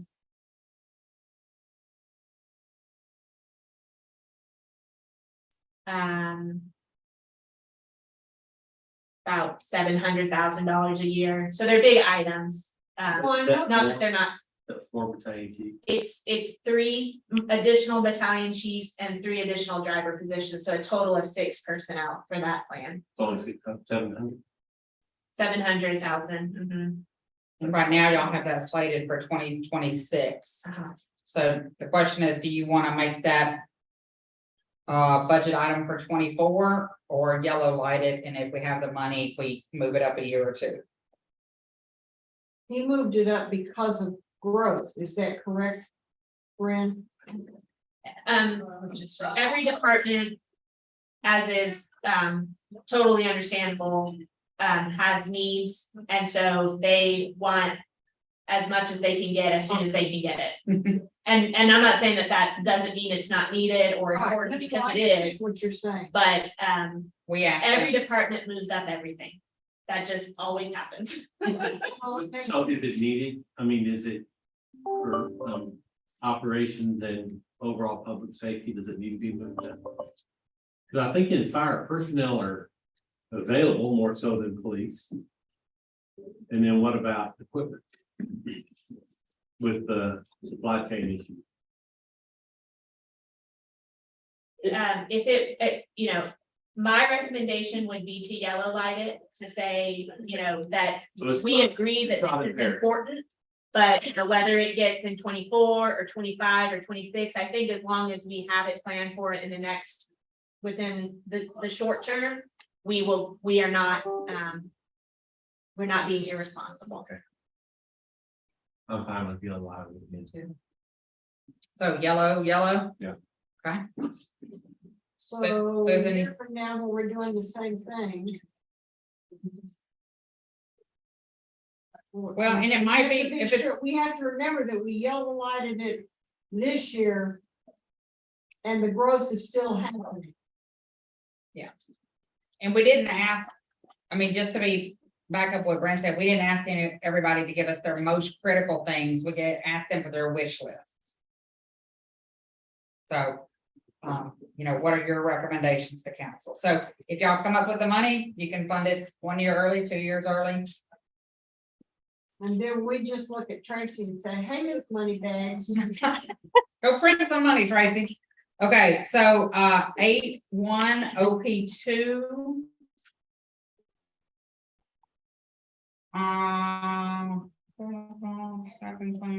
Okay, so, they listed it and I listed it. Okay, so it says animal services, identify management services and staffing needs for expanding the animal shelter. And they wrote, develop a staffing plan for efficient operation of the expanded animal shelter. We rewrote this. Okay, so they didn't like my language. They liked theirs. Okay. So is that, The idea behind this is very similar to the conversation we had with the FDO, is that the animal shelter expanded facility will come online. And we would recommend having the staffing in place to provide the enhanced level of service and to take care of the expanded facility. So it's really this is really driven by the fact that we are opening an expanded facility and feel it important to have it properly staffed. It's gotta be green. And they've asked for additional staff in order to do that. Chief Reynolds presented it to the Animal Services Advisory Board. And he was passionate about it. And he is a passionate man, as we all know, but he was really passionate about this, how important it was. Okay. So the fact that y'all have already got the animal shelter ready, you need to fund it, right? Fund the staffing. It doesn't say. It's underway. additional staff here, but that is. That's, That's the Yeah, efficient operation.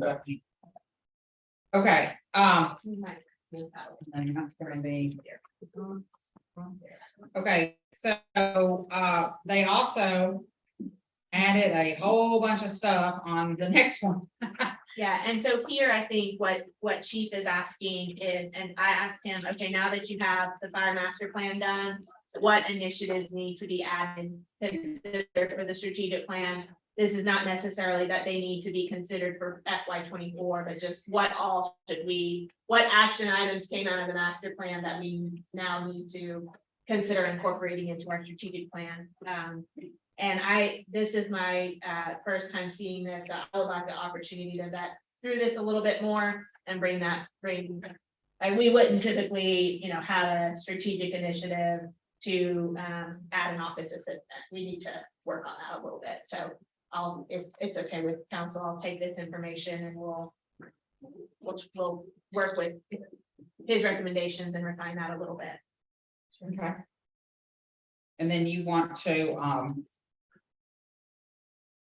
send that to me after you kind of pare this down? I don't think any of them are going to make the priority list. These are really just things that need to get considered to be added to the strategic plan, but not necessarily the It looks more like, strategic work plan. yeah, it looks more like a staff wish list for fire.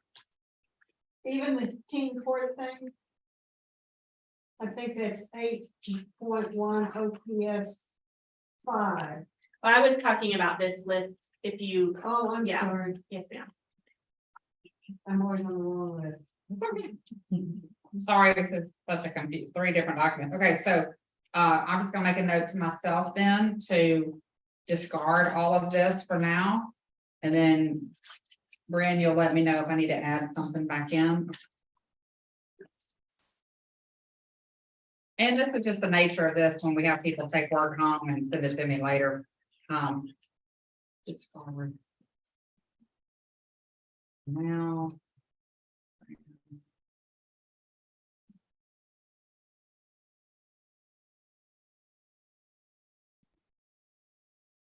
Okay, well, you just saved us an hour going through that. Okay, at least that helps you see. Brent, Yeah, no, that's stuff, good. You know, Yeah, it's that's nothing else. really probably more for me than council at this point. Okay. And then, let's take a restroom break. It's 2:21. Can we start back at 2:35? Okay, 2:35, we'll start back. And y'all, we're in the home stretch. We've only got, now 9 does have 5 pages. So we have a very, very big 9. But that 9 is, the team did a lot of hard work and it should be simple. It really did. It should be pretty easy to green light or red light. And then we'll have number 10. And then One of the most popular things. We can say that. This one. the most popular team. So she said, Save it for last. something tells me you were on that team. What, I didn't hear what you said. I said one of the most popular teams, I think. I think it was too. It was the best team there. Oh, I think it sounds like we have 2 members from that team here. Okay. Yeah, we're actually doing pretty. You know, I think if I ever had a battery car, it's not a hybrid. I'd get nowhere because the battery would always be there. Yeah.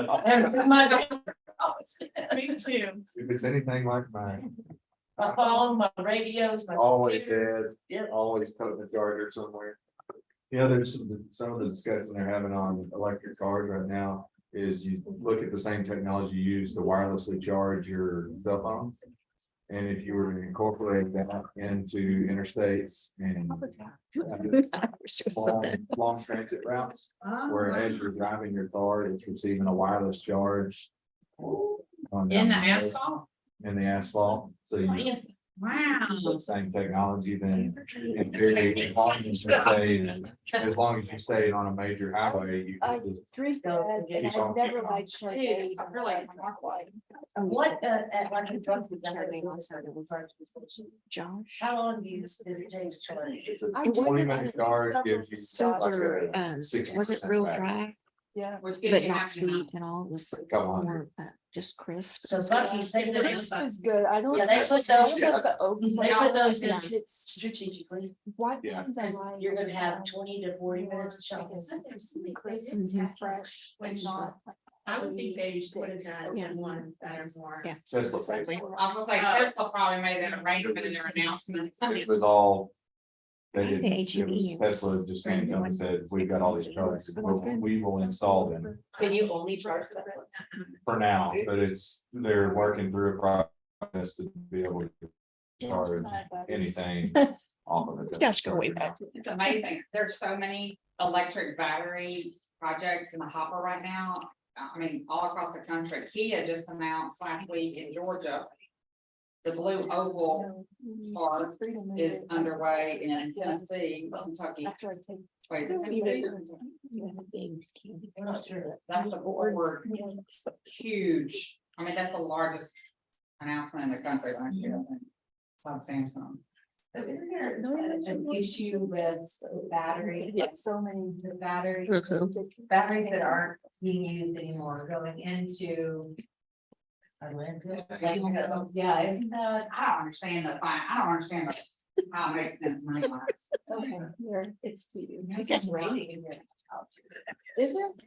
There is for the time being, I think that it's more popular. They'll have to figure out a better method of On the way to recycling. Belton for the training, we, That's how you hear something breaking too. Something in the morning. David, I didn't even have a braid. You were braiding your. Planning, it's not great. She's gonna save it for one day meeting, Monday meeting. That's how they make I have to Full leave Monday roads, meeting yeah. early to do it. Okay. wide, flat Oh, roads. yeah. Okay, it's to you. Yay. We Judy had to leave, but. Well, we. Not that we're going. Christine, I've been to, I'm sorry, they all got me on one day. On what? She's gonna see her. Oh. It's freezing Every again. time I glance at you, I think You know, it's a it's shade. I do, out of the corner of my eye. Yeah, it does. I thought of that too. Just out of the corner, it's like. Yeah. Yeah, my grandmother tried to teach me how to knit. Or crochet, I can't remember. what I it's have called. Yeah. What is that? I don't know. I think It that's didn't take, crochet. whatever. Yeah, I it think was. it's. I couldn't even get the to get there. Yeah, That's all. I used to make the chains forever and that was fun. That's all I could do. Go to the next. It's one long.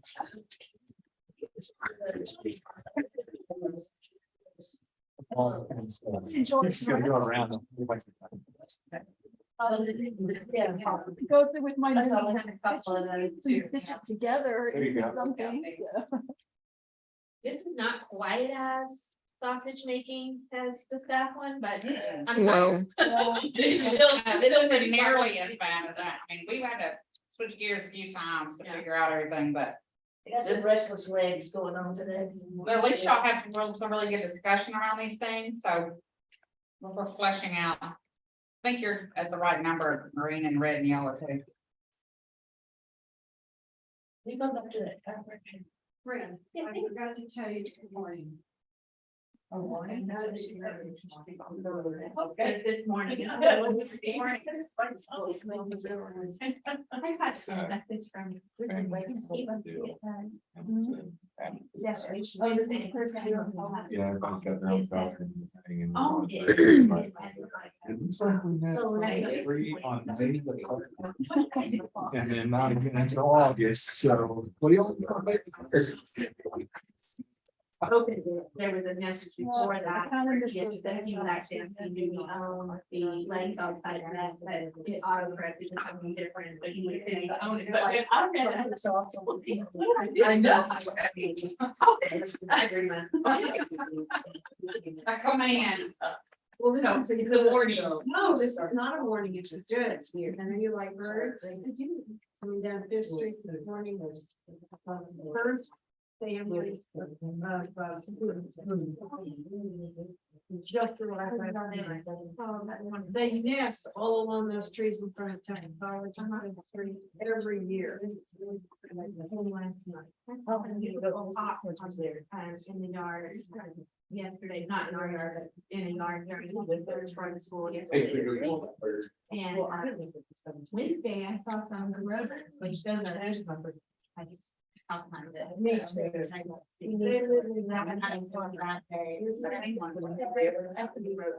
Oh, bird. I want a bird behind the ear. Yeah, so with the. The Merlin bird ID, I tried it out, but I don't have, download it, it would take a while. Yeah. We went to dinner with Carrie at the cloud. They started talking about watching.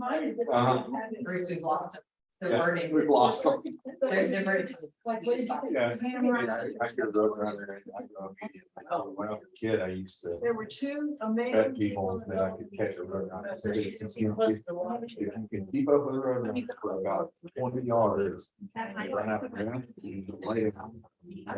They won't move again after that. So if you can run and keep up for just a little bit, they'll lay down and you go and grab them. And they don't run away. You can. My wife calls it my hillbilly crazy. Did you even know that? Stranded in the wilderness. Get found out.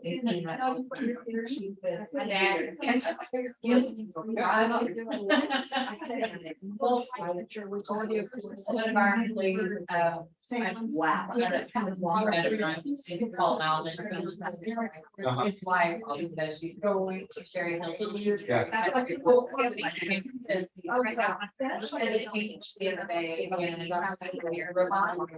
And hunting and, hearing everything. We're a lot of years.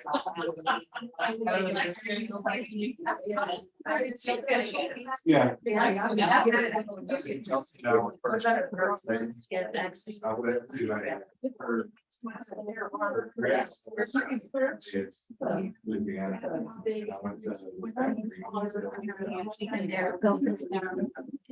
We're having squirrel. I'm sure. Not really. They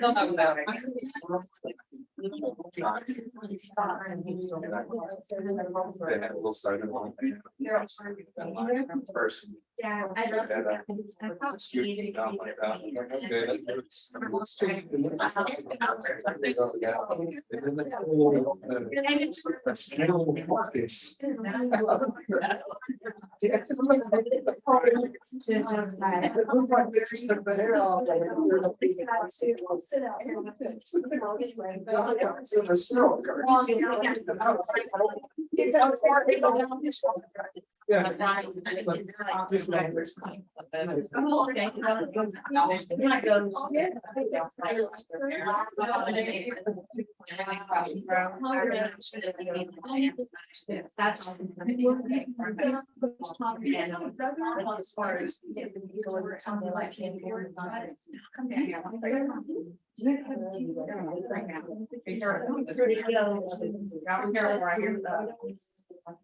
Yeah.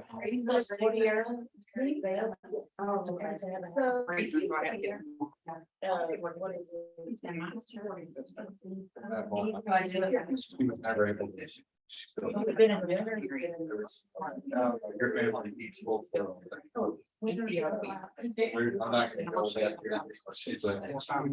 When I used to live in a small town, the first time we moved home, it was like, she's expected like 3 acres. Small. Everybody's. Not really 3 acres. Much more. But normally where the eye is. Much more refined.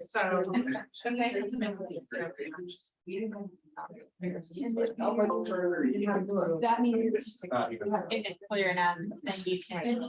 It's got 2 little wheel ruts where you Yeah. But that's. Because they're grass growing. Yeah.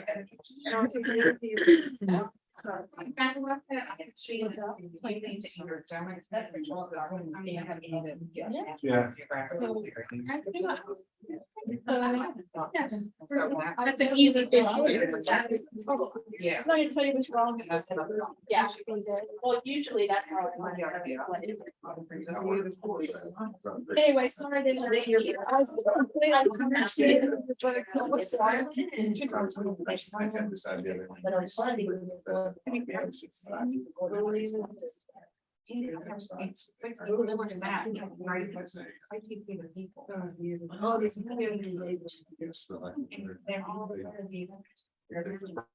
was a lot of understanding. Okay.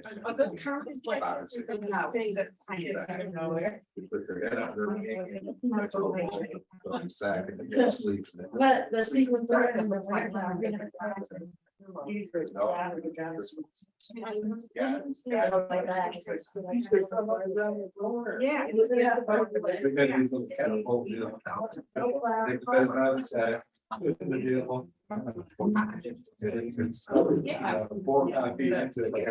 Realize. Oh, yeah, I would have been. Well, shots fired on. You know, they did like 1 out of 10. Wow. Yeah. Pretty far away. I don't know, I'm gonna have to. I might not like say on the road. It was. It's true that. Things are just. How long does she go for? They're incredible. I don't know, this trip was like. Small to reach. These things that are in there. Coming out my head. Some fairly heavy teams that they. Yeah, and I've just never seen anything very. My hair's like this, but and I different, I see lots of pictures from here. Not wrong, I just was just, and then they got their whole other.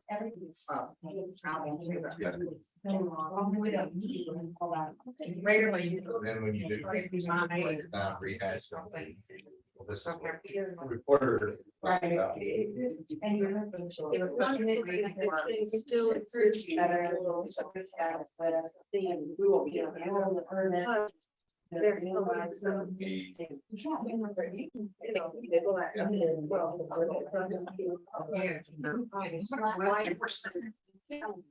From American Dog. She was on, and then she was. She didn't like snow, you know, he hated it, I think he had just started to walk. And anyway, when that's steady.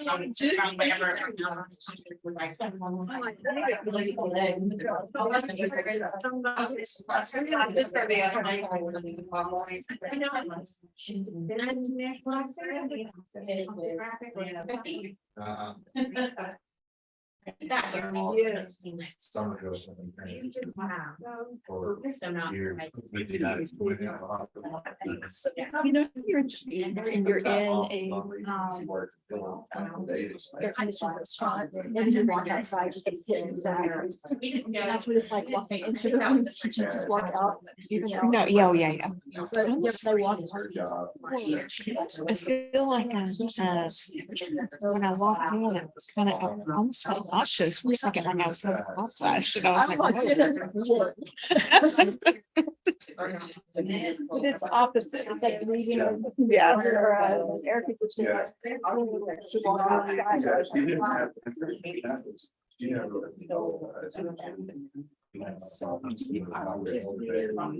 I don't think. Are we skipping schedule and have RZ meeting to last?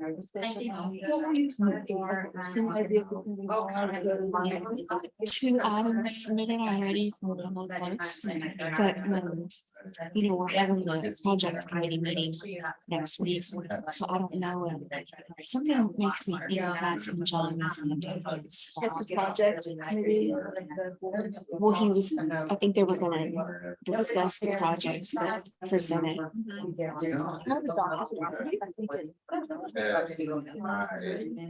Oh, so it's one of those last months ago.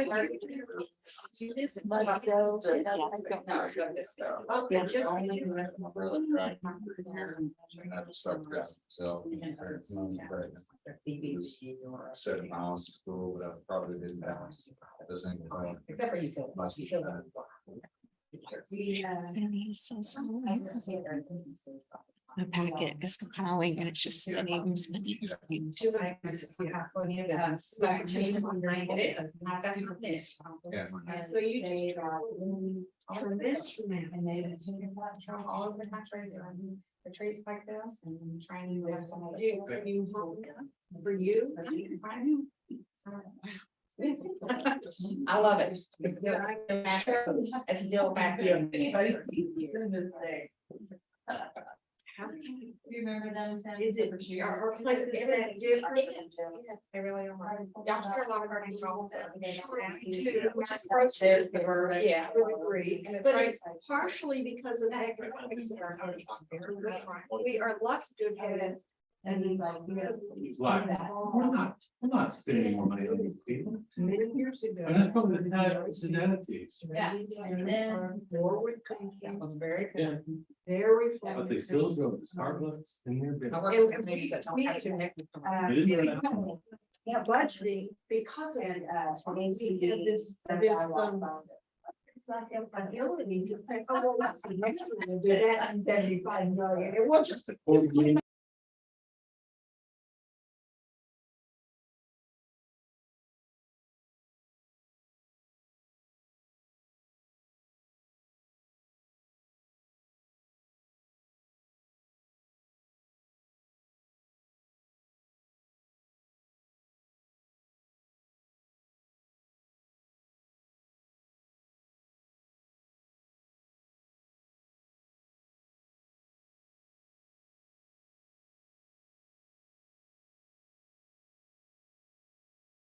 The gated area.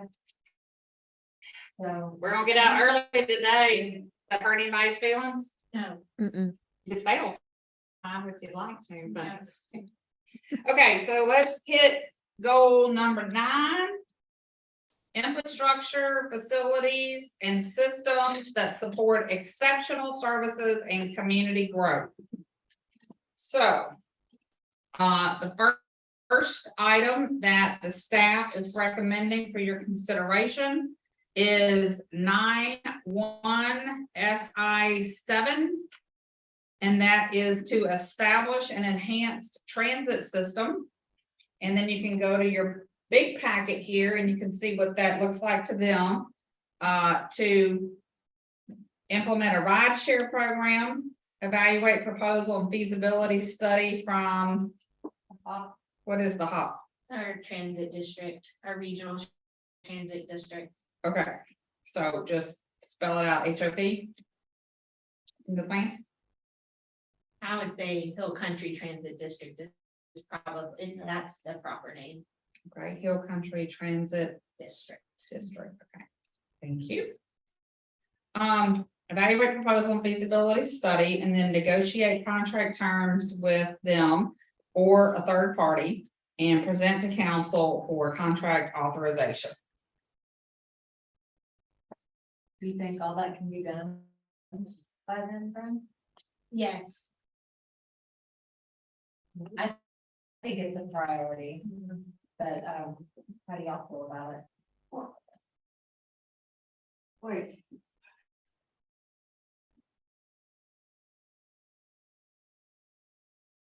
Now, is this just for ride share? No, I would say no. Especially if it's not, especially if it's a partnership with Hill Country Transit District, it would, which is the ideal, delivery, because it would involve enhancements to our fixed route service as well as connection hubs from other areas of the region that are served by the Hill Country Transit District. But what we heard, or at least what I think I've heard from council is transit is important enough to us. If we can't figure out how to move forward with them, then we should figure out a different way to move forward. Okay, And there are some third-party rideshare opportunities that we could implement. Again, I think the ideal scenario for the best service options for our community is to work with the transit district. But if we reach a standstill with them, I think there are other opportunities we can pursue to still accomplish an enhancement to our transit system. It's hard to Overall, get it's any- not want to come to a solution. The general manager is. And maybe let Jessica speak to that a little bit more. I mean, I think the board, Bill is predominantly rural representatives, and I think they're not necessarily obstructionist at this point, but they've got Yeah, I don't a know how long way to come excited along. they are about having stuff that they currently do not pay. Right. Of course, they don't have much of a budget either, and something so quickly to ask them for money without having them go through a budget process. That makes sense. It does make sense. It just. Everybody knows it's been an issue for a long time, and I don't know. And they've been in this array for a long time, and Right. Blackbird's doing a great job, but just like, you were saying earlier, the red tape of it all, they only meet quarterly, so you can only get so much done a quarter. We're trying to meet more regularly, but, it's hard to get all the rural judges in. So in order for it to really be effective and to get something done, it's more time than I think we have, that we need. More you can do it here. Sorry, that's irrelevant to this discussion. What about the micro transit? Or, That's a rideshare program. yeah, Yeah. Same thing. didn't we put money in last year's budget for that? This year, we do have some seed money to start. And I think I think the barrier for us right now is not financial, but operational with the HOPS, more extended process. And currently what they have are a lot of really large buses that they need or something. I saw a brand new large bus rolling down the road the other day. They're trying Yeah, to get smaller buses, and they're on order because of supply chain issues, they've been held back. Yeah. It seems like Mr. Bertner is more progressive in terms of what we think our needs are. yeah. Am I He's been correct great. in thinking that? Yes, he's been wonderful to work with. Absolutely. I see him monthly at K Tempo. So we're working a little bit together, if you will, I mean, as a group. Yeah. Tim knows more about it than you do, you know more about it than maybe Tim, and certainly more than I do. So if they say green, I'll say whatever, I mean, whatever they say to do, I'll do. I just think the hop is moving at such a slow rate. I don't know if we need to work around them to do something else, but we think You mean leave the district or just for now, supplement? So at least a temporary fix. right? well, and the way they have it worded is evaluate proposal and feasibility study. And then negotiate. I don't think we're at the point. I don't think the HOP is at the point that that there's anything to negotiate. Or propose. That's Would what that I- be true? Yeah, So I don't think there's anything to negotiate right now. I mean, I think if we could probably do some more like fixed routes, but that's gonna cost us, we're gonna pay a lot more for that, if that's something that we would consider, and then where is that, like, where do you? put And that? how much of those highway dollars that the city's contributing now?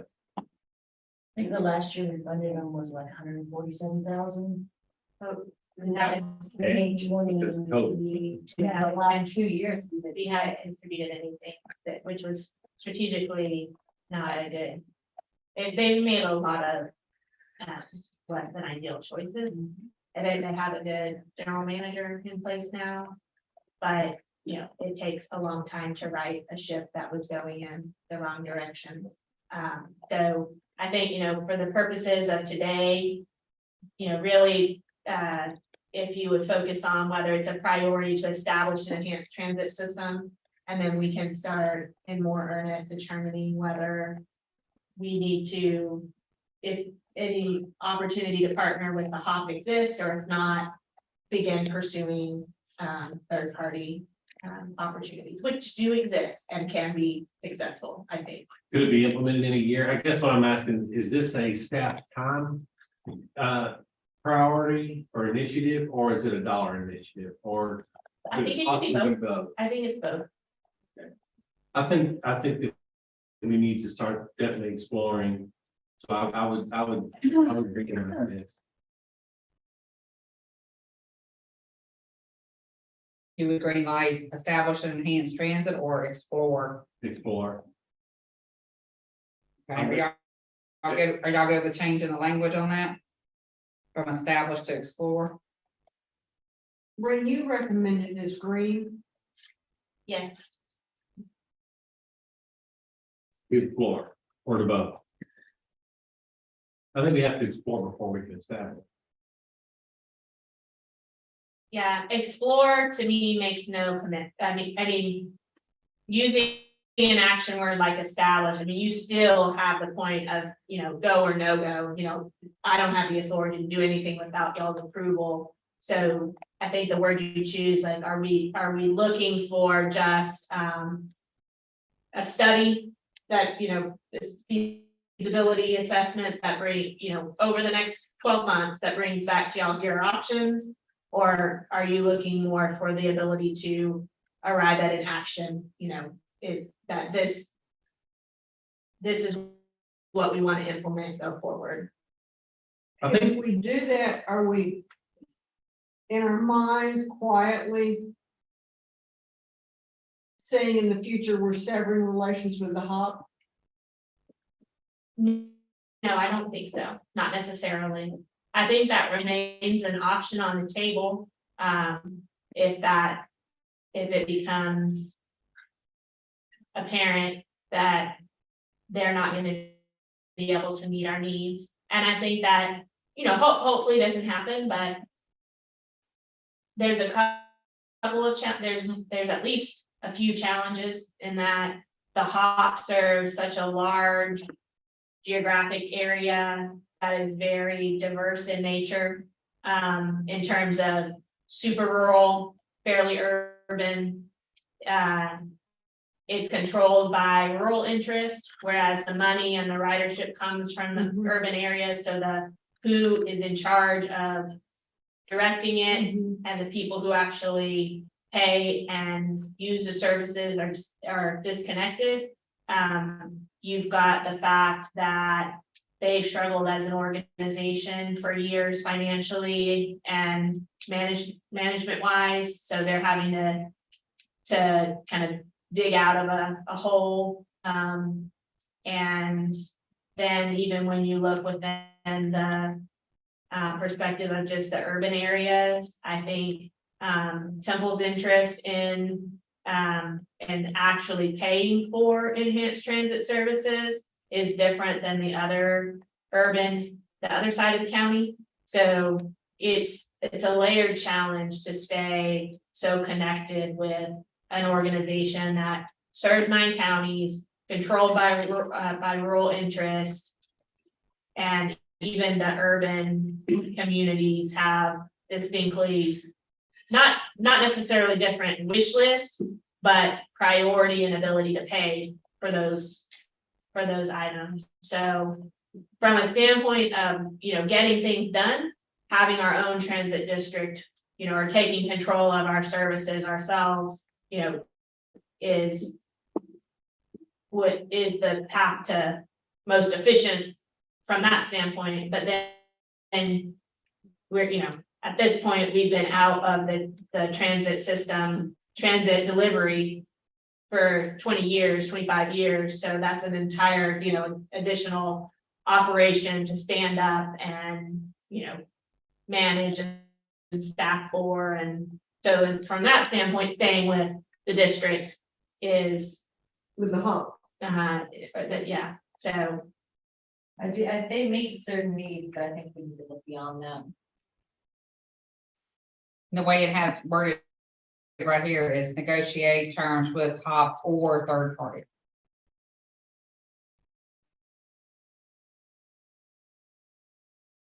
I guess, from my perspective, the path that we take is we put together the request for proposal of what services we want to see.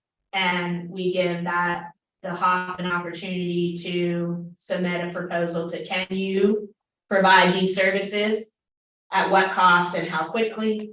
And if they can't meet our needs either from service delivery, budget, or time frame, we look for an alternative service provider. Which could even be in-house.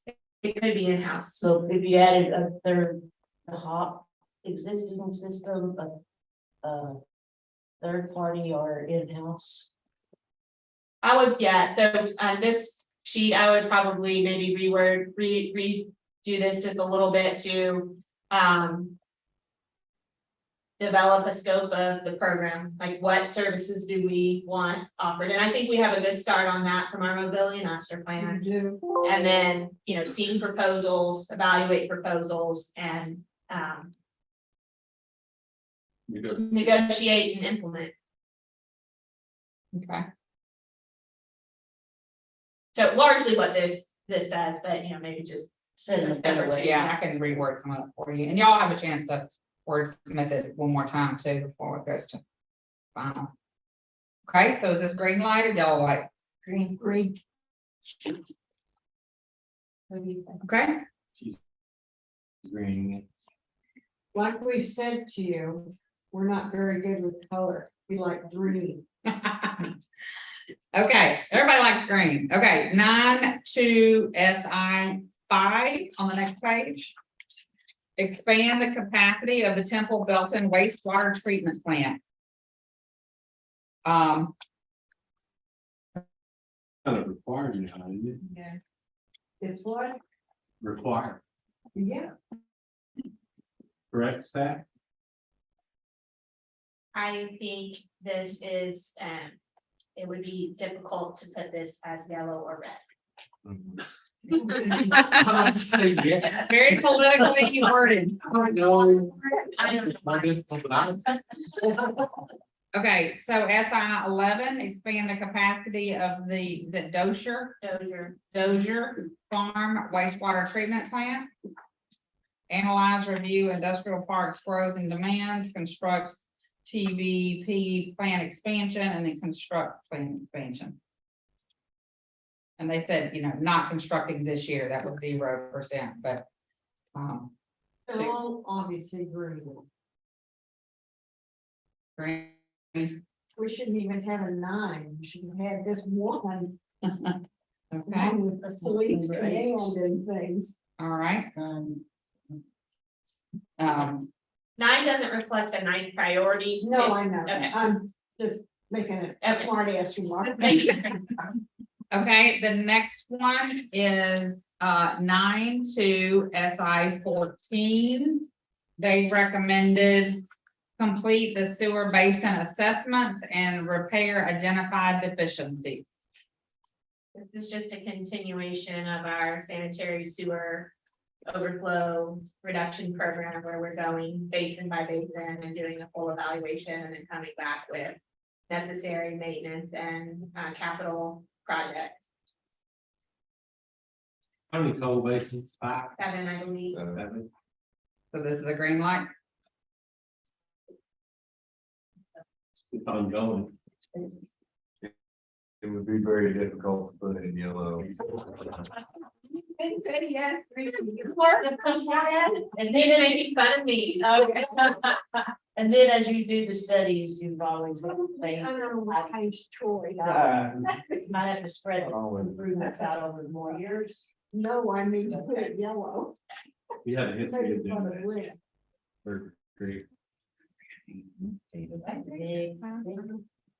We've expanded over a bunch of years. Right, we started studying. Is that all? 2007. Okay, y'all. I think it was early. Design. Started when I was here in 2008. 2007, it's the oldest fee ever we had. Okay. Jacobs Engineering.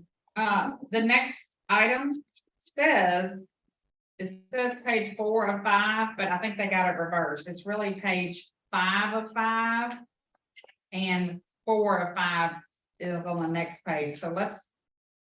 Do you see what I'm saying? Where it says 4 of 5, it's really 5 of 5 because 11 comes after 4. I'm totally confused. Okay, I got it. at the top of page 9. Never mind, I got it, I got it. It's okay, I got it. Yeah. So you may not need to know this, but I need to know it. So Okay. page 4 of 5 is page 5 of 5. So let's just hold that up for a minute. We'll come back to it. Page 5 of 5 should be page 4 of 5. Where it says grant awarded 2 million. No, that's. That's- Now, we're gonna come back to that one because we're gonna, Yeah. 11 comes after 4, so we're gonna do 4 first. Construct an expansion to the service center facility. Expect to award construction 7/23 and complete construction in 5 of 24. Is that a green light? It sounds like it's already underway. Yes, green. SI 594, SI 5. Construct an expansion to the municipal building or the addition of a city hall annex. And then they wrote, this small group wrote, construct new municipal building. Award CMAR contract July 23. Complete design February of 24, award construction April of 24, and have it finished a year and 4 months later. When do you run again? To be finished by then. Yeah. You can imagine you're running on a step. You can host an open house in there and we'll see how beautiful. Okay, so is this a go or is this only if we can afford it or where are y'all on the money with this? But Put enough money aside. You're still developing the funding Or, you know, for this land. Is this reasonable that y'all are gonna award a contract in 3.5 months? Close to, it's possible to do that, The contract? but. We're in schematic. I'm sorry, 2.5 months, there's been a lot of work going on. 70 days. We got the schematic. For design? There's been a lot of work going on. Yeah, we got. Well, where, am I a chopped liver here? You are. Thank So am I. you. Then no, red light. Red light. I like it. Really? I did award the schematic, which is 30%, right? So just to refresh y'all on what we've done so far, we had our, so you awarded a contract for schematic design to the architect. Right, We took our peer city tours. right. We had a workshop with the architect to talk about what your vision is That's right. for the new building. From that time until mid-May, they've been working with staff on floor plans, proposed site layout and architectural renderings based on the feedback that you all gave at the workshop. And the second meeting in May, they're scheduled to come in and give you a presentation, a status update presentation on where they're at and get your feedback. And then from there, there'll be a decision point in the future. It could be as early as this summer, if that's what you guys want, of whether we move forward with the next step, which would be to bring on a construction manager at risk, who would then work with the architect on taking the plans from schematic design, which is what you've made the decision to do so far, right? It's just Right. schematic design. So next step would be to say, okay, we want to move forward. So our next step is to go to full final design. And during that process, you would want your construction manager on board so that they design to a budget number that we're comfortable with. And then your kind of final step, your final decision point would be around this time next year, sometime in the late spring, summer, of actually awarding the guaranteed maximum price Right. and beginning the construction, which would take somewhere between 14 and 18 months to do. So Yep. that's where we are so far, is you've awarded the schematic, we've done the Pier City tours. You've given your initial feedback to the architects. They're now working with us on staff, being us on the floor plans, and we'll be back to you in about a month with a report from the work we've done at the staff level over the last few months. I just lost track of everything. It's progressing. No kidding. I'm not chopped liver or sliced liver. So that's a green light, you're just kind of ongoing. Yes. Okay. 9-4-SI-7. Expand the public safety training center and shooting range. Complete and initiate construction. Complete construction of driving skill pad and shoot house, which is simulated ammunition.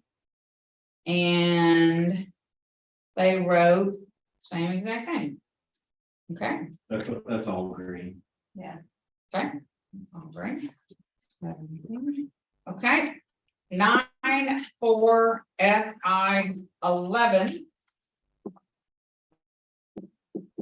Oh, that's part 1 and part 2. Okay, I didn't say that. Okay, now we're gonna go backwards to the page that said 4, but it's really 5. And that is 9-4-SI-11. Construct taxiway D improvements. Grant match of $20,000 for taxiway D. This is 200,000, this is 2 million. Oh, the match, It's a the 10% match, match. okay, I got you, okay. So it says grant awarded 2 million, so y'all's $200,000 match. Text dot aviation bid for construction. And then text dot aviation construct, like somewhat getting under construction. It'd be 75% complete at the end of 2024. So is this green light? Get 2 million for 200,000. Yeah. Pretty good deal. All right, Jessica, you on board with that? Yes, ma'am. Okay. Green. And then.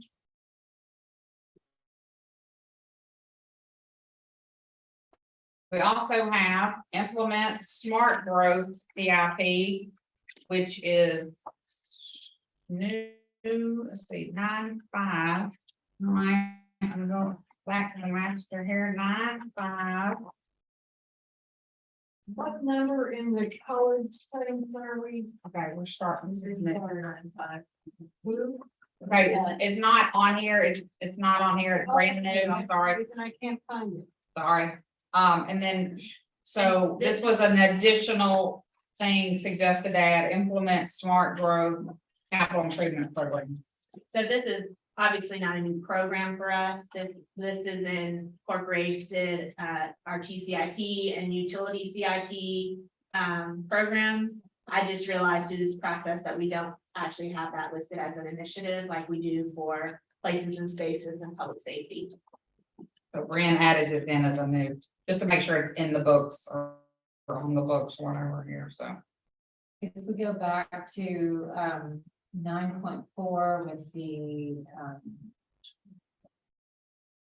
redevelopment of that Brent Civic, and mentioned something that's past due, we just kind of let that. Probably Yeah, figure out the arts. it's, I think we've just got some typos in here, because if you can see where it says true in FY 2024, that means that it was not scheduled to be even considered for funding until 2024. So it should be, what that should say is future year and not past due, so Yeah, we just, Got it. that's most of the things that are showing past due.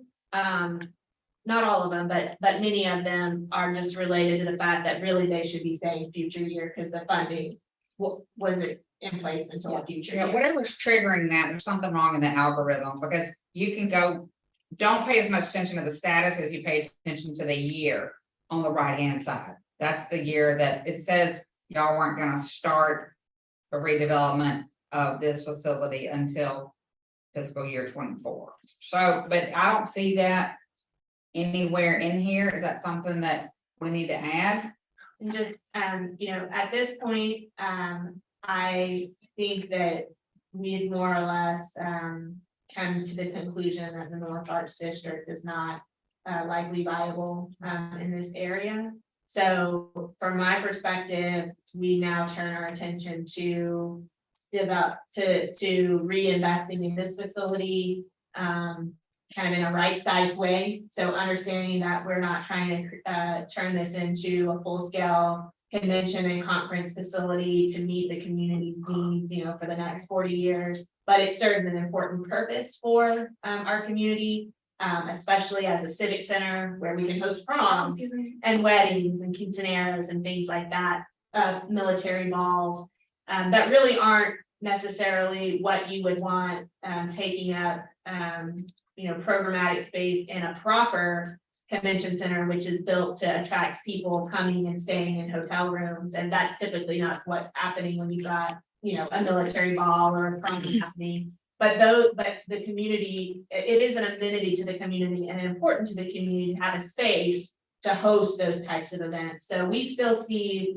the Mayborn Center being a really important part of the community, if not the location for a large scale conference and convention center. It still is something that I see us maintaining into the future. It has a niche in it, and we want to make sure that we invest in it to the appropriate level for that. So the very next step that staff would recommend as we move forward is to bring on to do a I would probably call it a schematic level design, and really just saying, okay, looking at this facility for what it is, a civic center, what investments do we need to make over the coming years? And so our next step would be recommending hiring that firm that specializes in conference, civic and convention centers to come in and help us do that evaluation. And then that will give us a better idea for a future year of what type of investments that you would make. So for me, if we wanted to put it as a priority for FY24, it would really just be to start developing the plan, but not to actually do the redevelopment until a future year. Okay, what do y'all think about that? You're saying that's green. She's saying the development of the schematic design is correct. I'm at a loss because I have no page 9, I've got 2 blank pages. So I'm just listening. You have two what? I have 2 blank pages and no page. No, Here, I have some more that no, the printer just didn't print right. no, I'm okay for just a moment. About, Just for you to about think. halfway through the page on page 9, Yes, there's a redevelop the Frank W. Mayborn Civic and Convention Center. right. And that didn't, not that we don't potentially start some work on that in the near term. But that the actual redevelopment to me doesn't rise to the priority level for FY24. I think we have some pre-work we need to do in evaluating what changes we even need to make to accomplish the redevelopment. Yeah, it doesn't mean we can't fix those potholes, though, like. Exactly. And get rid of the 18-wheelers. So are we gonna green light to develop a schematic design? I don't know, we're not greenlighting the No. schematic design, we're greenlighting what needs to be, I mean, schematics means to me that you've made the plans. Oh, And I- okay, I well, think that maybe we- I wrote the word down, what was, say it again, Brandon, what you were saying, like, to determine, I wrote to determine which investments are needed. I have a let me look something up real quick. I have the correct wording. I can have a little better. Make sure I type it up correctly. David, did you, while y'all were looking at that, those 18-wheelers, can they? Kind of reminds me of when they were parking on, Yeah. not Apache Hill, Azalea. Yeah. We need to look into it. And then you master plan. We probably could, so we can move along. Yeah. Visual. Yeah, Okay, so I've got develop event venue master plan to determine which investments are needed in the convention center. Yes. Okay, and that's a green light. Next to one. Yes. Okay.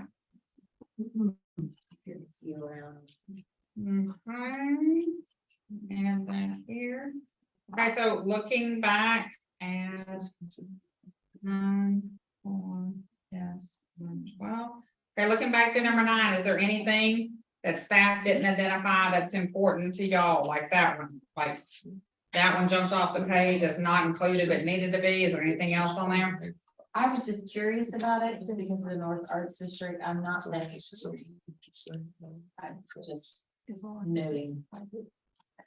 We're sure that the North Arts District is dead. All that land is. Gone. Warehouses. Oh, Okay, moving on to number 10.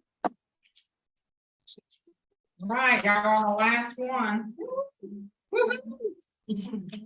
And it's only one page, okay, good deal. Number 10, last but not least. A city that supports well-managed growth and development to promote a thriving economy. Staff recommendations are 10, 2, SI 2. Update the Unified Development Code to ensure community design standards and land use regulations align with the comprehensive plan. So what needs to happen includes 9.1 SI 6, develop standard street section designs. No additional funding needed. green, very green. Very good. Green. Green. And the rest of it's green. Okay, and then we've got staff recommendations 10 to SI 4. Establish an enhanced certificate of occupancy process to ensure that development and construction activity are consistent with adopted building codes and land use regulations. They suggest confirm scope. I don't know what stakeholder means. stakeholder input, Engage Stakeholder. engage Okay, stakeholder. engage stakeholders. And then we've got make code amendments or recommend code amendments, Draft, yeah. draft, okay? And then it's hard to see in the bottom corner, a couple of the notes there, is that may require, the deputy fire marshal staffing and, additional combination building inspectors could be tied into that, just because it would be one more thing for those staff to do. Right. So they would need to look at it in their work plan. Well, and then to enforce it is gonna be more stress. Yes. May 30th. Okay, is that a green light? And I think some of the discussions, just a little bit around it, it's getting in the weeds to some degree, but from the fire department standpoint, there's also, it's a box that they have to check currently with their safety inspections. So this gives them an opportunity to check that box without having to go through a separate process. So while they may be adding a thing to do in some capacity, they're also taken away from other duties that they have to do, because since they did it here, you don't have to come back and do it again later. So you're just shifting that duty from one place to another. Okay, thank y'all for your very hard work. Y'all got through everything using 3 different documents. That wasn't easy, so thank you for helping make the sausage today. Before we adjourn, an hour and 45 minutes early, is there anything that is important to you as council members that no staff thought of, or no one remembered that it's important to you or to one of your, to your constituents to add into the strategic work plan for next year? Anything glaringly missed? There's nothing for me. I thought it's pretty intensive. As always, appreciate the work. Cause I know that's a lot. But yeah, I mean, just thinking of the, you know, the, adding or enhancing in, you know, to the current workload. It's just kind of mind numbing to me. So if they can get all this done, then kudos. It's a lot. Okay, so Brent, from your standpoint, from your position, is there anything that now that we've gone through all 10, is there anything that you're having reservations about? Or anything that you don't feel like needs to move forward as we agreed to today? Did you summarize where we green lighted? Yes. We go back through that one more time? Sure. Absolutely. Well, we didn't. Or what we did. Yeah, I think, yeah, I think I just want to make sure we don't have too many greens. I think we probably do. But we'll just tell my bags to take care of it. You can go in and make light green and dark green. So, okay, so we've got, I'm looking at this Which document. one are you looking at? This is what you want me to go off of, or you want to go off?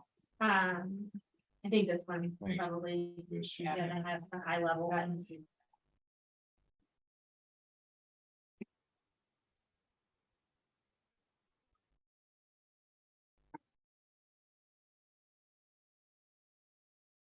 So on strategic initiative 1, we've green lighted all 3 items.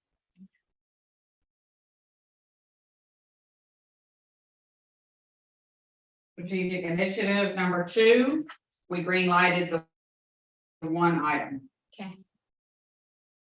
Strategic initiative 3, we green lighted Really just one item. the 1 item, SI1, and we've changed it to create an employee development program. Okay.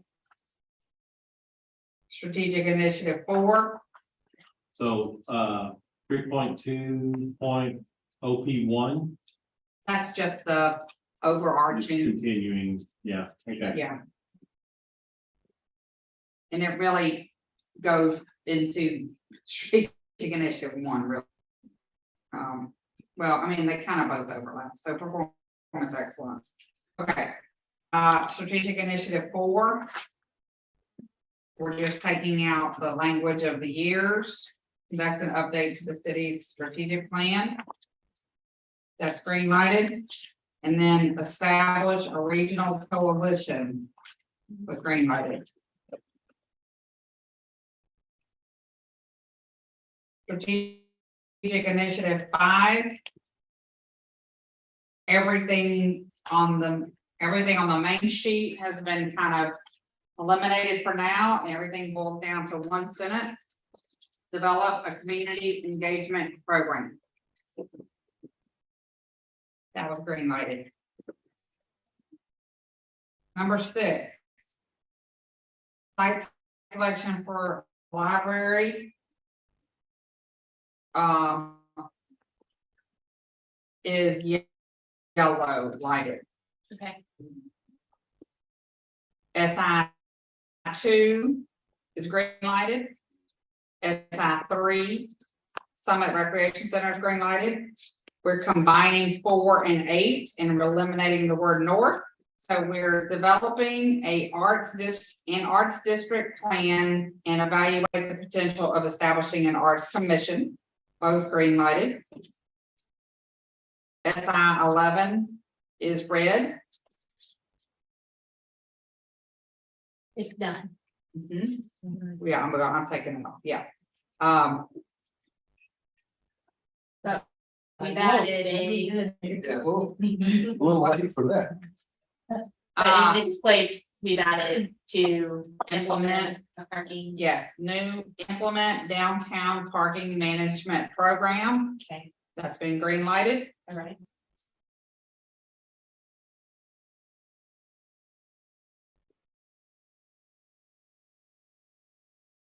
S. No, 6-3 SI 12, which is not on this sheet, but is on the gold sheets.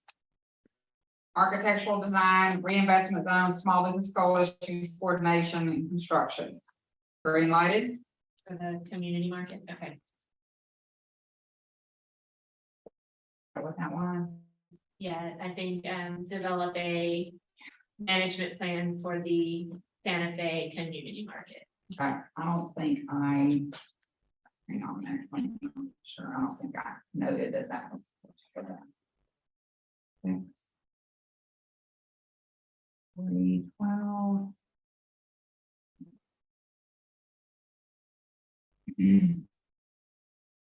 Okay, Santa Fe market. And I'll update all these documents. That was great, lighting. Okay.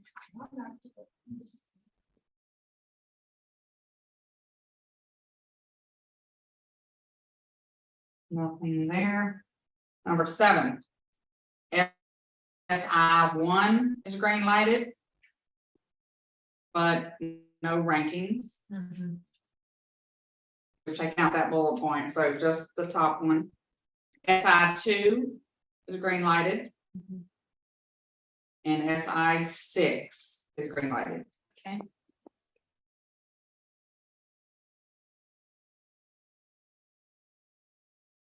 Not on this page, Brent, but in this document, we've added 4 new green lighted items. 5, actually. The first one, I'm back in this document right here.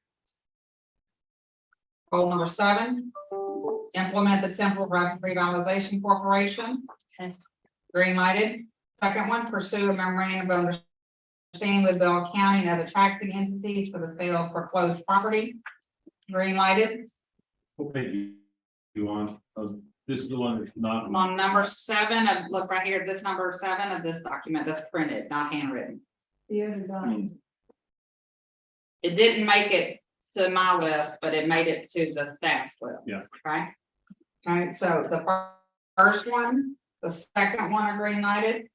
Then when we get to the third one that says adopt a residential and commercial grant program, only bullets 1 and 3 are green lighted. Bullets 2 and 4 are yellow lighted. Okay. Then the final one, implement places and spaces capital improvement program, is green lighted. And that actually refers back to SI 6. Going back to that original one. Okay. Number 8.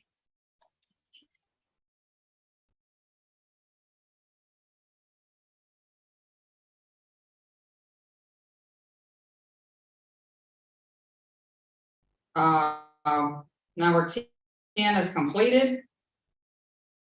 SI 2. Right, that the reason 10's above 2 is because it was new. We added it from 4-1.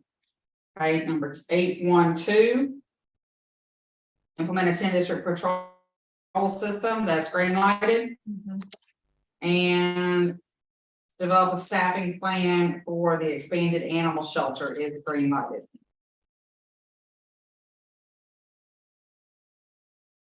Everything else on number 8 has been scrapped, just for detail.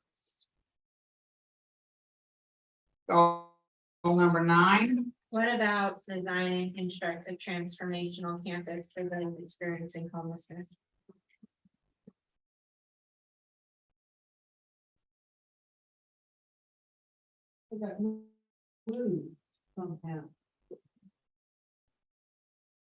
Oh, you're right, that's to be determined.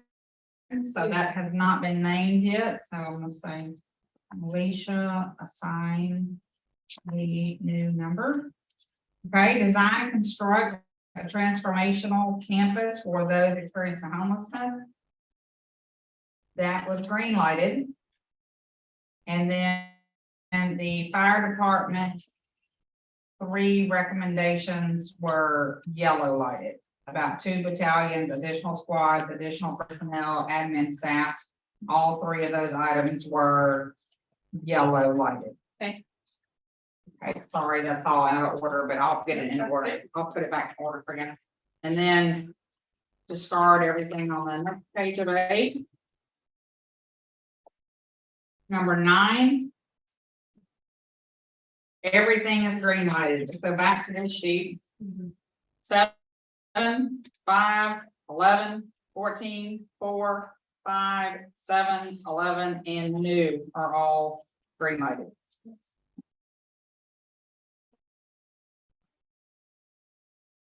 Anything else? Oh, yeah, we added 9 for SI 12, redevelop the Frank Mabern Civic Convention Center, develop event venue master plan to determine which investments are needed. That was green lighted. The Mabry Center, development thing go where we have, places and spaces, love your.